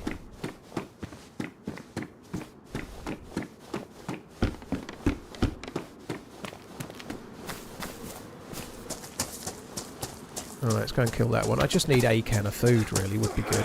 I'm going to have to go where I might find more zombies. I don't normally go into Cherno from here, but I'm going to this time. I need more food. What was I just eating? A dried zucchini.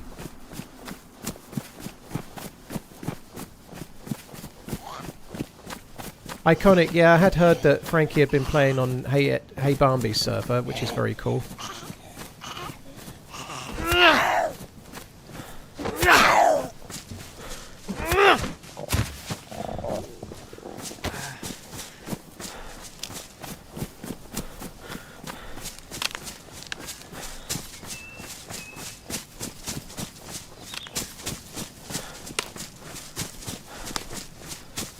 Funky, I think it's double standards or things being missed, but I think yesterday's was a red card though. I didn't see the messy one, but if it was the same as that, that should have been too, yeah.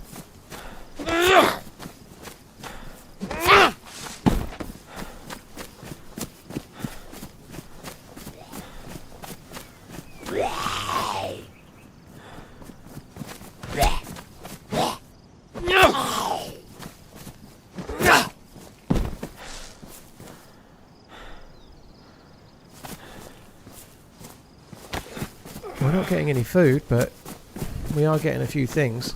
Hopefully there's a can of pop or something in one of these greenhouses. That would help.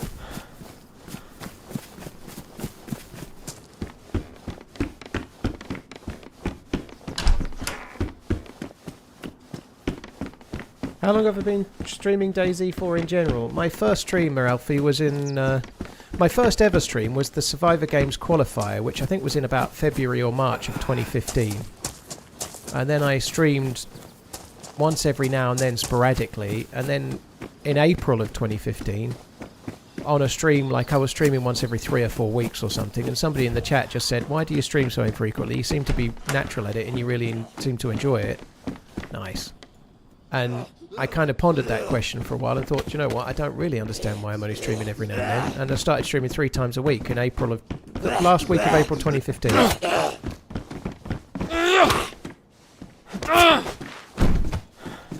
And then I was streaming in April 2015. I managed to get Twitch partnered in June of 2015, so it was quite quick.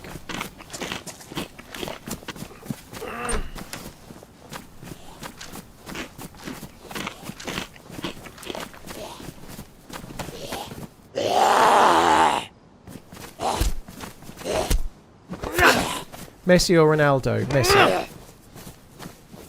I'd very much like to prime either one of them to be playing for England right now.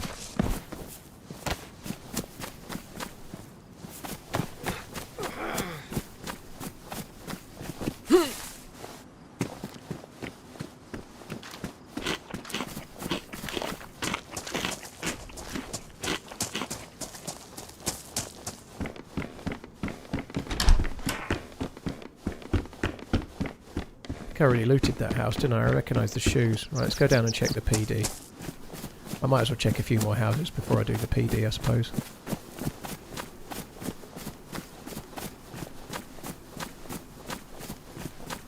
Ralphie, there's no... I don't know if I put something on YouTube about it, but there's no... I played... The Survivor Games was a duos event. Myself and Barely Infected went in it. And I remember it relatively well still. I found a blaze but had no bullets. I found a P1 pistol and a mag and had no bullets. And I got no kind of luck. And then I got killed by... I think I got killed by Septic Falcon. But I had no gun, you know. He made a good shot nonetheless, but I had nothing I could shoot, you know. I just didn't get any luck. My looting was okay. I'd got some good stuff, but I'd just been typically like bullets for guns I didn't have and guns for bullets I didn't have, you know. But yeah, it was fun to be part of, and it was the catalyst for me actually setting up to stream ever, you know. Without that, I probably wouldn't have been streaming yet, you know. I always intended to stream at some point, but that made me start a little earlier than I was going to.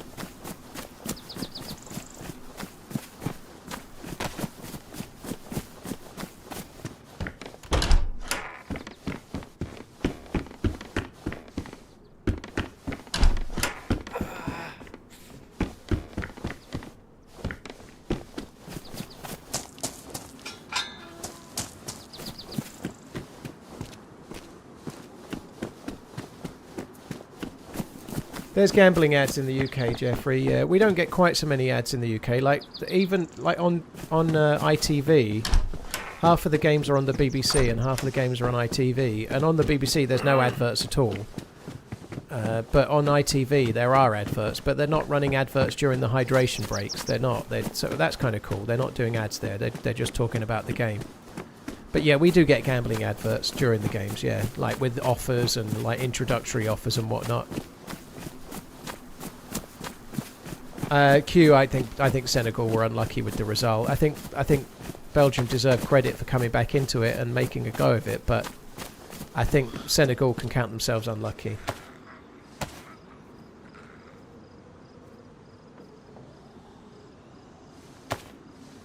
I wonder if I lived in the United Kingdom or Europe where I could get a decently priced, well-respected PC. They're your words, not mine, but yeah. Exclamation PC to check out what PC specialists do would be your best idea, Marriage, I'd say, yeah. If you're looking for a PC and you're in Europe, don't forget to check them and use the code TRMZ40 for a little bit of money off. Do I remember who asked you that question? I do not, Martin, no.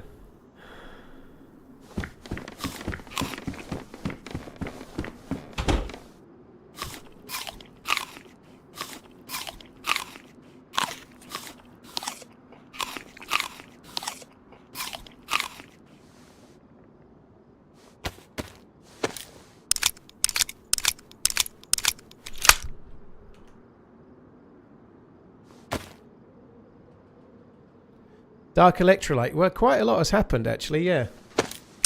Only the one dog, but 3 moves and one ex-wife and one ex-girlfriend along the way, yeah. Quite a lot has changed since I went full-time. The DayZ has been a rock for that period, but my life has changed a lot. It has, that's true. I'm pretty happy right now, dude. Hopefully things can carry on the way they're going. I feel in a pretty good place, to be honest. I like, in myself, certainly with Miss Portland, I'm somewhat happy with how things are going. Hopefully they carry on. That would be great.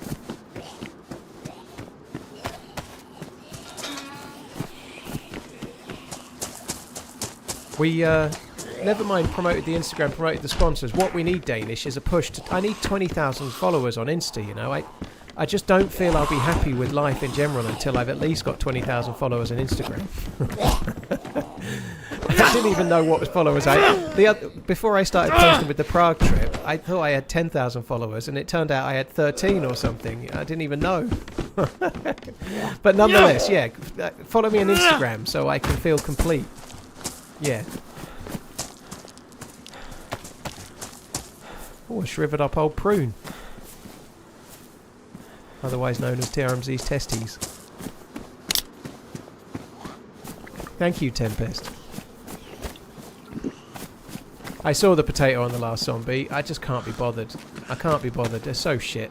I can't be bothered.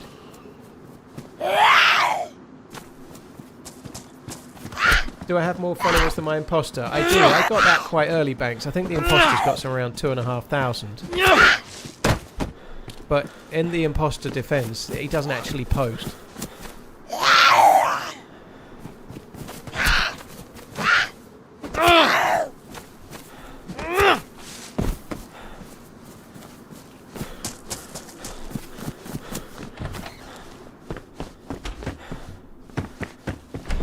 I need to, when I'm with Miss Portland, I need to make a tin fish review type video, but one where I just like spit it out and say I've forgotten I don't even like fish, but in a sweary evil man's voice. It's fucking fish! Who the fuck wants that? Something like that, that'd be fun.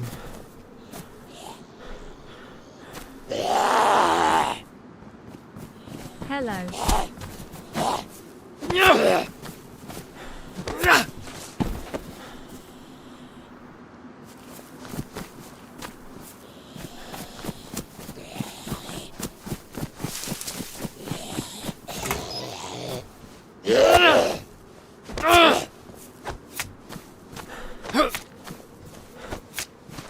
I've not seen the goalkeeper Funky, but I know he went crazy high on Insta followers after the first game. Yeah.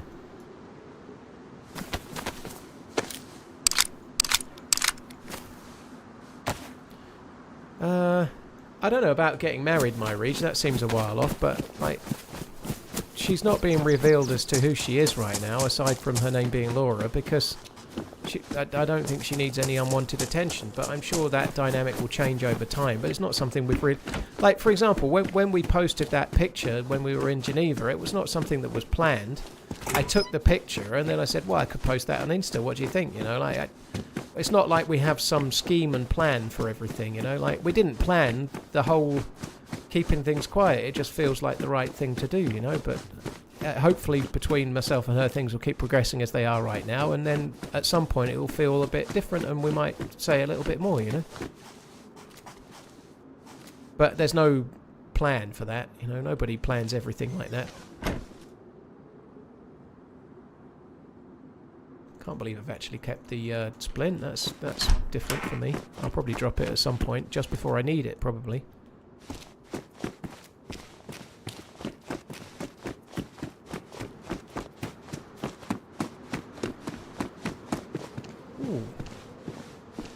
Gib.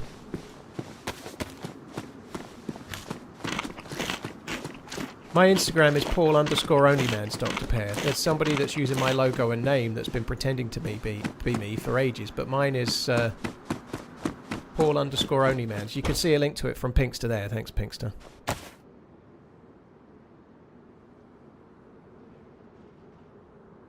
Oh, okay. I didn't actually remember I'd picked one up.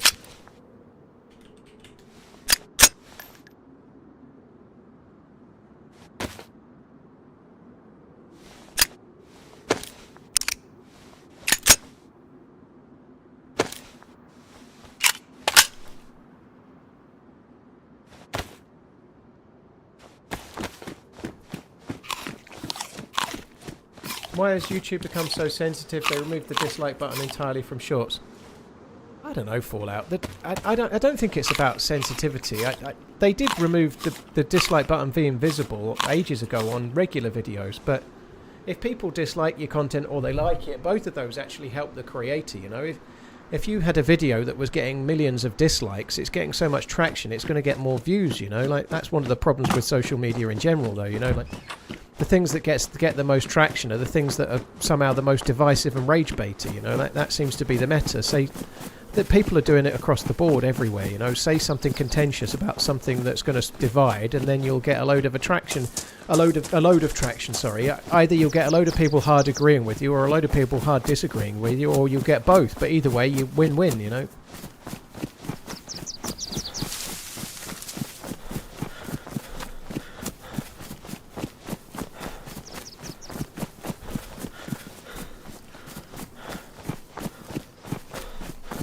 All publicity is good publicity. I don't agree with that, Rooksy, but I don't think likes and dislikes really matter. There's definitely publicity that can hurt you, you know, like getting doxed as a streamer or something, for example, is not good publicity.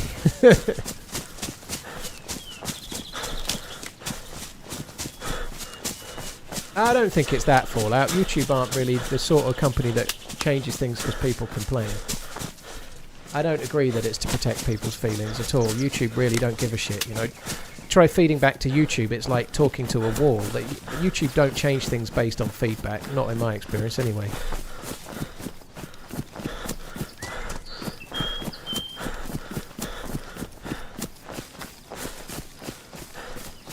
I don't even think I'm going to bother with the milli base. I'm just going to run up and see if the milli base never has anything, right? But I suppose I could get 9mm rounds, but I'm going to go up and see if the convoy's there, because that's what I'm after. Wobo was the tallest dude there, yeah. Minder, in that picture I posted on Insta earlier of all standing by the red barn, Minder's the tallest standing, but Wobo's about a centimetre taller than Minder if he were standing.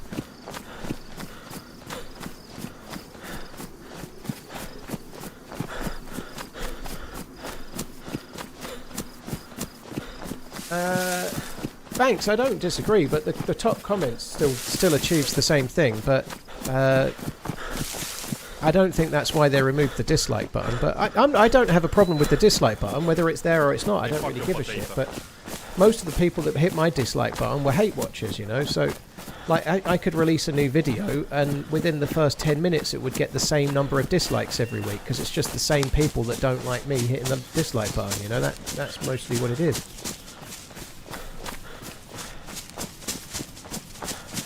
But that's like lots of dislikes on a video is often because it's saying something contentious. That doesn't mean that it might also not be a good video. I'm not often watching tutorial videos these days, but occasionally I do.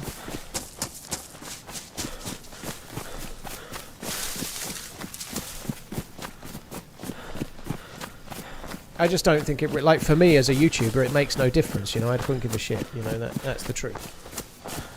You're right, it might help.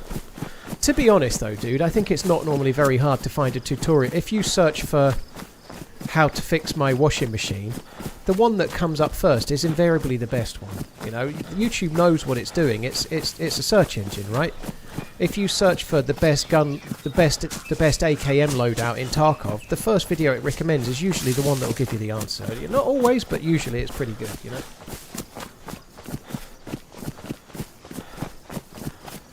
But the dislike button is no big deal, you know. Lots of dislikes. My point, it still stands. Lots of dislikes means you get more traction. So the more interaction with the video you get, the more chance the algorithm's going to share it, even if it's dislikes.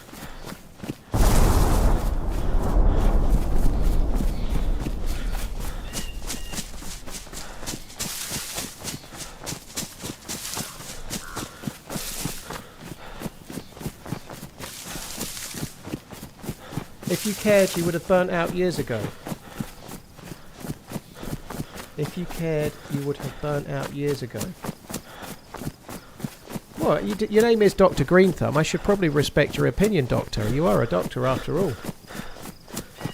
So you think if somebody cares about what they do, they would get burnt out and give up, whereas if they don't care, they could carry on forever. Good to know. Okay. So someone that enjoys what they do would get burnt out, but someone that's doing what they do against their own will because they need to do it for the money, they wouldn't get burnt out. I can see your logic entirely. Yep.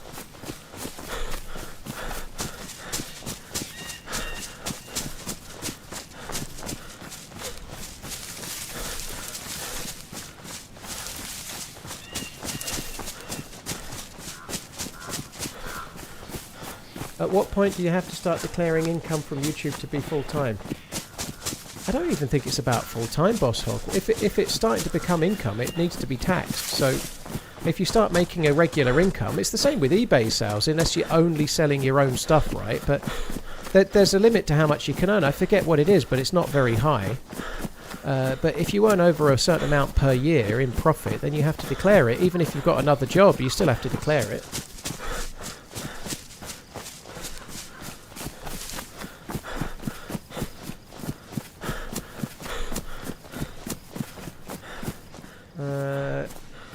You might be talking about dislikes by the look of it. Yeah, okay.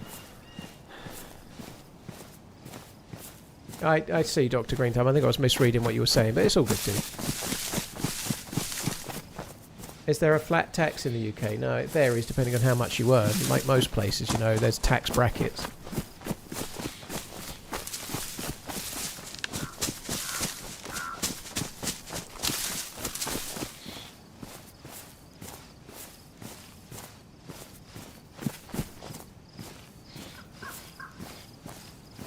YouTube is run by a bunch of wokesters. Nonsense. Good to know. No, YouTube is directed by advertising and makes decisions based on that. It's not anything else. YouTube wants to be able to sell good advertising, and so, for example, if I say the C word over and over again, I'll get demonetized. It's not because they're woke, it's because the people that pay for the adverts don't want to be associated with it, you know? It's a really straightforward thing, you know? Everyone's like... Everyone's eager for it to be about this, that, and being woke and being this and being that. But the reality is they're a company that sells adverts and they want to sell the fucking adverts. It's quite straightforward. There's loads and loads of content about all sorts of things on YouTube. You go and find it. It's all there. You can find videos about pretty much anything. But if you're selling adverts, the advertising people are going to decide what they want their adverts to be played on or not. And if you've got content that's not what the advertisers want, there won't be any adverts on it.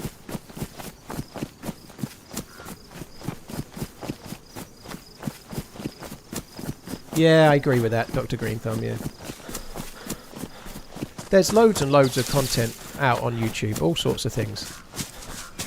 Like, it's just fashionable to be blithering on about woke this and that. There are rules to do with advertising if you want to be advertised, but if you want to be demonetized, you can pretty much say what you want as far as I remember on YouTube, you know, but you might get yourself in bother if you certain things. That's good. 308. Your only man, sir. And another box. Fuck me dead.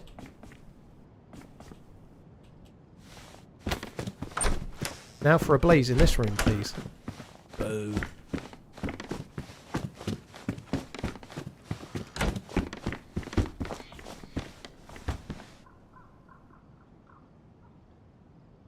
When feet pics on OnlyManZ, when I really start getting desperate, mine. Thank you very much for the super chat, dude. Do you have a say in what's advertised? Not really, Charlie. No, I don't get any control over what the adverts are.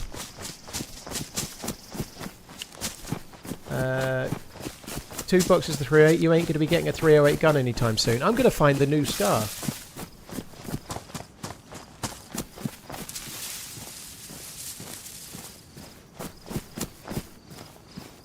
I've not visited the Clarkson's farm store, no.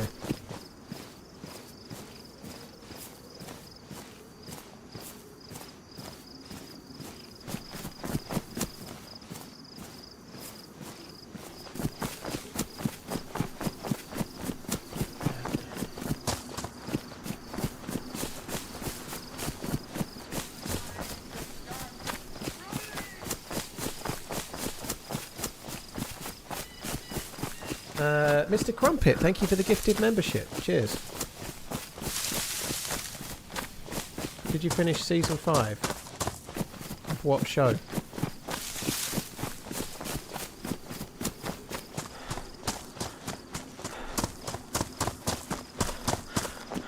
Oh no, I haven't. I've only seen episode 1 of season 5. Yeah, now I understand. Yeah, someone asked me about Clarkson's Farm. Yeah, I need to get to that, but I just ain't had time lately. Any time I've been watching telly lately, I've been watching the World Cup pretty much. But yeah, I need to watch the last season. I've only watched episode 1 so far.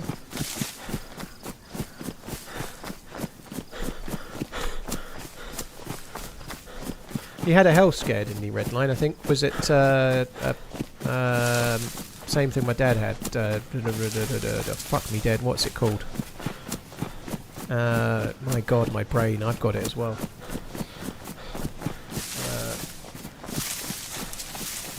Prostate cancer. I got it all on my own. Fuck me, my memory does work. I am still knackered from yesterday.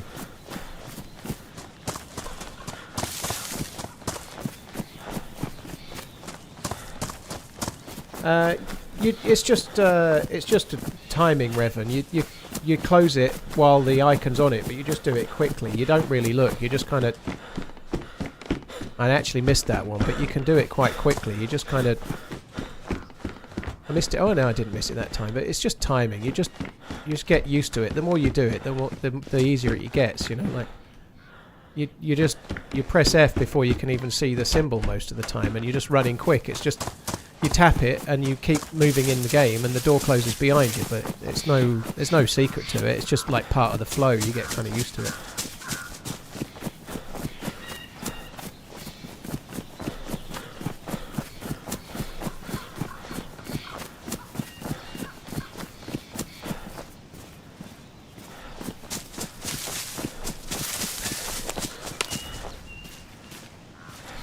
Alright, let's keep eating some of this shite.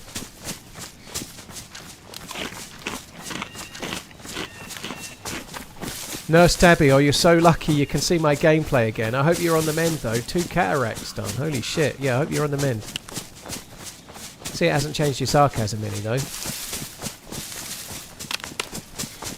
There's no release date for Badlands, Mickey, other than it being this year.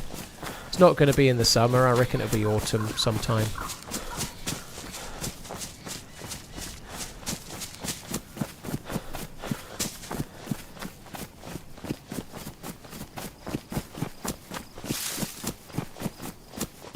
I'd rather save my money and have no ads. Don't need no stinking ads. Well, it's how the world runs round, though. If something's free, you're usually the product, aren't you? You know.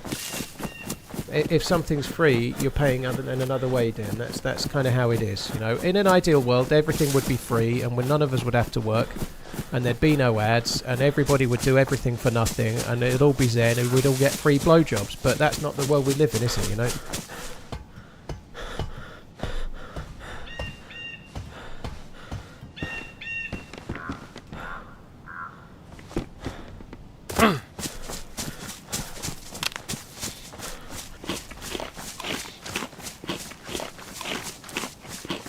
Or whatever else you want instead, Pinkster, yeah. Yeah, if you want free flute lessons, Holy, then yeah, you can have that.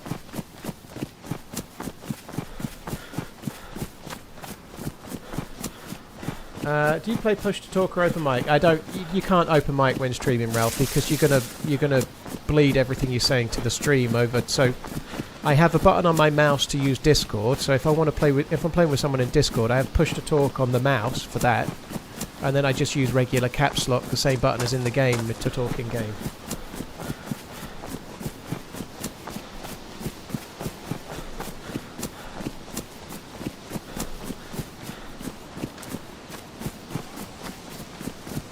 I understand the ads being annoying, by the way, dude. I completely agree that it can be frustrating, but it's where I get more annoyed about adverts, to be honest, is if I'm paying for a subscription channel, like you're paying for DAZN Boxing, and you pay for like the ultimate one, so you get all the pay-per-view events, and then you still get adverts, you know.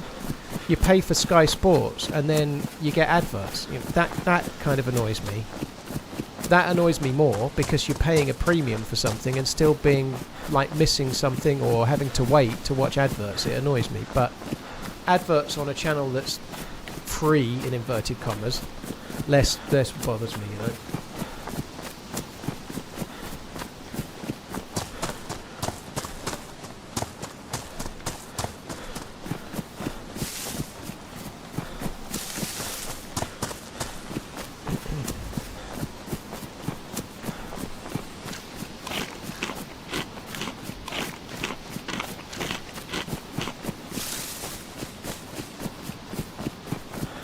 And obviously, those ads that I think it was Den, wasn't it? You may not like the ads, and I get that, but those ads are also the things that support a lot of the creators on YouTube that make the content that you watch for free. You know, like there is a symbiotic relationship there. You might hate it, and you might find ways to not see them, but the only reason you're seeing content on the platform is that the ads are paying for the person that's making the videos more often than not. You know.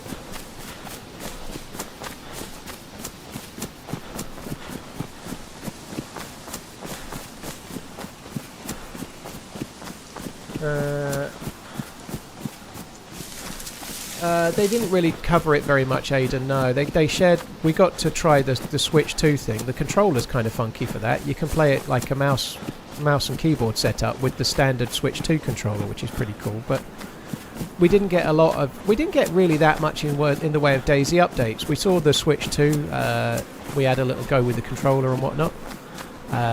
Mostly it was about playing Badlands and then getting teasered that DayZ 2 was official.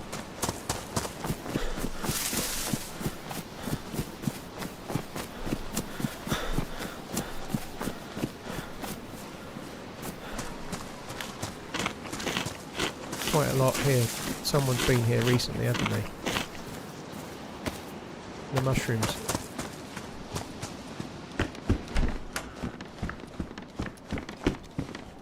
Right, I don't need those. Well, I suppose I could take them.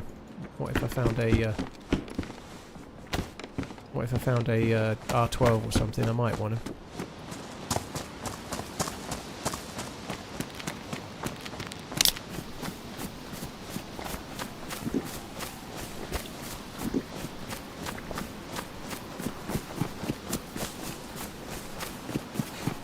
What's for dinner? I have got tom yum beef soup. So it's a fried meal. I actually need to put it on really. It's 7 PM.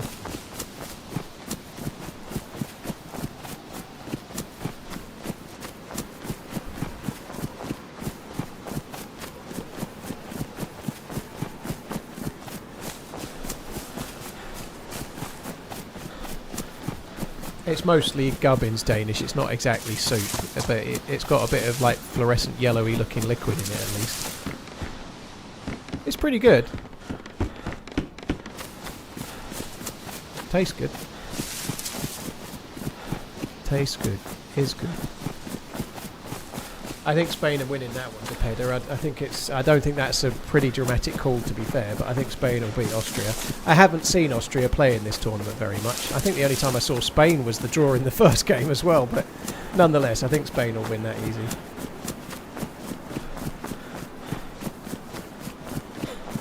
Did the DayZ 2 announcement overshadow the Badlands release? Not really, Paradise. Hello, by the way. It was really fun to play. Badlands, and I enjoyed it. I still have a bit of a concern about the compounds and the looting of them, for me personally. But nonetheless, I'm interested in it. I'm looking forward to playing a lot of hours in it. When you're standing on a mountain or a hill and you're overlooking, there's a lot of places to visit. There's a lot of places close together, and it's a big map, but it seems to have a lot in it, you know, which is good. But obviously we were all very excited because we got to meet. They confirmed DayZ 2 and nobody was expecting it, so it was a surprise. And then the project lead for DayZ 2, David, was there, so we got to meet him and talk and ask questions and whatnot. So it was a very exciting thing, I guess. Yeah.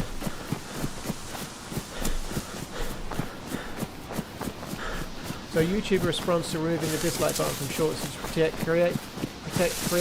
creator mental health and well-being. Well, lovely. I don't really give a shit though, but I don't really give a shit about shorts is the point. I just don't care. I wish I could watch less shorts. I'm trying to actively get myself away from watching as many as I do.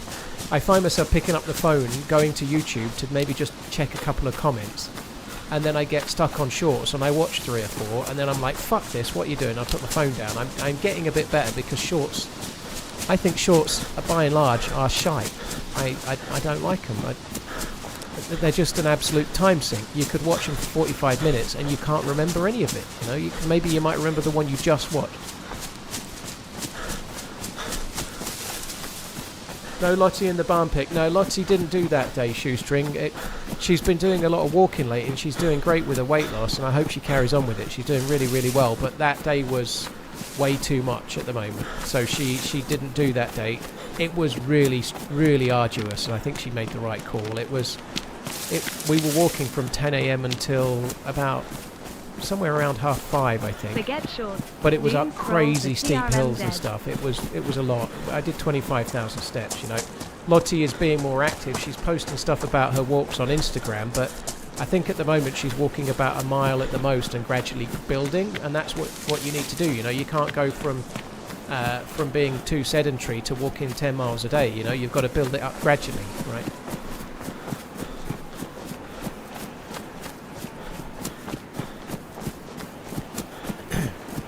And she's doing great. I really hope she keeps it going, because it's a really good thing for her to be doing.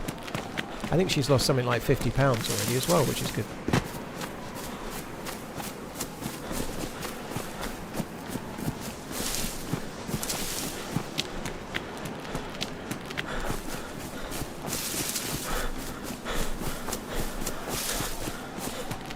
Right. Cheeky convoy. Fuck. Right, there's only one thing for it, you know. There's only one thing for it. Log out here to put my dinner on, and then log back in to meet the convoy that's no doubt going to spawn in for me. Do I wear a particular shoe for walking? They're probably not the best ever, but I wear On Cloud Horizon waterproof ones. I just really like them. Cloud, they're not the most rugged, best for all-terrain ever. They're waterproof, and they've got incredibly soft soles, which just really suit my feet. So I wear them. They're not cheap. I wouldn't recommend them for an out-and-out hiking boot, because I don't think they're really that great. But for the kind of walking I do, I just got rid of the first pair. I was doing 10,000 steps a day for nearly a year. I wore through the sole, but they were still really fucking comfy, and I've just changed to another pair. But what I like about them is that the soles are really soft, and they're just good for my feet. Support 2A, thank you very much for the support. Cheers for the 41. Forget shorts, doom scroll to TRMZ. Exactly. Matt, thank you as well. Cheers for the support too. Right, I'll be back in a sec, won't be long.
TRMZ love.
And I'm back.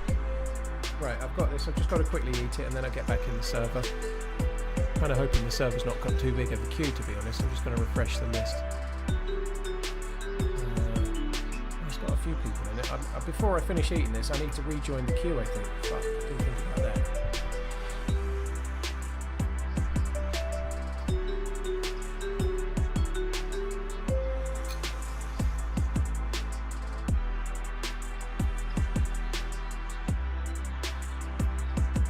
Yeah, the noises is not the microphone, the noises are the zombies.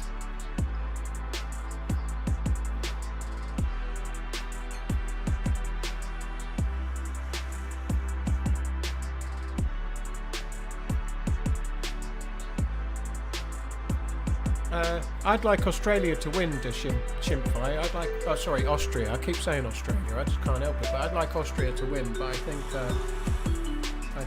Spain will win it easily. That football game kicks off in 50 minutes. I'm not stopping to watch it, but if it's still fairly close before the, like when the second half's kicking off, I might go and watch it then.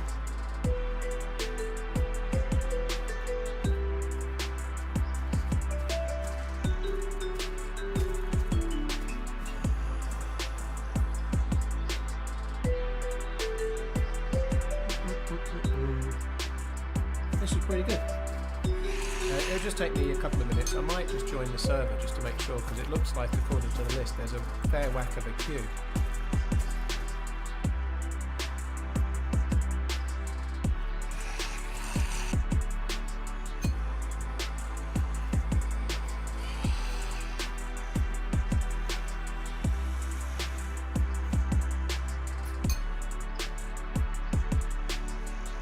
Fucking hell.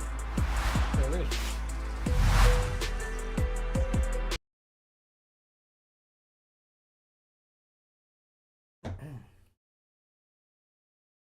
I'm not muted. Shut your bum, Danish. I'm eating. Yeah,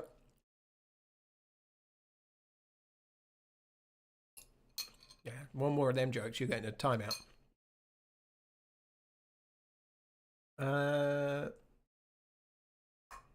Primal, thank you very, very much once again. Cheers for sniping with the bits again. Mr. Consistent, thank you very, very, very much.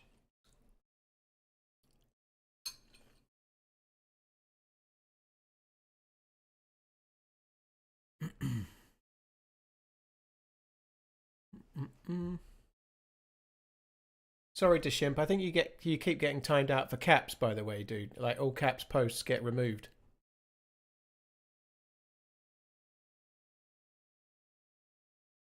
What meal am I enjoying? It's a Frive meal, Frive, and it's tom yum beef soup, which has got some veg in it, some, I forget the name of the veg, some kind of Japanese veg thing, like little circular things. Strips of beef, and it's kind of spicy. It's pretty good.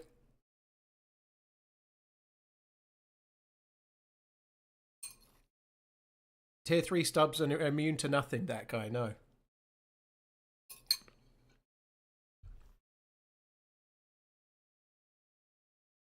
Did you know there's a special area in Vienna International Airport for people who thought they were going to Australia? Holy shit. Holy shit. It's one thing to say it, it's quite another to book it. Fuck me.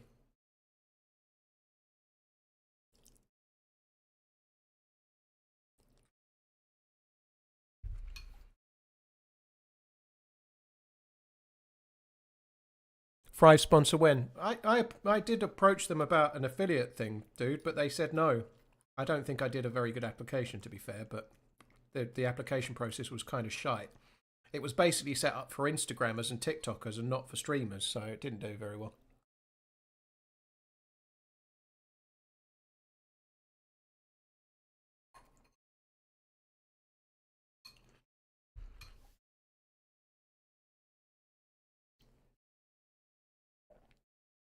Well, my reach, people are just trying to fly to the country and not looking at the town, I would guess, right? Or the city.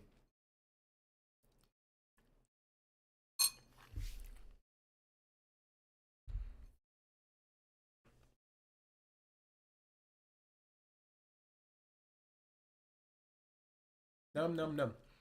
The slurp is not me, honest, Gov. No slurping.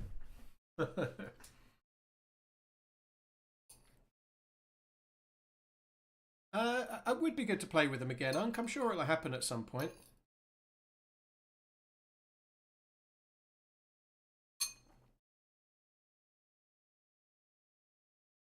Just pre-ordered GTA 6. Was it a waste of money? I never order games that far in advance personally, but if you know you're going to buy it, what's the difference, you know? But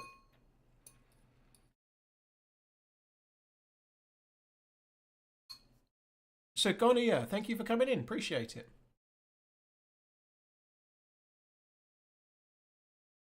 Requesting left-hand mouse stream. Requesting left-hand mouse stream. No chance. I'm bad enough with my right. Cheers, well read. Thank you very much.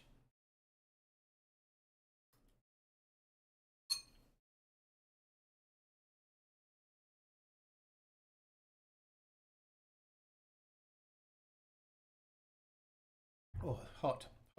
Having slightly spicy food with a hot cup of coffee is not a great combo.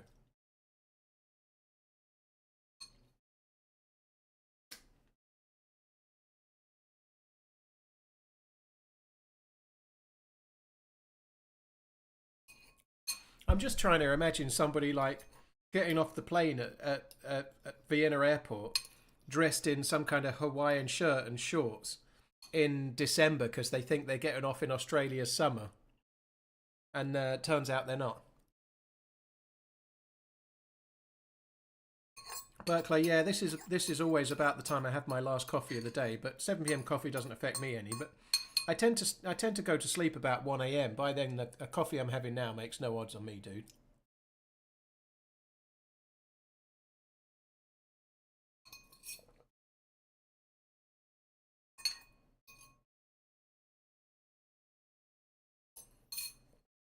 Num num num.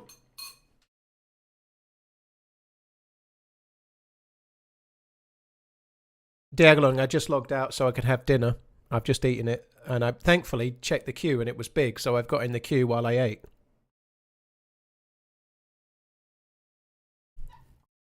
You think they'd notice the mountains? To be fair, Jeebus, I don't look out the window much when I'm on a plane at all. Like, even if I have a window seat, I don't look out the window very much. I'm afraid of heights. If you don't look out the window, it's more easy to convince your brain you're on a bus.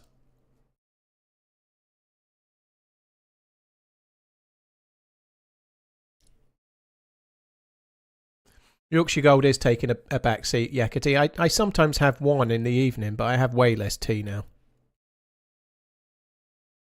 Gress, there's no early access to Badlands. No, this is some of the Badlands tech in Chernarus. So, like, we might be able to find a Scar H, which is coming for Chernarus. You're flying to Japan tonight for the rest of the summer, lucky bastard.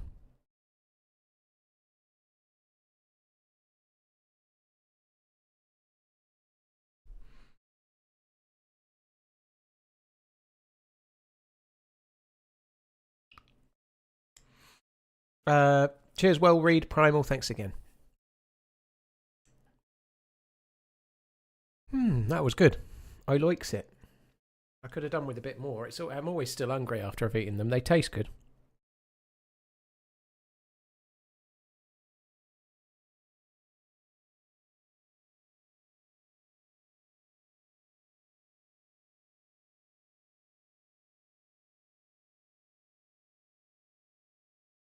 It was a fried meal, beef tom yum soup.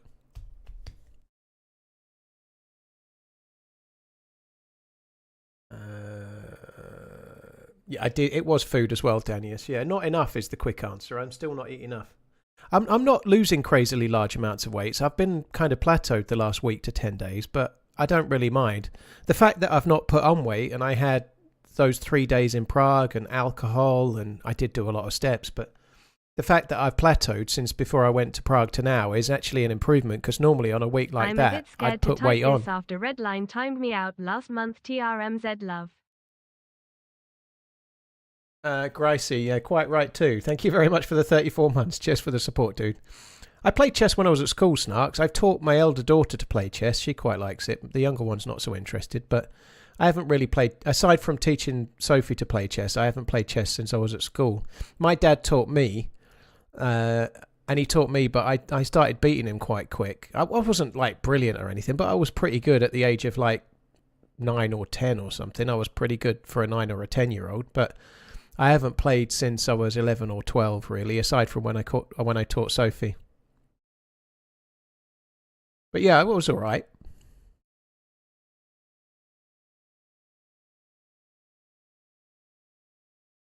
Grouchy, holy shit, that doesn't sound good.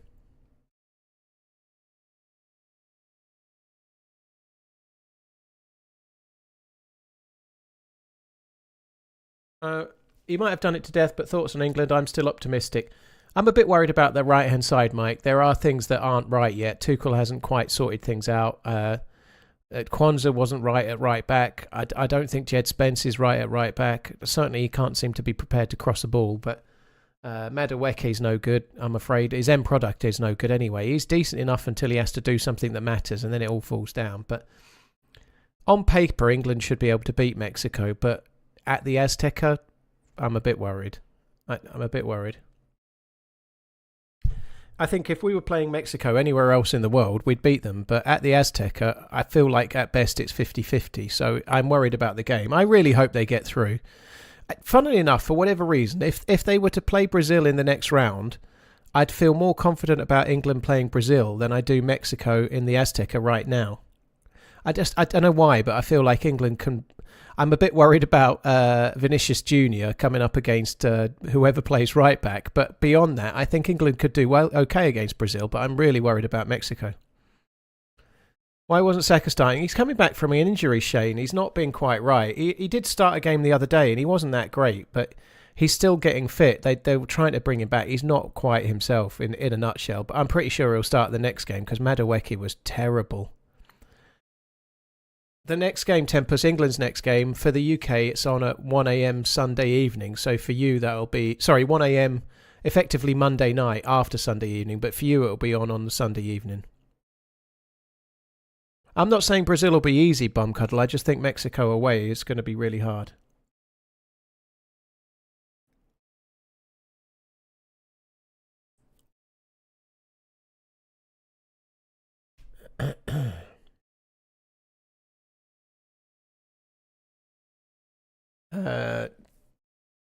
I really hope Reece James. If Reece James is nursing a hamstring problem, he's gonna start and then go off injured. I can feel it already. But apparently Reece James is running and he's back coming towards full fitness again. I really hope he's able to play, because if he's not able to play, we're in trouble, I think. Reece James' hamstrings are made out of cheese strings. Yeah, it's the ideal thing to have a known player that struggles for injuries, to have him as your only recognised right back going into a tournament, isn't it, Leap? You know, it's the smart thing to do, you know. The altitude doesn't help us, it doesn't. Why doesn't Kobe play? Because he's not as good as Declan Rice or Elliot Anderson, in a nutshell, dude. They've got those places nailed down. It is a bit of a shame he's not had any minutes yet. I hope he does get some minutes, but he's not going to start in midfield unless somebody's injured or something, because he's not going to take the place of those two.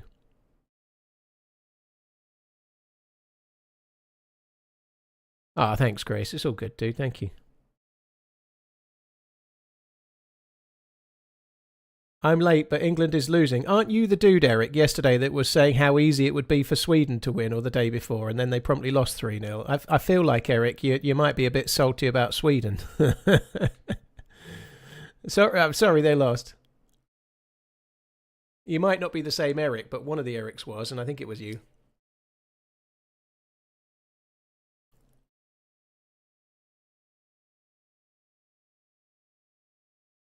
I thought Anderson was good yesterday, yeah.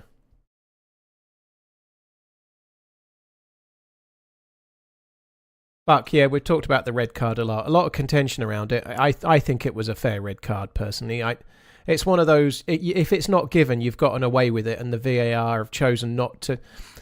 The VAR might think the ref's seen it and chosen not to go with it, and then they don't want to overrule the decision because they're not sure it's clear and obvious.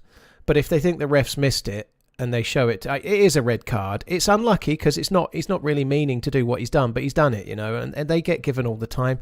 Occasionally you get away with it, and there's some nuance where the VAR think the ref's seen it and has decided it's not worthy of it and stuff, but nonetheless, it to me, that was a red card. It was unlucky, but it was one.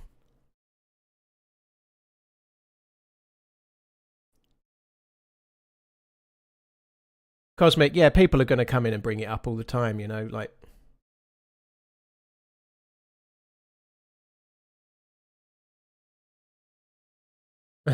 Jude Bellingham, you thought I was saying Duke, did you? Jude Bellingham, yeah. Hey, Duke. I love how Redline, who doesn't really watch football, is all of a sudden an expert because the USA was hard done by. It's just like, I do like it. I love the interest, but the part-time once every 4 years interest from someone that doesn't normally watch the sport is suddenly the expert. You still seem to think it was a disgrace. Well, it always blows when your team gets hurt. It does, yeah.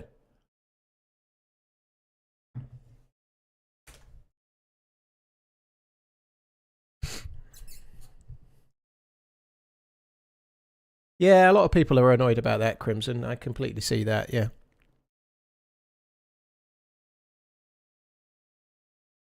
They have been calling those red line. The reality is sometimes you get some that do and some that don't, but they've been making lots of calls. There've been VAR decisions where, like yesterday's VAR that allowed a penalty. There's also been similar ones that don't get given. It's the game. It's always the VAR ref's decision whether they should act or not, and there's always conjecture because no matter what, there's always subjectivity. VAR is frustrating. Yeah, VAR is frustrating. But equally, like right now, Belgium fans certainly don't think VAR is frustrating. They just got given a penalty, you know. If you're a Senegal fan, VAR is the worst thing ever. But if you're a Belgium fan, VAR is the best thing ever, you know. Sometimes it goes for you, sometimes it doesn't. But if you have a red card offence and it gets caught, then you get caught.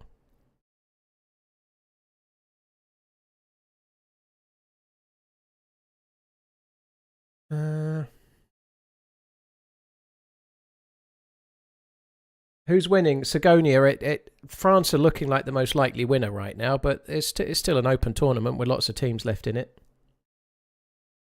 I think the round of 16 starts on Saturday, so right now there's still 20-odd teams left.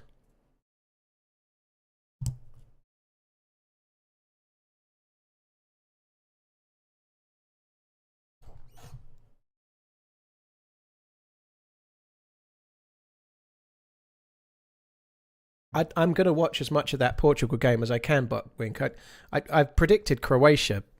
I kind of hope Croatia do well, but Portugal-Croatia is a really good tie.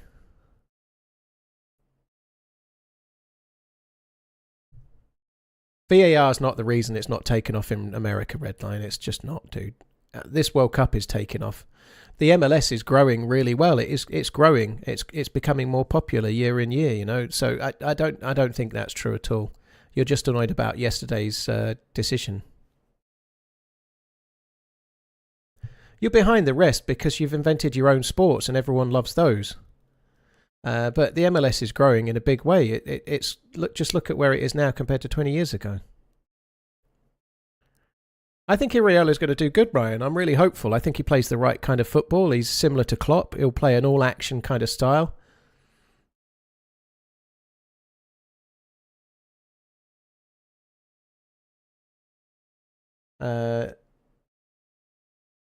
Thanks again, Gricey, by the way. I think that's partly true, Coney, as well.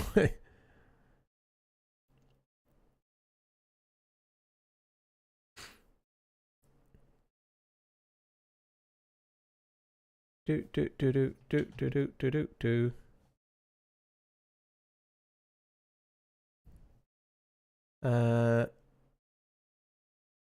Yeah, good luck, Danius. I hope Austria give a good account of themselves. I do.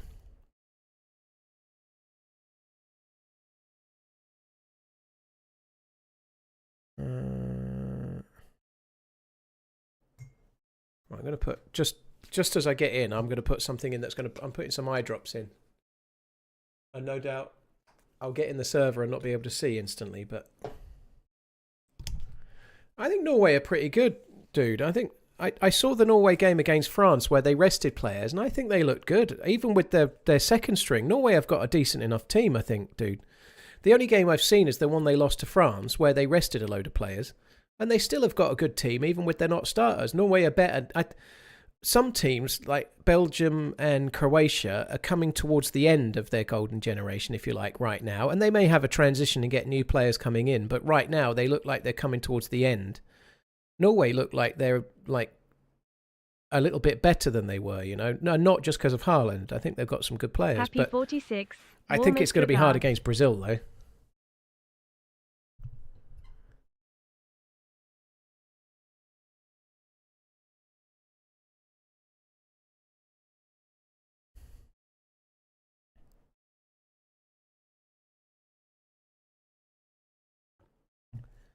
Leonardo, thank you very, very much. Cheers for the support, dude. 46 monthing. Thank you.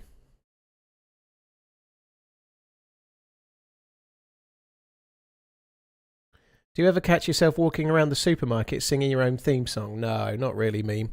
My favourite thing in the supermarket is to try and get in and out as physically quick as possible, whilst tutting at the other people using the self-service because of how slow they are. I kind of want to go and start running things through for other people.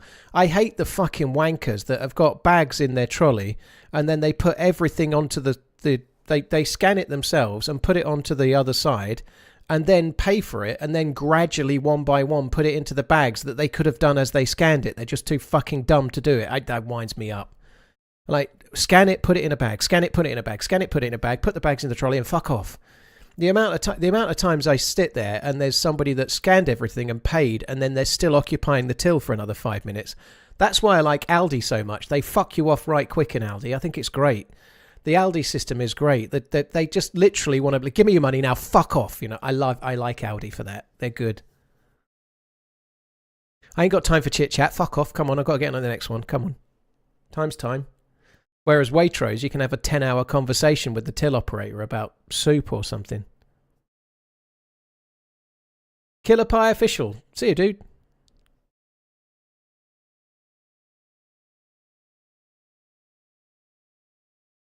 Skill games. I couldn't do it now because I'm in the queue. But if you see the link that Pinkster's just shared, that Nightbot command, that's my settings. Such a friendly chap you are. I'm a pretty friendly dude, Redline. I am a pretty friendly dude. But when I'm in a shop in a queue, I want to get through the shop and out. I don't want to be friendly whilst I'm queuing. I just want to pay and leave.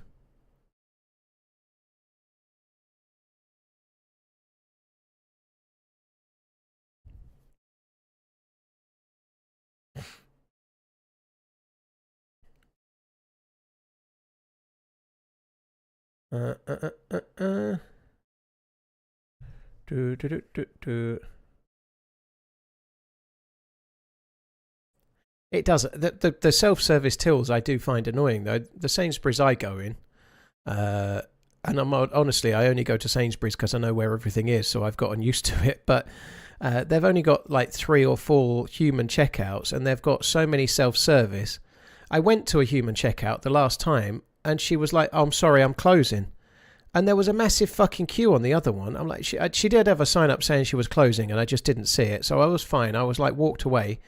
And when I looked back while I was standing in the queue for the self-service, there was like 7 people queuing for the open till. Well, she may well have been at the end of the shift, but back in my day, we weren't allowed to just close and leave a big queue.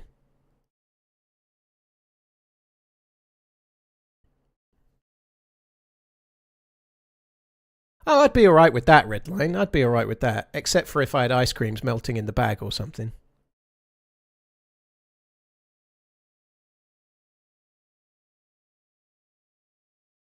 Declan, thankfully that doesn't happen very much for me, thankfully. It's annoying if you get that on the real tills, but I don't go to the real tills so much.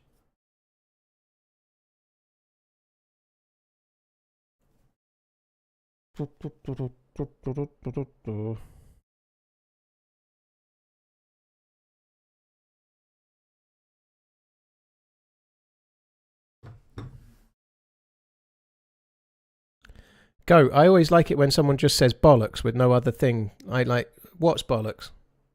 I've got 2 bollocks, luckily.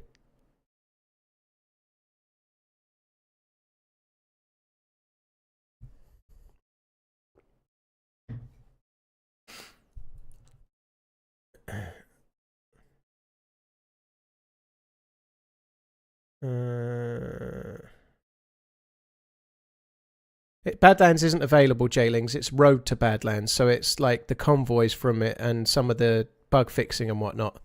But the main thing that's on, it's Chernarus is the map, but they've got the Badlands convoys, so you can get the new Scar.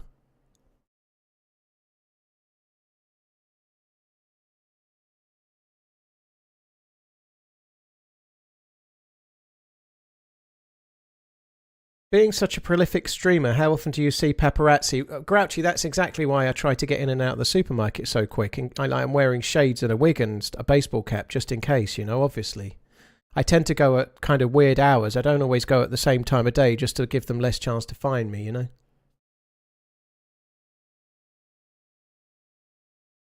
That really does annoy me, Patrick, actually. How have they tricked us into becoming cashiers while treating everyone like shoplifters? I agree with that.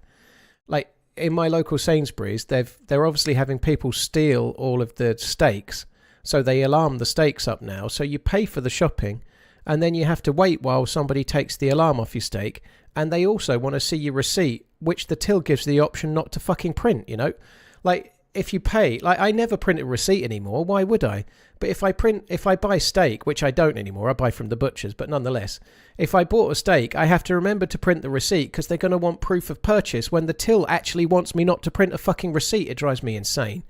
Like, it literally says, do you want a receipt, yes or no? And the reason it says that is they don't want to print receipts and save money, you know? So you click no, I'm not going to return anything, that's fine. Like, you click no, and then you go and say, can you take this off the tag? And you haven't got a fucking receipt. Oh my God.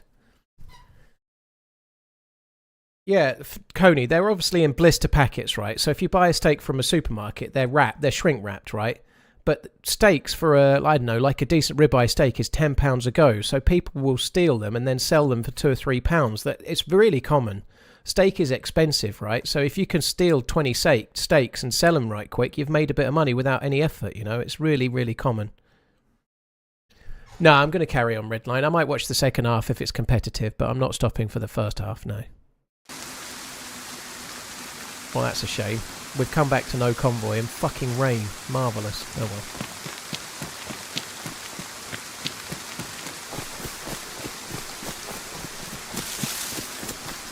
Which merch should I get? Any recommendations? I like the tumbler the best. If you drink hot or cold drinks, the tumblers I think are my favourite loot item. Available on the merch store. The merch store is trmz.shop for those that are wondering. But I like the tumblers the best. But I do drink a lot of coffee.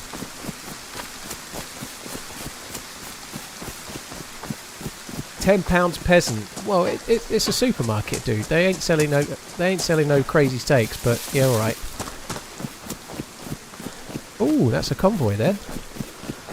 I was going to go to Prison Island, but I'm definitely doing the convoy. I could just see it, I think. I hope I'm right. No, I'm doubting myself.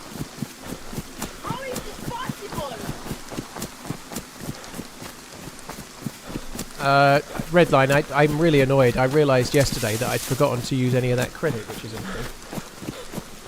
annoying. Casey, thank you very much for the memberships. Cheers for the support, dude. I was just too busy last week and this week.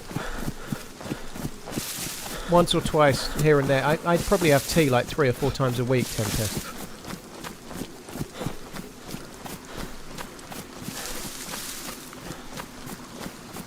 And there isn't a convoy. I was wrong.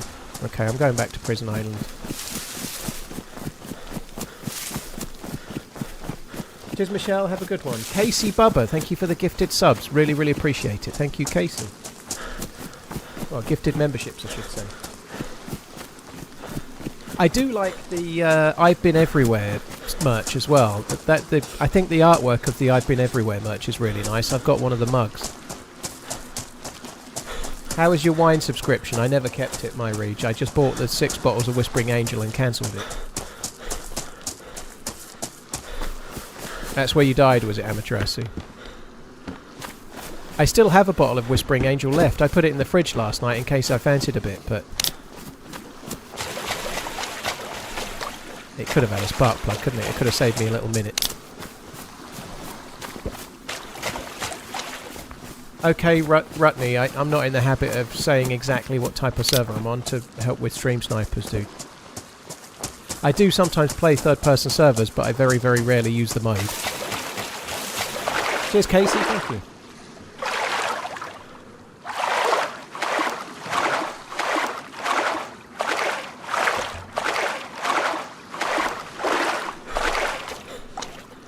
No, Stabby, I just go to my local butchers. It's more expensive, but a decent ribeye at my local butchers, obviously the weight varies because it's just however big they're cut, but they're somewhere between 13 and 17 pounds depending on the weight because it's per weight, right? But it's as good as I need for steak. It's fucking amazing. Best of luck for the World Cup, which we Germans did not have so much. And it's dry aged and they taste great. So if I'm going to get a ribeye, my local butcher's is the place. I don't have an M&S Food that close to where I live either, so it means driving like, I don't know, to Colchester or something. 25 months is almost 2 years. Some might say it's 1 month more so. Sarlacc, yeah, I should think there's quite a lot of... it sounds like Julian Nagelsmann doesn't want to quit, but I think they're going to get Klopp. I think they're going to get rid of Nagelsmann and get Klopp in, personally.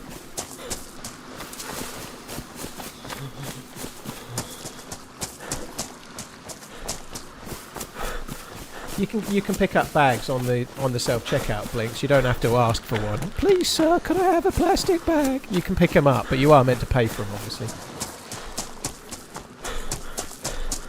Enki, I don't think it's a terrible price, and it tastes great.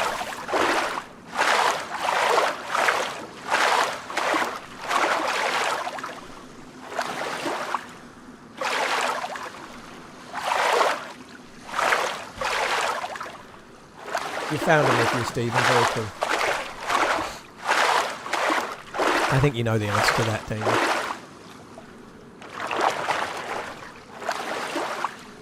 I shop like I play DayZ, yeah, in a hurry. Like it's some kind of supermarket fucking trolley dash. I don't like going to the supermarket. To be honest, I think a lot of people that have been in retail can relate to this. I don't like being in shops very much. I like being in watch shops. I like being in watch shops a lot. It's a lot of fun, but being in what... Like, I worked for Asda, which was a type of supermarket. I've been in retail for 20 years, right? Which is quite hard to do when I'm 38 and I've been a streamer 10 years, but nonetheless, it worked. The maths checks out. But anyway, I hate being in shops. If you've been in retail a long time, you might be the same, you know. It's not fun for me. I just get in a shop and immediately want to get out of a shop.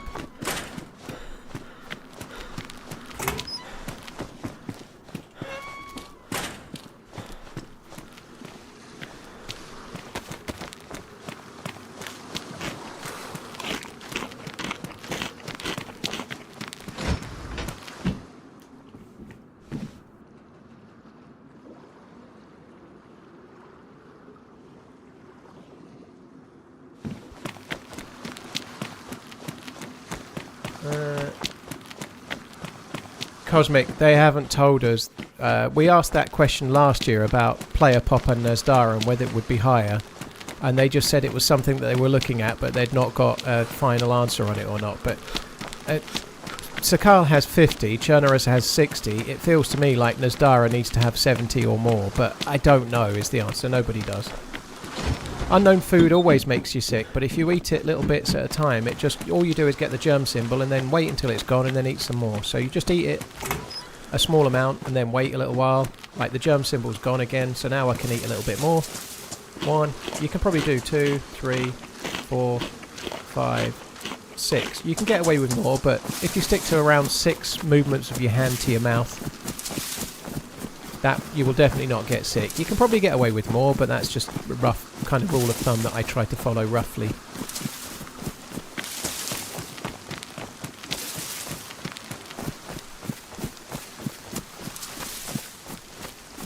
Your mic volume is so much quieter than the swimming effects. That's because the swimming's too loud, dude. It's not my mic that's the problem. Yeah, I can't set my microphone to a really loud noise. And I was also not sitting quite in, but swimming is ridiculously loud, it is, yeah, but I can't set my mic above that because then in other times my mic's going to be really imbalanced with the rest of the game, you know. That's just the way it is. Like as I'm running around now, my mic is going into the yellow on OBS, the game is not. My mic is louder than me right now.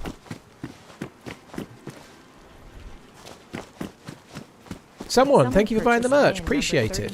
They've been everywhere. DayZ mug for £12 and 65 pence. That's the I've been everywhere mug. I've done got one of them myself. Thank you.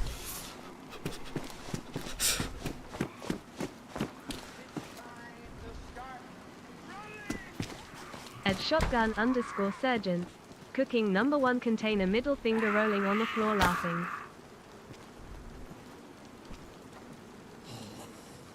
I would agree with that. Cooking is the #1 container, yep.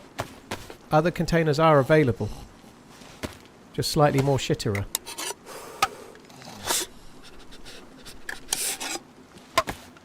Skippy Owl, it was you, was it? Well, thank you, dude.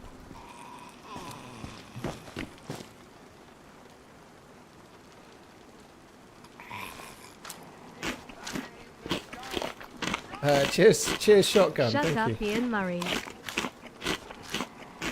I'm so glad they've added the Scar H to the game, though. I think it was you that was starting that troll conversation about it on. I think it was you, Shotgun, on Dear Arl about Someone 3 months ago. 3 items for €82.99, including TRMZ Adventure shirt. Thanks for the recommendation. Oh, dude, thank you very much. I'm glad you found it. Thank you very much indeed. Appreciate it, man.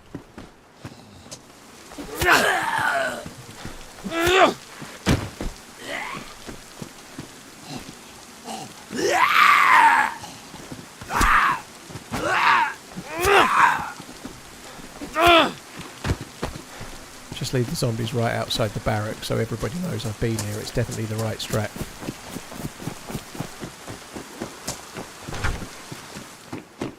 Cheers, Stephen, dude. Thank you.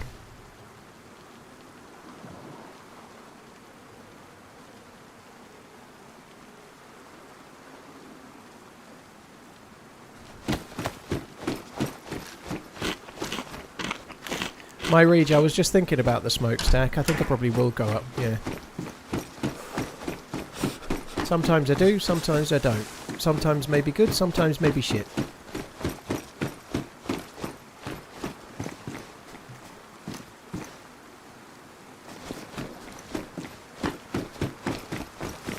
How was the trip? It was great, Justin. I could only go from Monday to Wednesday, so I do feel I missed out a bit.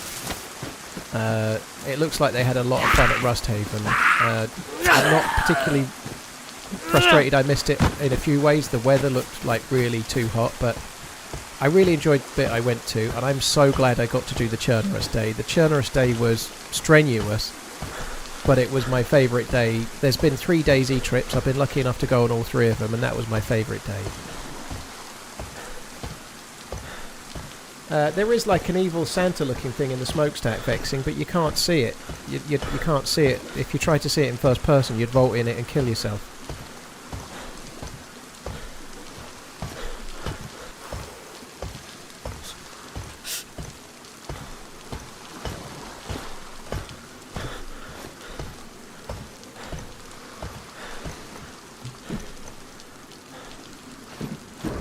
Yep, see my Reg?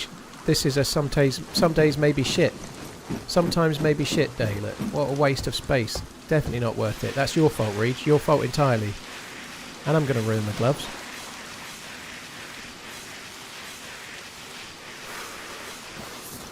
They didn't. Maybe they've changed the damage to... That seems like they took that a lot better than they normally do. CBT, I've only had 1 life. I got killed near the milli base, Troitsko milli base, and I've been looting, spawning in on this. But I've checked a few convoy spawns. I've not seen any convoys as yet.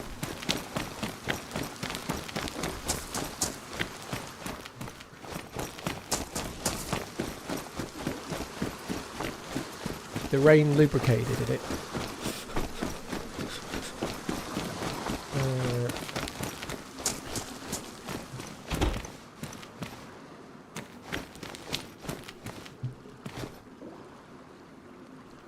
Twitch Wolf, I don't mind if you want to do that, if I'm perfectly honest. If you want to do it, I don't mind, dude. No, thank you for asking, but I don't mind something like that. No, it's fine.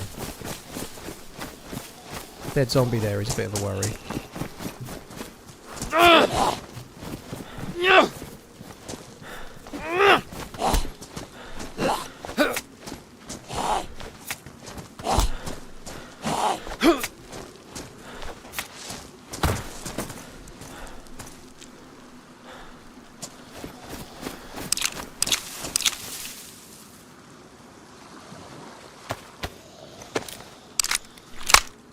We've talked a lot about the football, hot beer. I was pleased with both results. I actually had a little cheer when the USA scored the first goal. But yeah, I was very relieved with the England result. Terrible start. Like, very dodgy game, but I'm glad they got through it.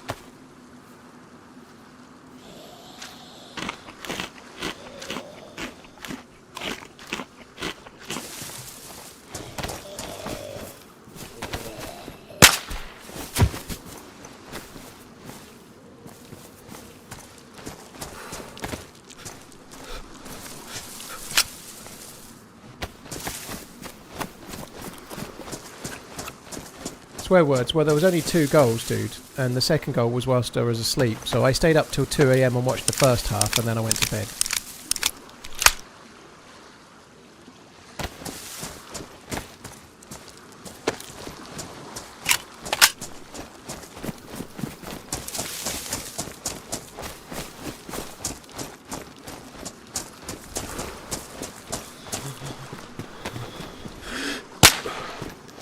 What? Okay.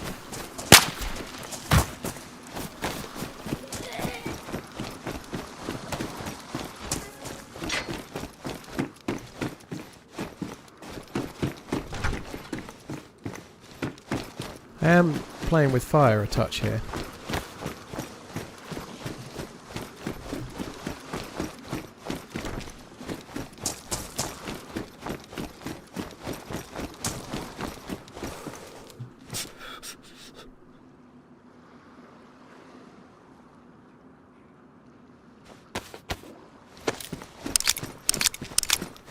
pop do you think is too high from Chernarus? I think somewhere on official, I think for official about 90 is more than enough. I don't think it needs to go much more than that. I don't think we'll ever get there, but 80 to 100-ish, much more than that is not needed personally, I think. Somewhere around 90-ish. Obviously official Chernarus runs on 60, which is a bit skinny.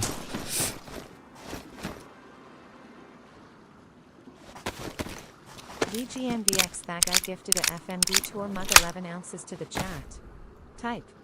Enter for a chance to win. Here's your chance to get your own TRMZ merch. Oh, dude, thank you very much, that guy. Appreciate it, dude. Keep on running. Guys, if you want to win the mug, you've got 2 minutes to type !enter into the Twitch chat. It only works on the Twitch chat. I'm afraid Fourth Wall doesn't have an integration into the YouTube chat at the moment. But anyway, type !enter into the Twitch chat if you want to win the mug. GG, dude. Thank you very much. Good luck to enterers.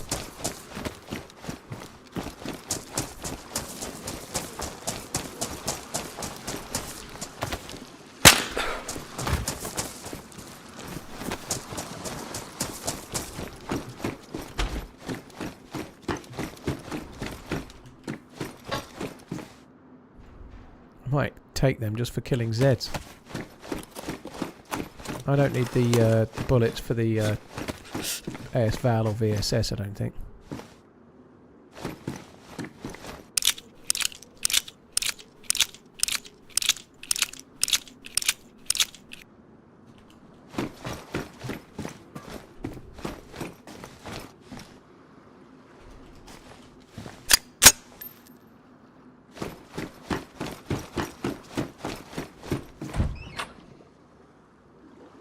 Where's my Glock gone? How did I drop the Glock? You can't drop the Glock, can't drop the Glock. How did I do that? I don't know. I did it though. Special.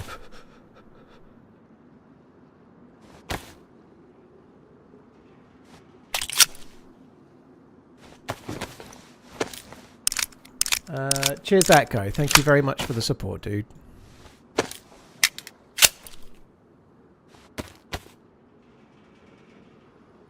And the winner is Donk, a regular viewer no less. GG Donk, congratulations on the win. Don't forget to click the redeem link. The giveaway is over. GG Donk Donkerson. Congrats.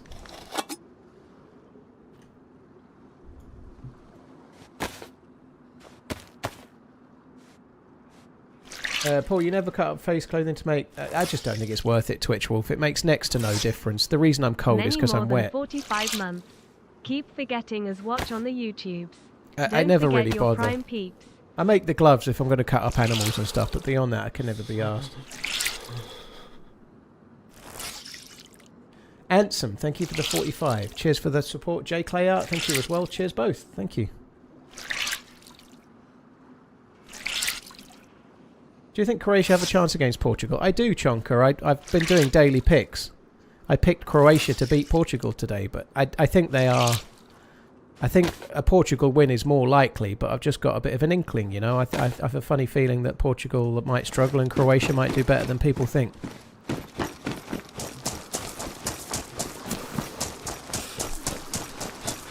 You did indeed, Donk. Yep, make sure you click the redeem link. You get 24 hours or you don't get it.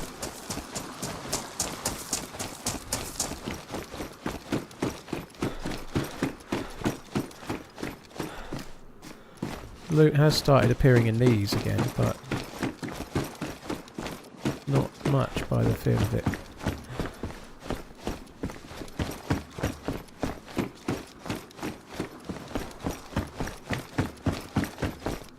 Did you see that YouTuber give the Mexico team Rolexes? You could do something similar.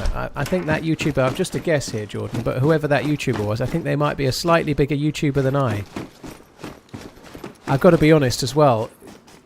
A YouTuber giving Harry Kane, who's on £300,000 or £400,000 a week, a Rolex, it maybe the dynamic of giving English millionaires money from someone that's got less money makes a little less sense, you know. Maybe it's different for the Mexico players, but I have a funny feeling that the English players can afford their own Rolexes. Harry Kane's usually got a fancy one on.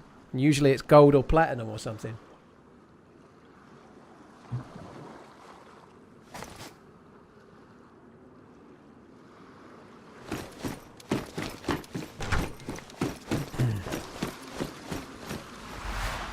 I guess it's gamma time. Dum, dum, dum, dum.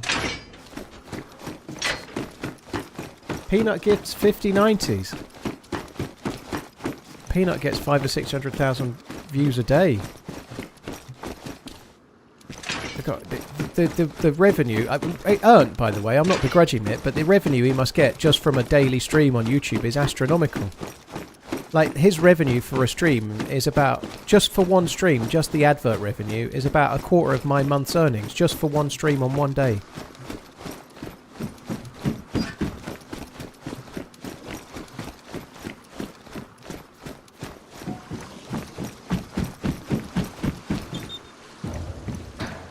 And that's the way it works when you get to that level, by the way. He's earned it. I'm not begrudging him it in the slightest, but yeah, fair play to him. Oh, Peanut doesn't gift them, his sponsors do. So he's sponsored by a company as well, is he? That's kind of cool.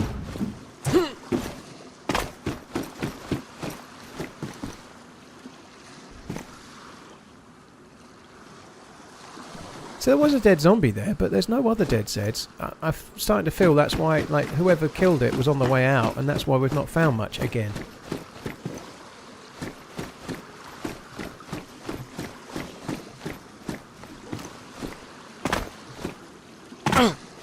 His streams are almost instantly demonetized. How so, Solid Foe? If he gets the revenue from the actual live, then he's getting most of the money anyway, right? Most of the money is in the live views, which maybe is where it matters more anyway, but...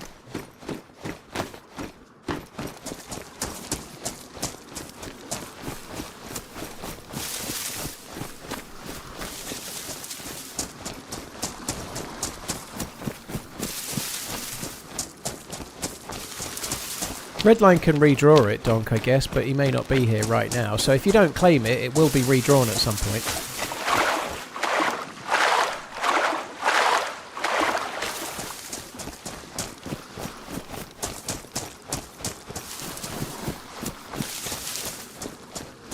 Appreciate you thinking about it, dude. That's cool. And that's partly why, coming back to the whole face thing, covering thing, I feel like it's relatively easy to find a balaclava or a Shima or something else. I prefer looting it than cutting up rags and making a shit one that you're not going to keep anyway. It just feels like a waste of time.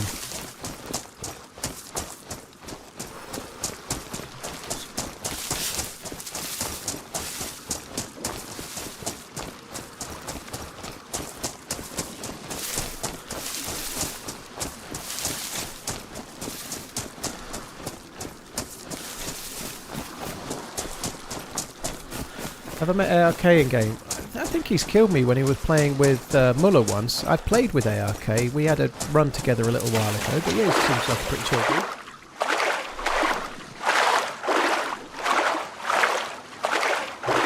I think we have met another time as well.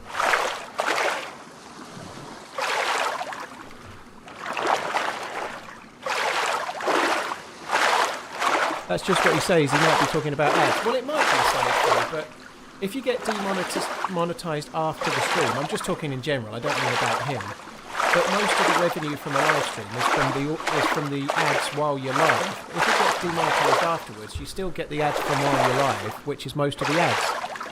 If he was demonetized while he was live, there wouldn't be ads, and I bet there is ads, isn't there? You know, like, that's what I'm saying. You know, if ads are playing while he's live, he's getting the revenue from that, and that's the bulk of it. You know, like, that's the way it works. You can get demonetized afterwards, but you still get all the revenue from the ads that played while you were live.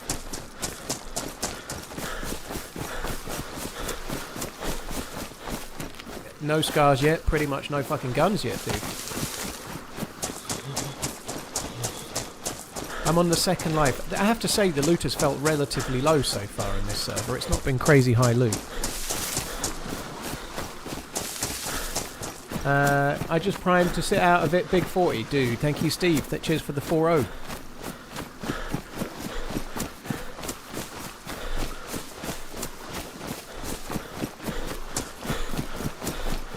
Yeah, I'm sorry, Nultel. I'm afraid for me it's a go Austria, but I know Spain will win, but I want Austria to win for obvious reasons. Mind you saying that, I don't know at this stage if I should. I should probably want Spain to win because I'd rather play Spain. If England were to luck their way to the final, I'd rather play Spain than France. And Spain might be the only team in their half of the draw that can actually give France a proper game. So okay, I'll root for Spain. I don't think there's a revenue ceiling, Mad Thumbs. Why would there be a revenue ceiling? That would be nonsense. You know, YouTube aren't going to stop the adverts when they have earned enough money. YouTube aren't going to go, I know what we'll do. We'll make it so you can only earn so much money with ads. You know, they want the revenue. Of course they do. It's probably because, like, I've had a few streams demonetized if I say the wrong words. You know, if I say the C word a few too many times, my stream gets demonetized, you know. He's quite an edgy creator. It might be that sometimes he says things that gets him demonetized, or plays music that does, or does something else that does. Whatever it is, it's the VOD that's getting demonetized. The live stream had the adverts playing and you get the money, you know. That's where most of the money comes from. Guaranteed to increase stamina and add an inch or two. Keep on running. How is this possible? Raymond, they've not been doing map changes to Chernarus, no. They made a few tweaks to Livonia and then Sakal, but they've not made any tweaks to Chernarus for a while, you know. The last big one was the airfield changes, but that was a while ago now, I think. There we go, that's the re-roll. Thank you very much. Cheers, Redline. So if you type !enter, it's a re-roll. Donk isn't claiming it, you can re-enter on Twitch. Cheers, Skippy Owl. Thank you very much for the gifteds as well, dude. Thank you. And the merch purchasing earlier, I think, dude.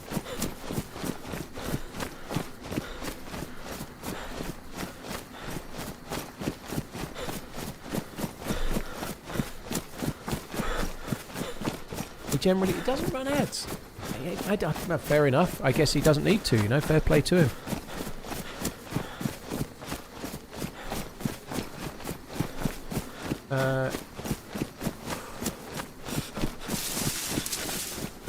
Cheers, Skippy Owl. Thank you very, very much. Like, but I don't run ads, Solid Flow, but there are ads on my stream because YouTube has ads, you know. Like, I don't really know. I've not watched significantly large portions of Peanut Wali's live, but I'd be staggered if he didn't have them. But there we are. Hiya, you right, dude? Hello.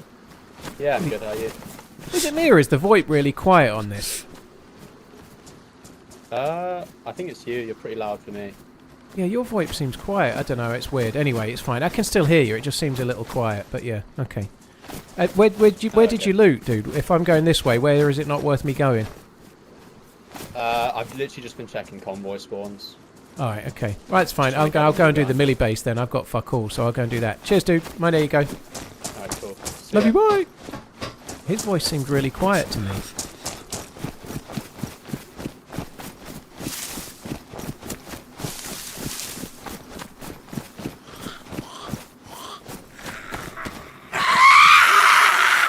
Shorting won the giveaway this time. Congrats, Shorting. So if you click the redeem link, dude, you can redeem that prize. Cheers, dude. Thank you.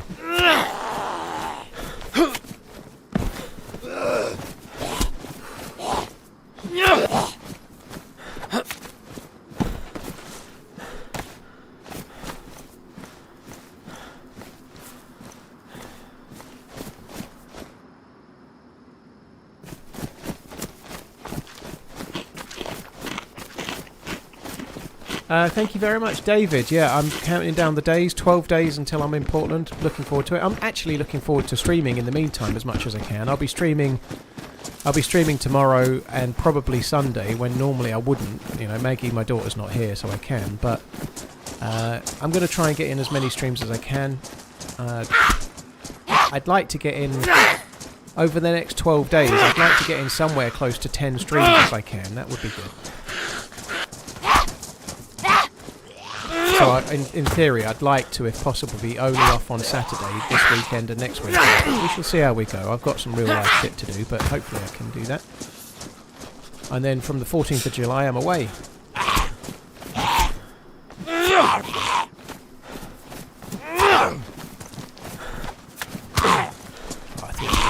I thought it would drop on that one for sure.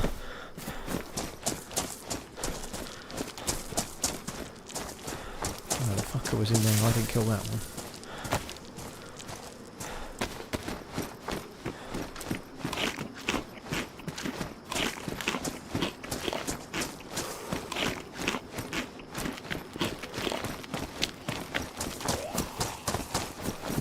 Thanks. I am flying a lot more. I've always been afraid of flying, but I have to say the amount of flying for me, the amount of flying I've done since last year. Like last year, I went to Prague, and then I went to San Diego in October. Then I've been back to Portland in January. Now I've been to Geneva in April, and then Prague again in June, and then Portland again in July.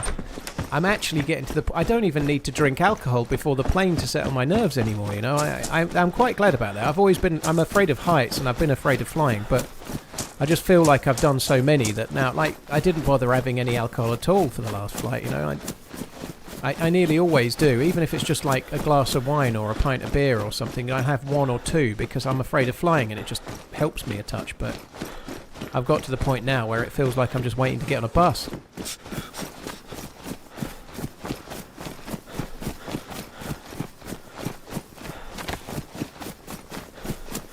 Are you handing your stream over to Redline while you're away? No, I just couldn't handle it, dude. He'd do so much of a better job than I. I couldn't handle the disappointment of coming back. Fuck off. It's just a bus that if it breaks down while you're on the journey, you're going to crash and burn. Is it confirmed, Jamie? Sandro Tonali's actually going to Spurs? I wasn't sure they'd get that over the line. I feel bad for Newcastle on that one, but it's interesting to see Spurs going so big, you know. They are definitely not going to be finishing 17th next season, you know. They've had issues. I honestly feel like the signings they're making are much higher quality than they've been making for the last number of seasons. Tonali's great. I think Fernandez is good, though the money's high, but I think he's good. I've been everywhere. Cap in the shop, please go.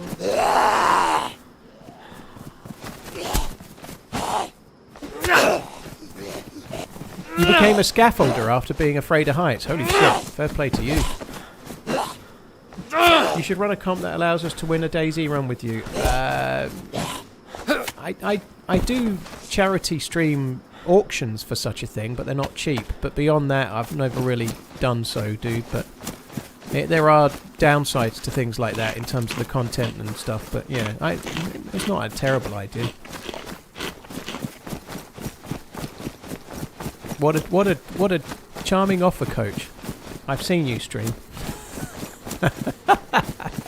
I think you'd do a better job than Redline.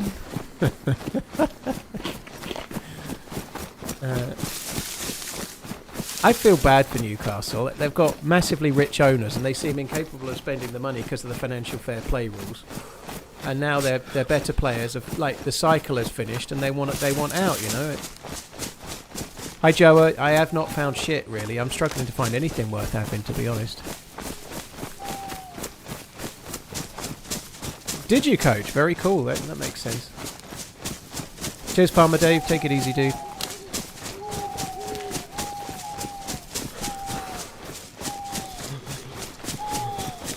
Clan 121 Zach. Well, I hope things become a little bit easier for you, dude. Thanks for coming in.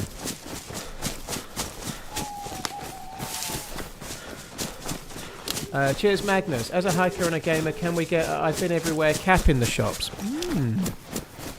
Well, I don't know if Redline might not be listening after I just besmirched his streaming capabilities, which are more than capable, I'm sure, but nonetheless.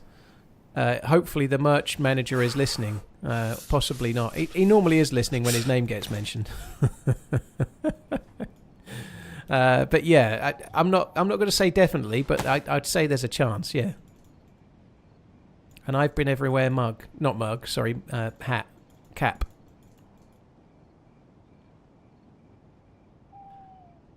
I don't need that, do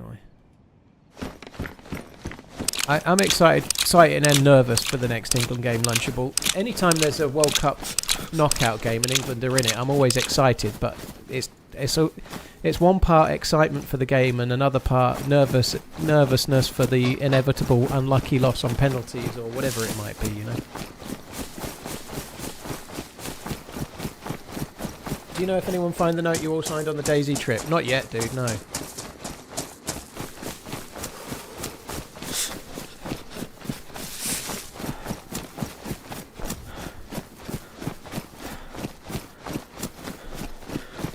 Cheers, Magnus. Jason, thank you very much too. Cheers for the resub, dude. Yeah, the resub. I know you said remembering there, but thank you.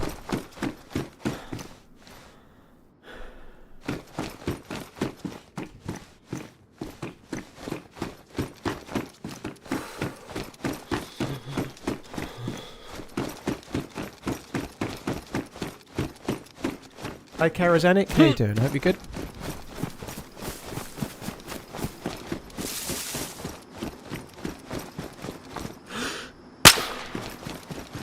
Well, that was delayed, wasn't it? That was very delayed. I don't know if the server's chugging at the moment or what, but that, like, I hit him and then I thought I'd missed and then he fell down after.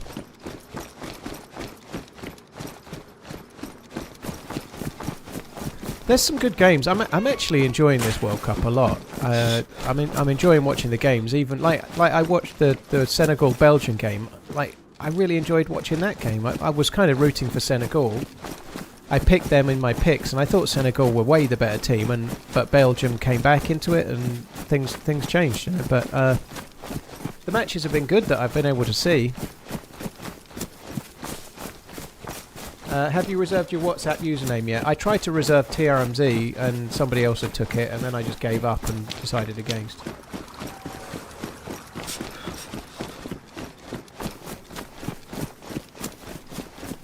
Pornography, thank you for the 5 months. Appreciate it.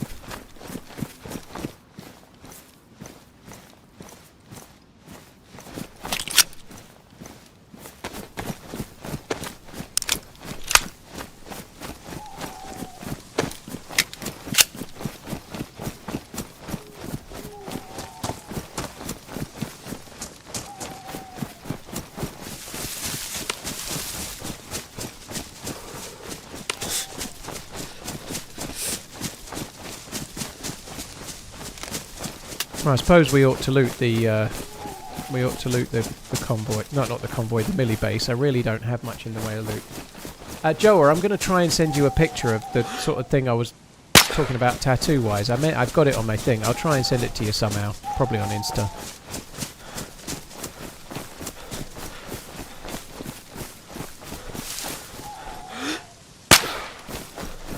They do seem to be dropping a touch late, don't they?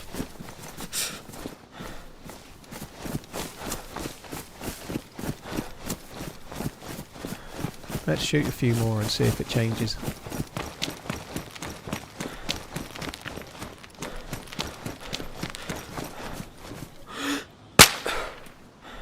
That one was marginally quicker, I think.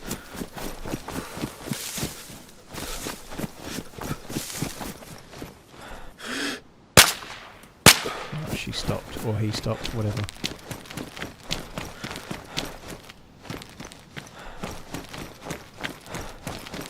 Yeah, good shout, Joe. And they need a bit of chivying up, I think. What'll happen is no one will get back to you, and then 10 people will say they want a tattoo when they see you in person.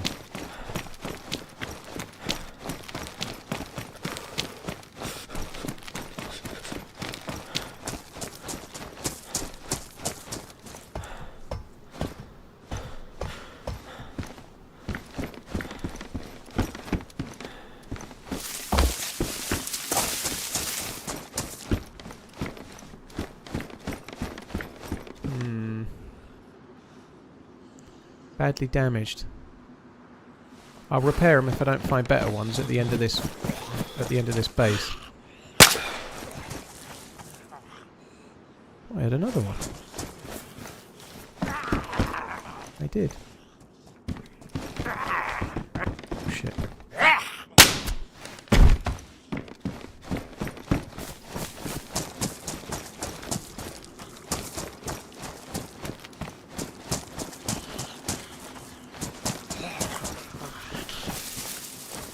Who's this zombie? Oh, he's not stuck in there, is he?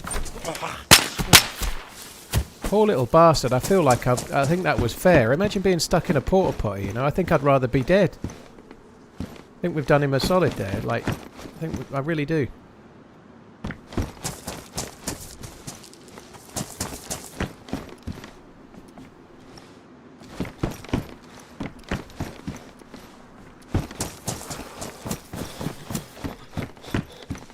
Well, this has been fucking looted, hasn't it?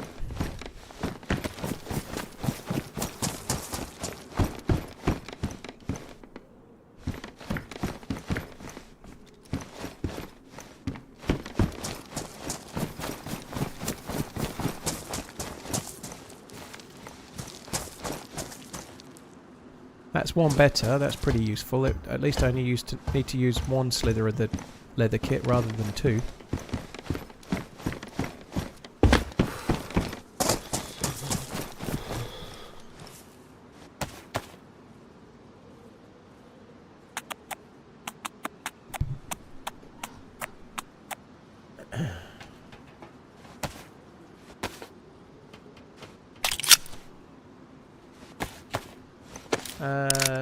Thanks again, Magnus, Jason Parsons, and Pornography. Thank you.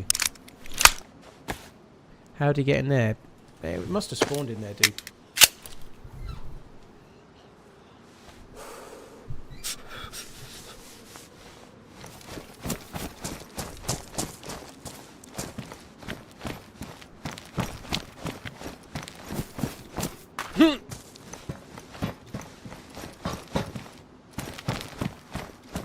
Right, onwards.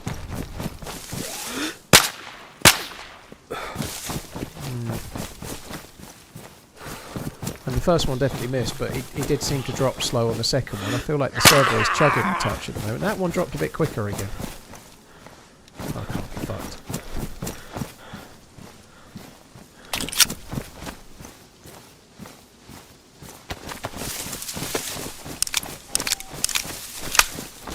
Have I rode Enduro yet? I presume you mean the bike.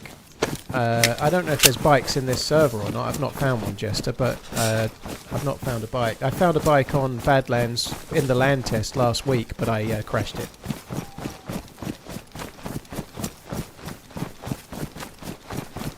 Yeah, I hope you're right, Charlie. I think that up the hill here is going to be where we'll find the convoy. I think you're right. I feel it. I feel a convoy in the air tonight.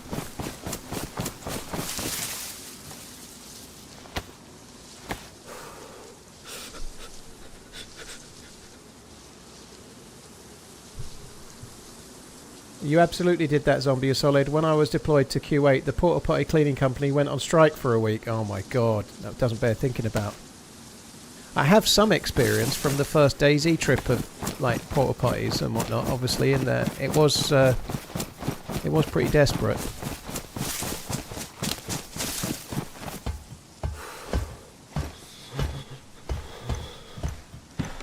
The only thing that we had that was a luxury on the first DayZ trip, they hired like porta cabin showers, so there was showers. They had like these little shower units for the trip since going to Rusthaven. Because it's a festival, I don't think they've done it because they'd have been overrun with other festival goers, so they like not being able to have a shower for 3 or 4 days. Fuck me, that's about like, yeah, first world problems maybe, but I need to have a clean ass.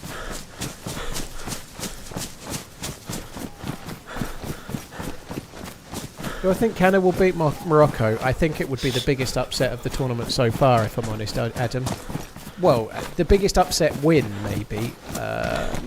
Maybe not. Paraguay beating Germany, perhaps, but Morocco are massively better than Canada. I think if they had that game run 10 times, Canada might win it once.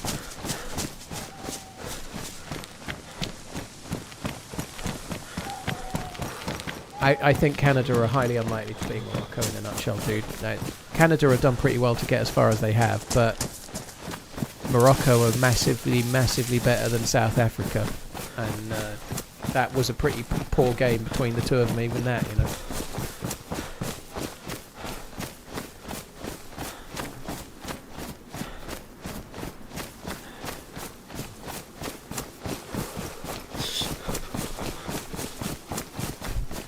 I ran a marathon in 2018 and had to shit afterwards in a porta potty and had an extremely hard time standing up. Well, that's really not a place you want to be stuck because you can't stand. Fair play on the marathon, dude. Holy shit.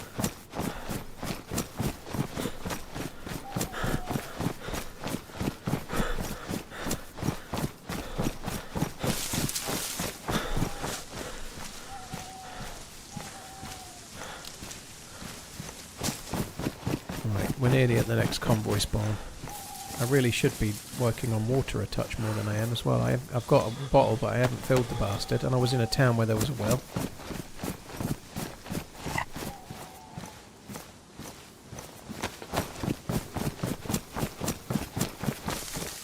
Road to Badlands is an experimental patch, yeah. So this patch is called the Road to Badlands patch. It's got some of the tech in it that they're going to use for Badlands, like the Badlands designed convoys with the Scar H and the desert camoed zombies and whatnot. So yes, it is. If there was a... They're not going to do an experimental release of Badlands. They'll only release it for sale, dude. Yeah, I done him a solid, pun intended. That's a good shout. Pun not intended, but there.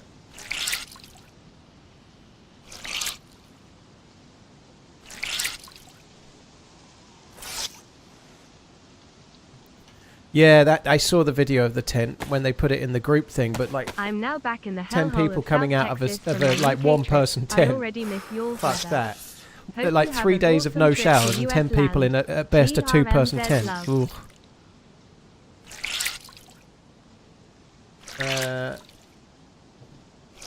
Thank you very much, Dizzy Dre. Hope you had a nice time. Cheers, dude. Can you explain the barricading? Basically, you go into a building. If it has barricading, you open up the inventory, and it has like a base building inventory pre-built into the building, and then you can add things to it. A bit like if you ran up to a base that was half finished, you can put the things in to finish a fence or finish a door or whatever, right? It's like that. The menu's already there, and then you can find the bits to build it up and make it work. So you can't barricade every building, only the ones that have got the option. Tinbender, dude, thank you very, very, very much. Cheers for the gifted memberships once again. Oh god, a bone knife. Someone's been here recently. Well, it could have been up to 4 hours ago, but I feel like it was recent. Tinbender, holy shit, that was 50. Fuck me dead, dude. That's incredibly kind. Thank you for... I didn't realise... I thought it was 5. 50 gifted memberships. Fuck me, dude. Thank you.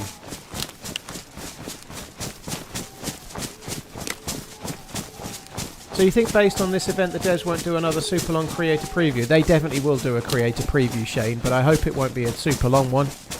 I did talk to the guy that's in charge of marketing of DayZ again while I was away, and sort of really try and impress upon them the importance of making it shorter. There's a convoy. This is a Road to Badlands convoy, but there's no zombies, which means it's probably already been looted. Unless the convoys are spread, the zombies are spread.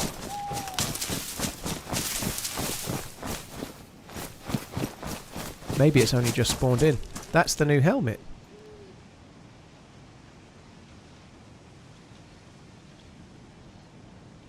You can't wear a face thing with it, unfortunately, so that I'm going to keep that though. It's new. I've got to have it, right? Must have.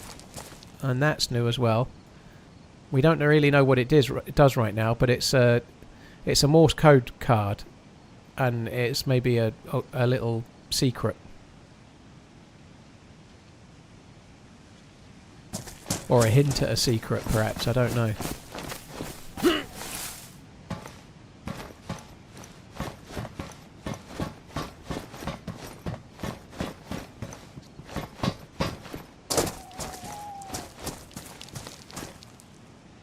Oh, somebody's definitely been here, I think. There's no way that would spawn without the thing on it.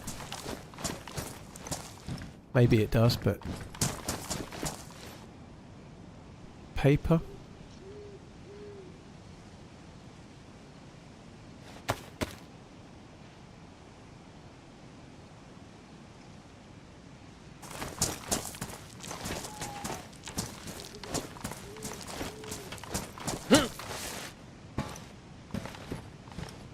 Doesn't seem to be anything inside the trucks on these like the other ones.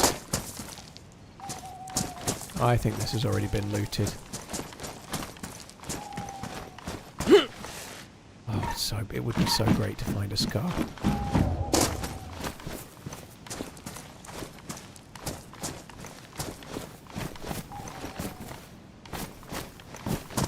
Well, I think that's pretty much it. NBC loot.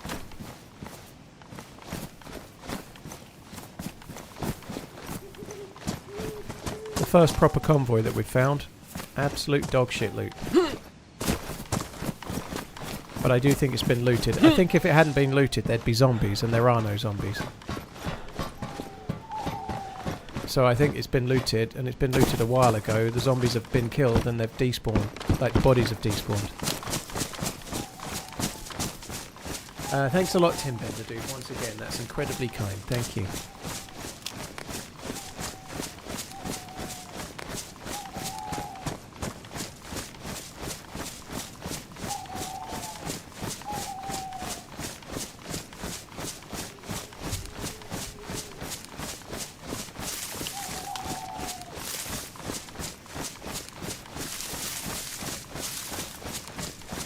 One sec, guys.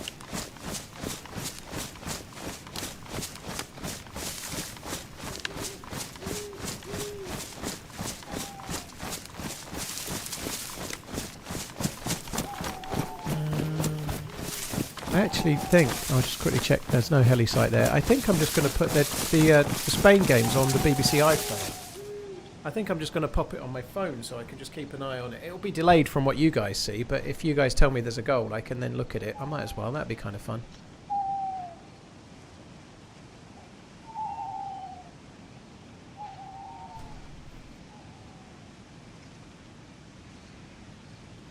I did find the new helmet. That is kind of cool. In first person, you can't really see it though, but it is cool to find.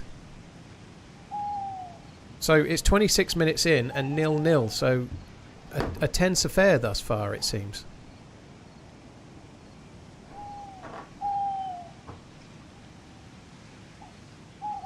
You can watch all the water breaks. What, all one per half? Yeah. Looks like I've missed the first one though, dude. Gutted. You're at 27:30, yeah, I'm at 27:09 right now, so yeah, I'm about 25 seconds or so behind you at least. Oh, fucking your miles just done a no-look pass, the show-off bastard. Shout out my name! Hello. That's not gonna work, dude. Ain't gonna work.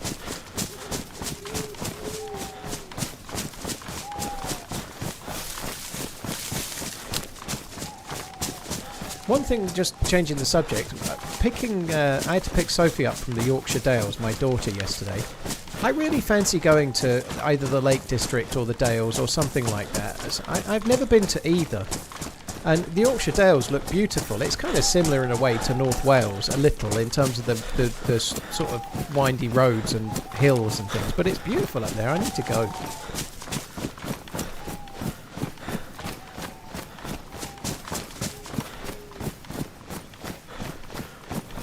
Revan, I guess they just don't want to make it easy, I suppose. I don't know. I don't think... I think they're more just like... It's like a gradual progression towards Badlands. Actually, looking at the fixes, I'm surprised there wasn't a few more fixes than there is, but it's good that there's a few. They seem to have fixed the stamina bug, which was one. Okay, so Spain have just scored, so for me it's behind. I can watch it as if it was live. It's a corner, Yamal takes it, and it gets smashed in after Austria didn't clear it particularly well. They're looking around a lot, but I don't know what the problem is. What the fuck is this guy? I think he needs sending off. Maybe it's been disallowed by something. All the Spanish players are moaning like fuck. It looks like it's been disallowed for something. God, who was it that scored? He looked like he was having a right old moan up. Send him off. I don't know what... I don't know what... Maybe the goalkeeper... It doesn't look like... What's the interference there, right? There's no free kick there. That's crazy. It looks like... I've got no commentary, but to me it looks like the ref's given it because someone's interfered with the goalie, but nobody's interfered with the goalie. They're just going for the ball. The nearest player to the goalie most of the time is another Austrian defender.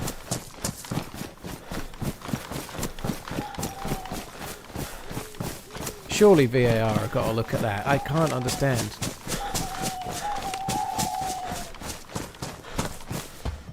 Austria made it further than Germany. That's stunning. Well, not really, Revan. They're in the same round that Germany got beat in. So if they got beat today, then they made it just as far. It's just that their fixture is played later. They'll have to beat Spain to get further. They lasted slightly longer in time, but only at the moment because their game is later.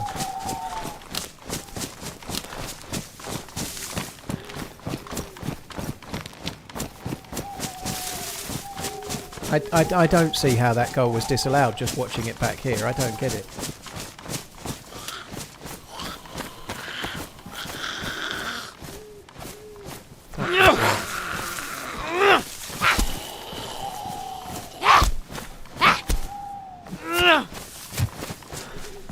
I use default keybinds, Jimmy, but I do have an MMO mouse which I use for leaning left and right, rage up and down in particular. When I first switched from console, I really struggled with lean, and having it on the mouse really helped.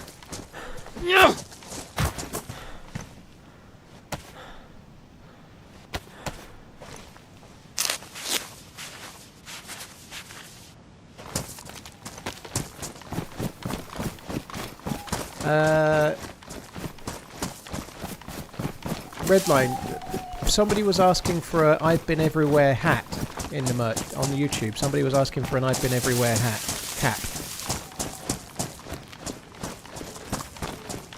Someone owes me overtime. You can get double what you were on before.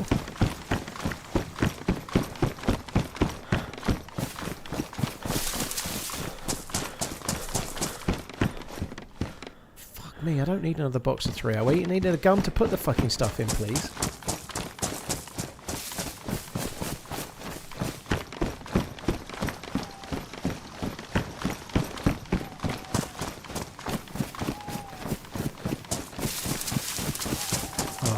Getting to be daylight, that's good. Yeah, that looked like a good save. I don't know if it's the same one you're talking about or if there's another save. Oh, that was a great save. Holy shit.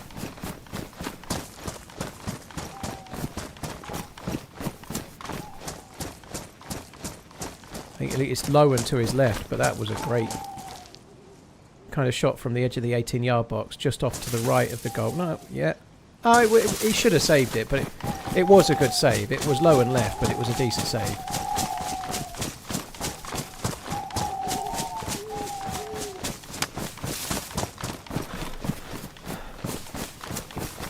People would have got a better punch on the ball if not impeded.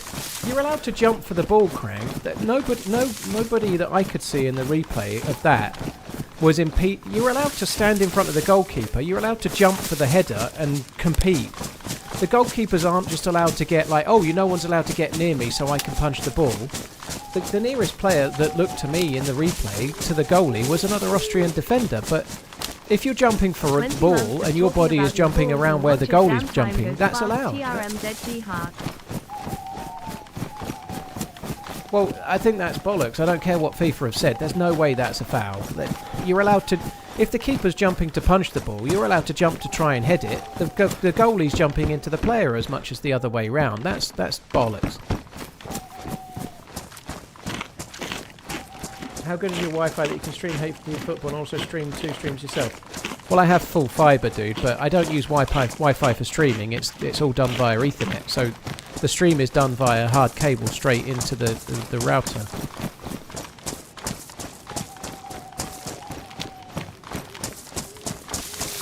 Cheers, Savage Goon. Billy, thank you very much as well. Cheers both. Thank you for the resubs. 20 months of you talking about balls and watches. Damn straight. Time does fly.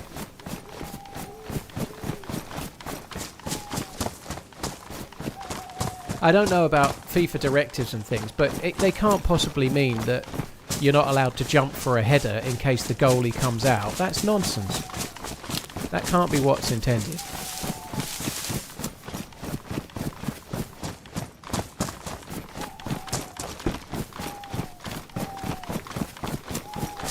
Watching football, reading chat and playing DayZ. Great multitasking, yeah.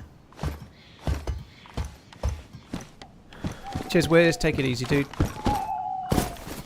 Yeah, I said your name there, let's see. I'll turn the camera off now.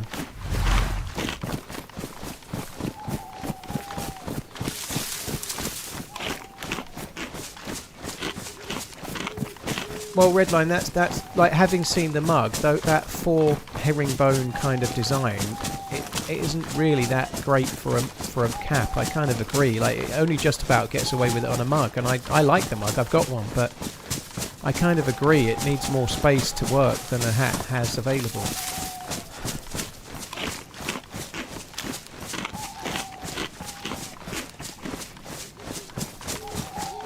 But dude, to be honest, you have a look and see what you think. You know, I don't need to okay it. Have a, if you want to do it and see what you think. If you think it's okay, put it on. If you don't, don't.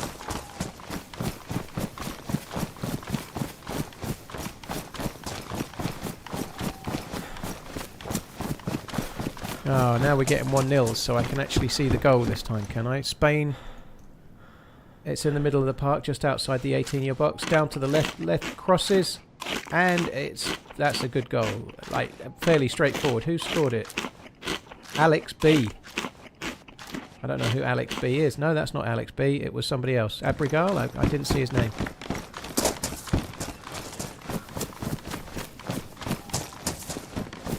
Might have just made that name up. It might have been Abigail.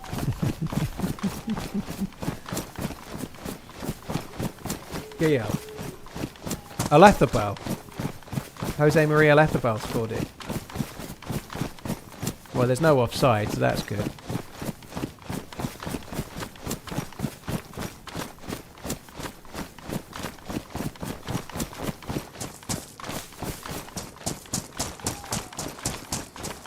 Yeah, it's been all Spain so far, so I'm not surprised that they've scored. To be honest, they've been well in charge. Oh yeah, Yazabal. It's not a name I'm familiar with. I don't know much about that dude. That might be why.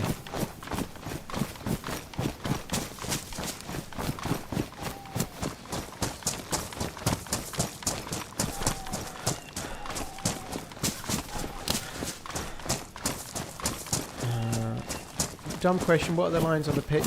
Do they serve a purpose, or are they just... They do have some. The circles don't mean a great deal. Well, they do. The circles mean a bit. The centre circle is to do with when you kick off, and you're not allowed to be inside the centre circle when the opponent kicks off for the start of the game. The 18-yard box and the 6-yard... I'm not really sure what the 6-yard box actually does, but the 18-yard box is significant. No idea what the 6-yard box is for, to be honest, off the top of my head. But if you have a foul conceded inside the 18-yard box, it's a penalty, and so they get like a free shot at goal. The centre line is kind of useful for like offsides and the like.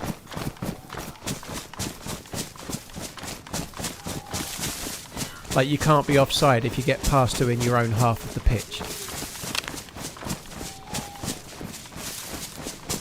How long is the stream today? I don't know, Solid Foe. I've been on 6 hours. I'd like to actually get some more loot and actually have a life where I find some shit. So, to be honest, dude, I might be on for another 2 hours, but it really depends how the stream's going and also how this football match is going. If it's still 1-0 with 20 minutes, half an hour left, I might watch the last of it, but if it's like 3-0 to Spain, there's no point. How about those Yanks in the World Cup? Man down. The 6-yard is for goal kicks. Yeah, that's a good point. So the 6-yard is where the 6-yard line is where the goalie can take the kicks from. Yeah, I suppose that's it, isn't it? Good point.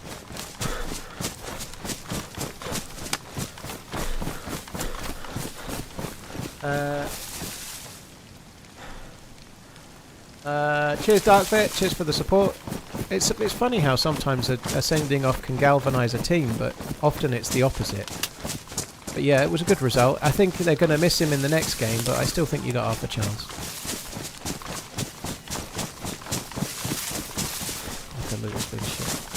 Thank you very much, Darkbit.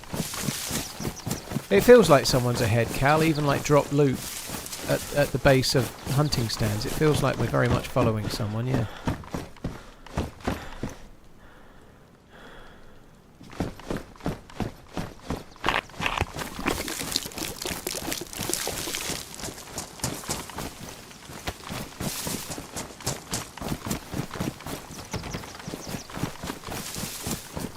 I'm a long way into the map for only having a pistol.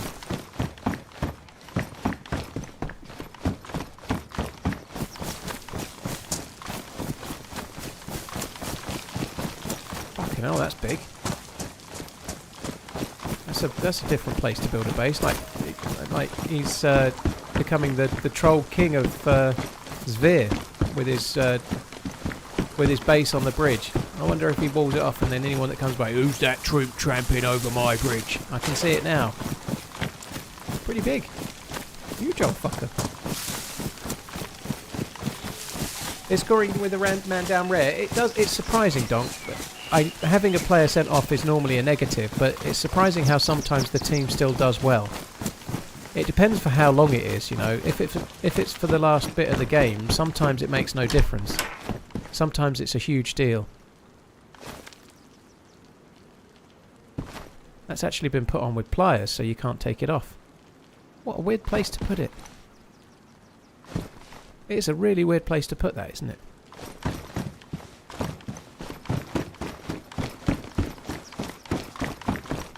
Oh, that's good, Redline. Yeah, at least they're offsetting some of the other recommendations losses. Fuck me dead. Someone must have logged out there, but how would somebody know someone's logged out there? You know, that unless it was a streamer and somebody was watching, I don't get it. Fuck me, this is a really big base. Close one for England yesterday. Hell of a rally to end the match. Keep on running. TRMZ goals. TRMZ. Thank you, love. Scrappy. I'm really glad they got through. I was so relieved. It was an amazing goal from Harry Kane. It wasn't the best game or anything, but that was a beautiful goal. It was such a great goal. I'm really pleased he scored it. There was a load of England fans giving Kane stick that he never scores when it matters. He doesn't turn up at World Cups, even though he's won a Golden Boot for scoring more goals than anyone else in 2018. But like, people give Harry Kane stick. He's now the 6th highest goal scorer of all time at World Cups. You know, like I think he get the last tournament he was a little bit off it. He's had some injuries this season. He's coming in at his peak. He's not injured. He's not carrying an injury, and you can see how he is. He's doing well. We've covered it loads, Nova. In a nutshell, lots of people think it was harsh and that Messi got a same one that didn't get given. But if I'm being honest, watching the clip back, I think it was a deserved red.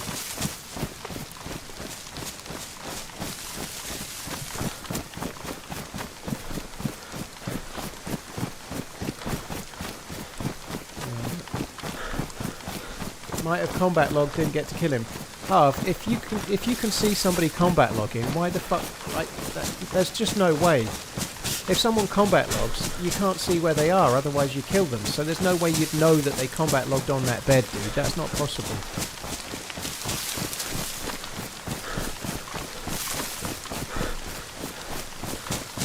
Would I like to buy sand? I'm not after any sand right now, thank you. It was justified draw, yes it was. I don't need to keep those.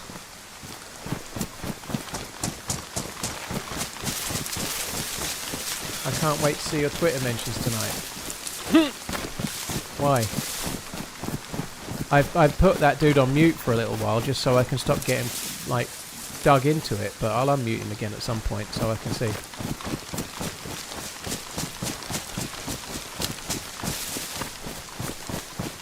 Oh, you've been blithering on about the red card you don't understand, I'm sure.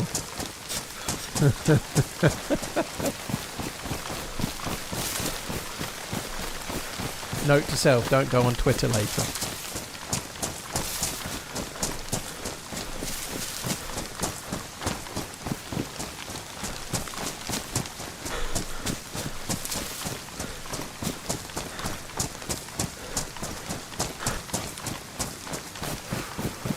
Why didn't I fill my bottle at the well? I really should have done, dude. I wasn't thinking at all, was I? I might have to go back, actually. That was really dumb. Yeah, I'm just not paying too much attention. That'll be the watching football and reading chat and playing the game at the same side coming out, I guess. I'm going to have to go back and fill up both bottles. Suppose I better go back now. We'll check this house on the way, though.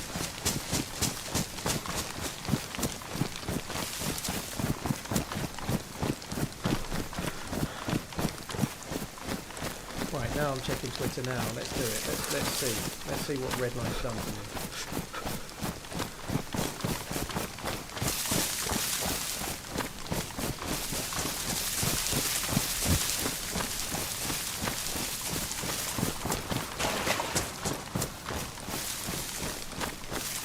We get it. You hate Americans. Nothing like alien your audience. You're. Because you're a pompous, stuck-up prick. Hope it works out well for him. Ah, that's just... Yeah, fair enough. He's still following me though, so he wants more of it. You know, I'm a pompous stuck-up prick, but he's still following me for more. You know, he clearly wants more of this content. It's funny, isn't it? Like, it's funny how opinion on a red card can get people so angry. You know, like it's a fucking game. You know, like, but yep, okay. Someone that disagrees with your opinion makes them a pompous stuck-up prick. Must be true.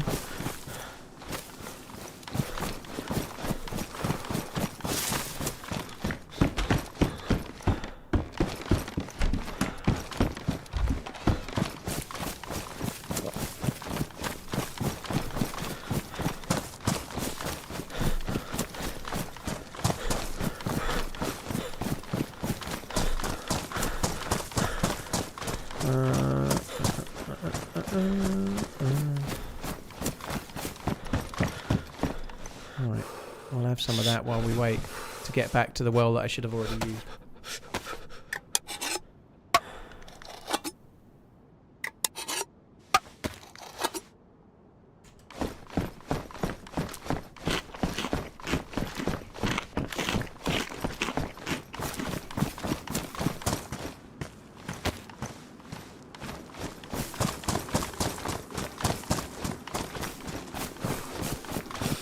Yeah, it is red line, but like, it's a fucking game, you know. It's great. It doesn't really bother me, you know. But saying that you think something's a red card, you know, when America scored last night, I cheered. I was watching it with Miss Portland, wanting them to win, you know. Until they play England, I'll probably be rooting. Well, I will be rooting for them to win every game, but.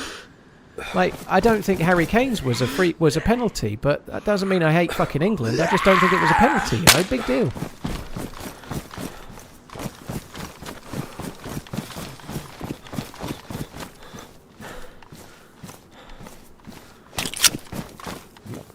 That's why hockey is the greatest sport on earth. You can punch a guy out and you just get 5 minutes to rest.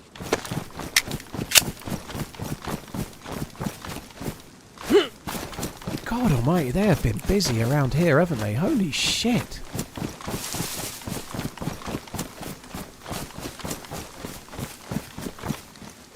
I actually didn't know the answer about yellow and red cards, but it's as long as I've been watching the game, so for me it's always felt like it's an ever-present. So they were introduced in 1970, were they? That's interesting.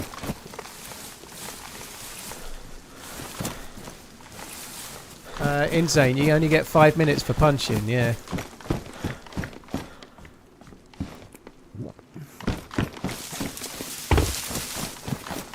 Cheers for the 56 months, thank you.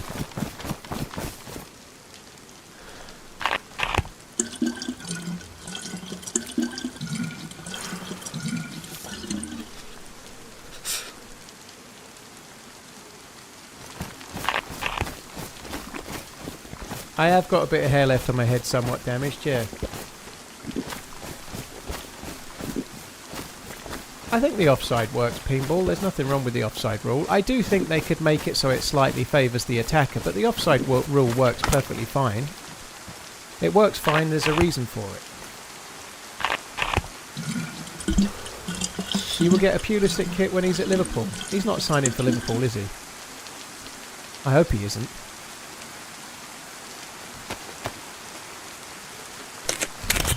The rumour is out today. Fuck me dead. Who started it? You? Yeah, he was Russell. He was dragging his feet in that moment. Who is statistically the best country at football? Who's won the most World Cups? I think it's Brazil, isn't it? Brazil have won 5, I think. Don't quote me on that. Germany have won 4. But strictly speaking, I think Brazil have won more than everyone else.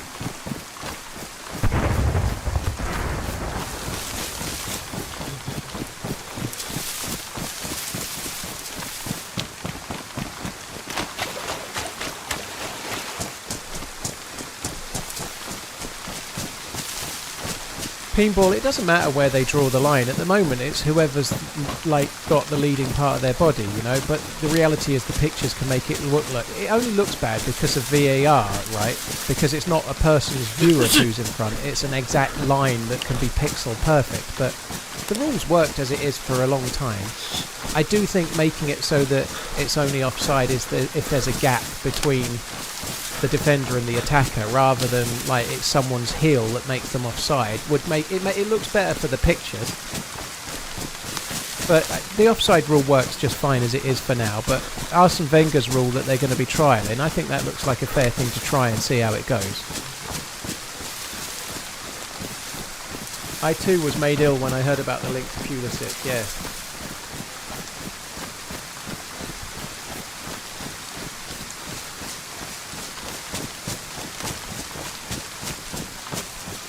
My girlfriend should be ashamed. She should be ashamed because I think it was a red card. I just read that bit. Fuck me dead.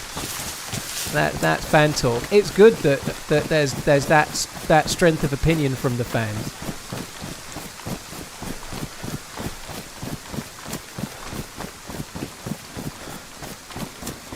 Is it true while players are not allowed to cover their mouth while talking? When they're talking to a player in the opposite team, apparently that's the case, yes. Because if you're talking to a player from the opposite team and you're covering your mouth, it might be to hide something you shouldn't be saying, you know. If you're talking to your own teammate, you might be saying something about a penalty or a tactic that you don't want somebody to pick up on, but if you're talking to an opposition player, you might be saying something terrible and covering your mouth so you can't get caught.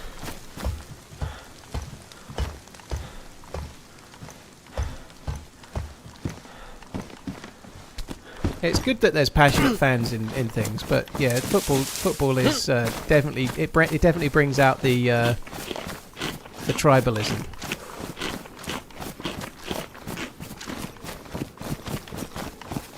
I'm ignorant about soccer. It just seems offside ruins a lot of wonderful plays. Well, but it's all part of the game, isn't it? There's nuance to it. The attacker has to time their run. Attackers that can't time their runs are bad attackers, you know. You have to time the run to stay onside. It's part of the sport, and there's a lot of skill to that. There's also skill in the defence, like pushing up and trying to catch people offside, you know. It's an important part of the game.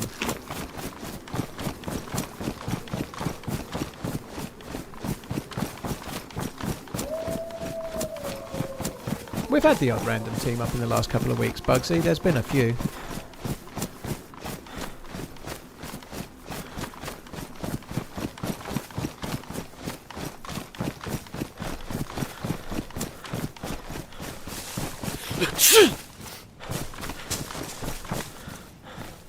I just feel like I'm permanently drying my clothes and then it just rains again.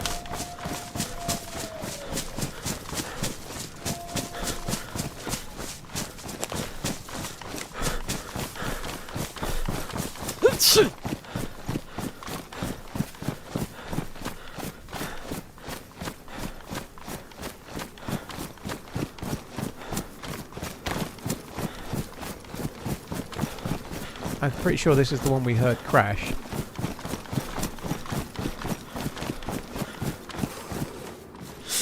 FAMAS. Mag for a gun that's not the FAMAS. Mag for a gun that's not the FAMAS. Mag for a gun that is the FAMAS. Yay! Oh no, it wasn't. I lied. That's weird. It's in the wrong place. It almost implies someone's already been here.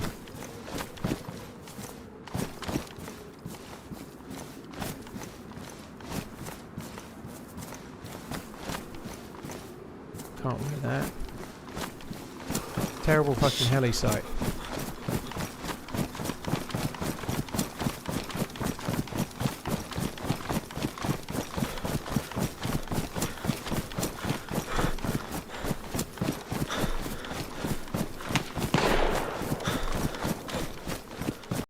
Oh my god. I ran out of stamina, so I looked to see if I could work out where they were. Oh, fuck me dead. No vest. That's nearly 6.5 hours of nothing. And it's too late really to make much of a start now. Fuck's sake. It's been hard loot-wise. I have to say that we've had 2 lives only, 3 hours each life, and finding anything that's been worth having has been tricky. The loot is low at the moment. Like, I don't know if they've tweaked the loot or I've just been really unlucky on the routes I've taken, but the loot is low.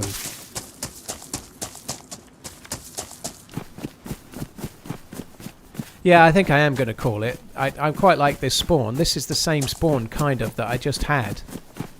But I can carry on from here tomorrow, can't I? I think I'll do that. Like, I think I'll just start afresh from tomorrow. Well, Nikon, I play a lot of official. I play quite a lot of official. I find loot really easily, so I don't agree that it's official for you. This experimental feels different. I've got videos on my channel recently of me playing official. I do find loot-wise, but today it's been crazy. It's been hard. And sometimes it can be hard on official to find a vest, like a stab vest or something, but it's not hard normally to find a blazer, a tundra, or a Mosin, or a gun, you know. Tragic Mike, thank you very much for the resub. I appreciate it. Insane, thank you. Misslin, thank you very much. Cheers for the support. DJ Banter, thank you as well. Cheers for the support, everybody. I really, really appreciate it. I'm pressing the wrong thing there. Let's press that. I will be back again tomorrow, just after lunch. I'll probably carry on this same thing again, but hopefully we'll get a bit more luck tomorrow with the loot and see how it goes. But thanks a lot for coming in. Cheers for the support, everybody, and I'll see you tomorrow. Love you, bye!